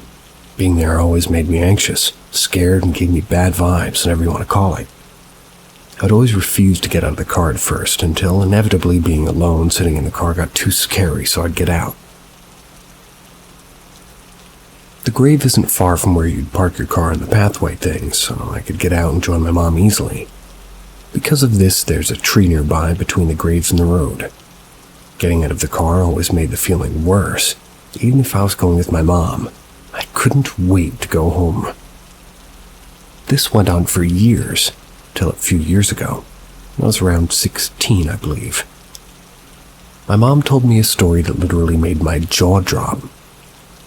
Hadn't got out of the car during that visit, and when she got back in, she said, "You know, you've never liked being here ever since the first time me and your dad brought you as a baby." Then proceeded to tell me a story that made the whole thing make sense. Apparently, when I was a little baby, old enough to sit up on my own and such, my mom and dad took me to the cemetery to visit my grandpa's grave. I was sitting in the grass, happy and all. They were keeping an eye on me, but weren't like all eyes on me. I was looking up in the aforementioned tree between the graves and the road, and all of a sudden I started screaming, like I was being actively stabbed or something. I was terrified. My parents scooped me up, checked me over, and there's no answer bugs on me in the ground where I was, but I kept crying until they left, eyeing that tree. I don't remember what I saw in the tree. I would have described it, but whatever it was scared me so bad it must have scared me or something. After she finished, it made so much sense to me why I never liked the place. I was always so anxious to be there. That'll happen.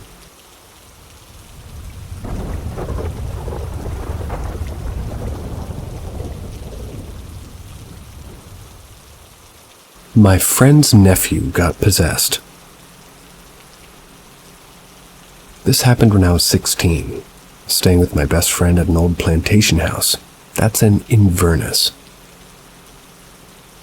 It had a very old shack out back in the property. We had been on the Ouija board earlier and afterwards. I sent a video camera on the staircase aiming at the Ouija board.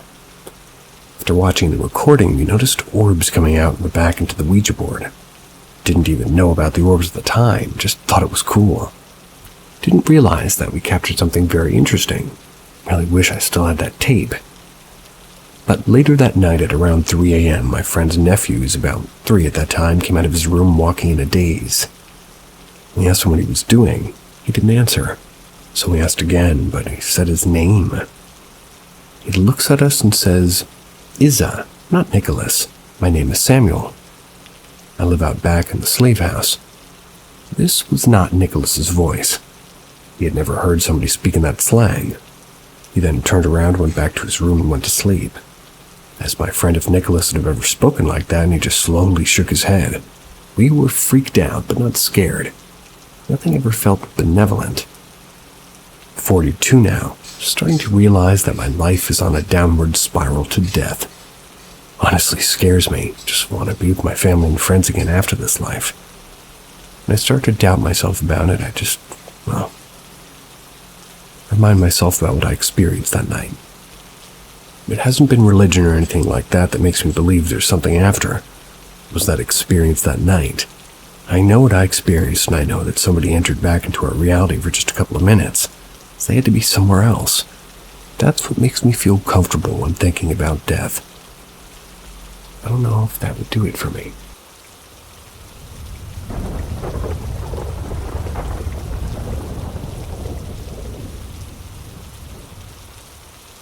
Story. Just to preface, I'm pagan. I feel like that's important to note here, as it's the main reason for my interest in anything paranormal. I recently gained another friend, Lauren, who's also been practicing witchcraft for quite a while, so I was quite excited to finally have another person to talk about it with. We quickly realized that we shared a love for anything supernatural, ghosts, cryptids, anything of the sort. Decided we want to form a YouTube channel for ghost hunting, just generally anything otherworldly. We messed around with some spirit box apps for a while, wanting to get a taste of using them before sinking money into getting the real thing. We settled on an app called GhostTube. It seemed to be the only one that was legitimate. It had no repeated or pre-recorded sounds, and we could hear short bits of audio from local radio stations, which spirit boxes are supposed to, scan through. Aside, we wanted to test it on my pendulum, something we both were very much believing had something attached to it. My pendulum is an old Catholic rosary I found years ago. I was at a wedding for a family member. I was walking to the building and I got the strangest urge to look into one of the bushes lining the entrance to the building, so I did. And there it was, this old, rusted, and broken rosary, tangled in its branches. Despite me being terrible for losing things, I've had it since then. I feel its energy strongly.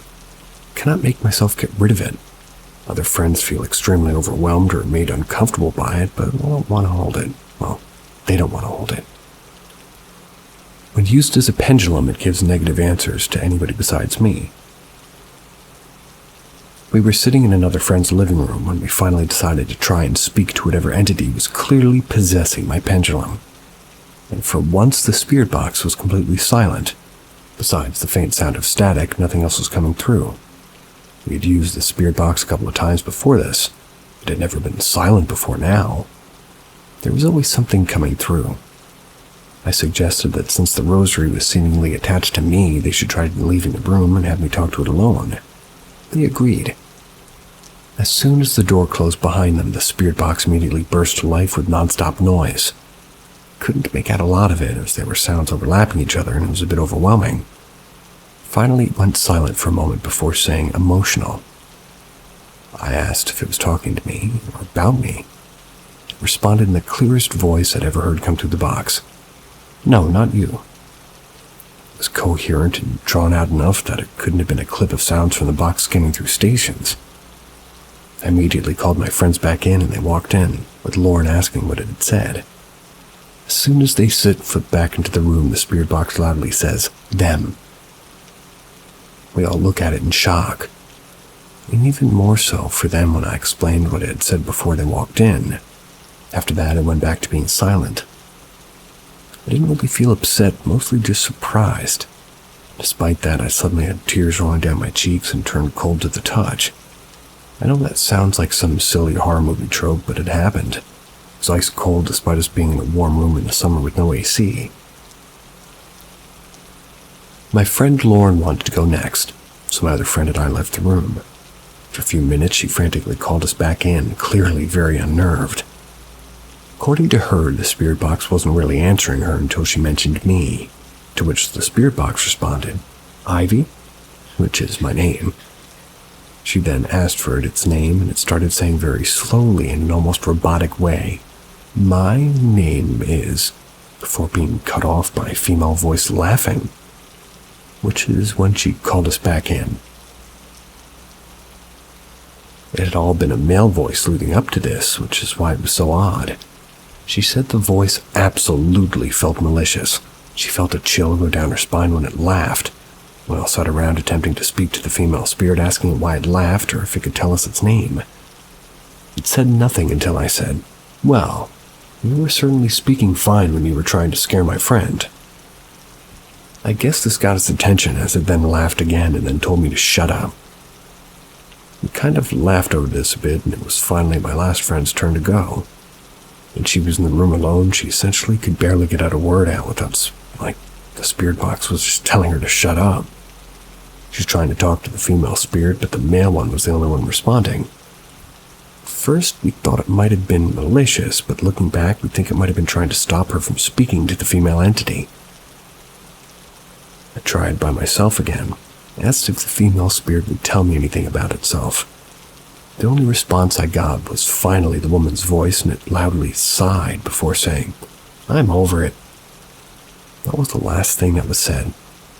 We aren't too sure which voice would have originated from the rosary, if any of them. I can only hope it wasn't the female one, as I certainly don't want that attached to me. But either way, it was certainly an experience for all of us. And so are those stories. See ya.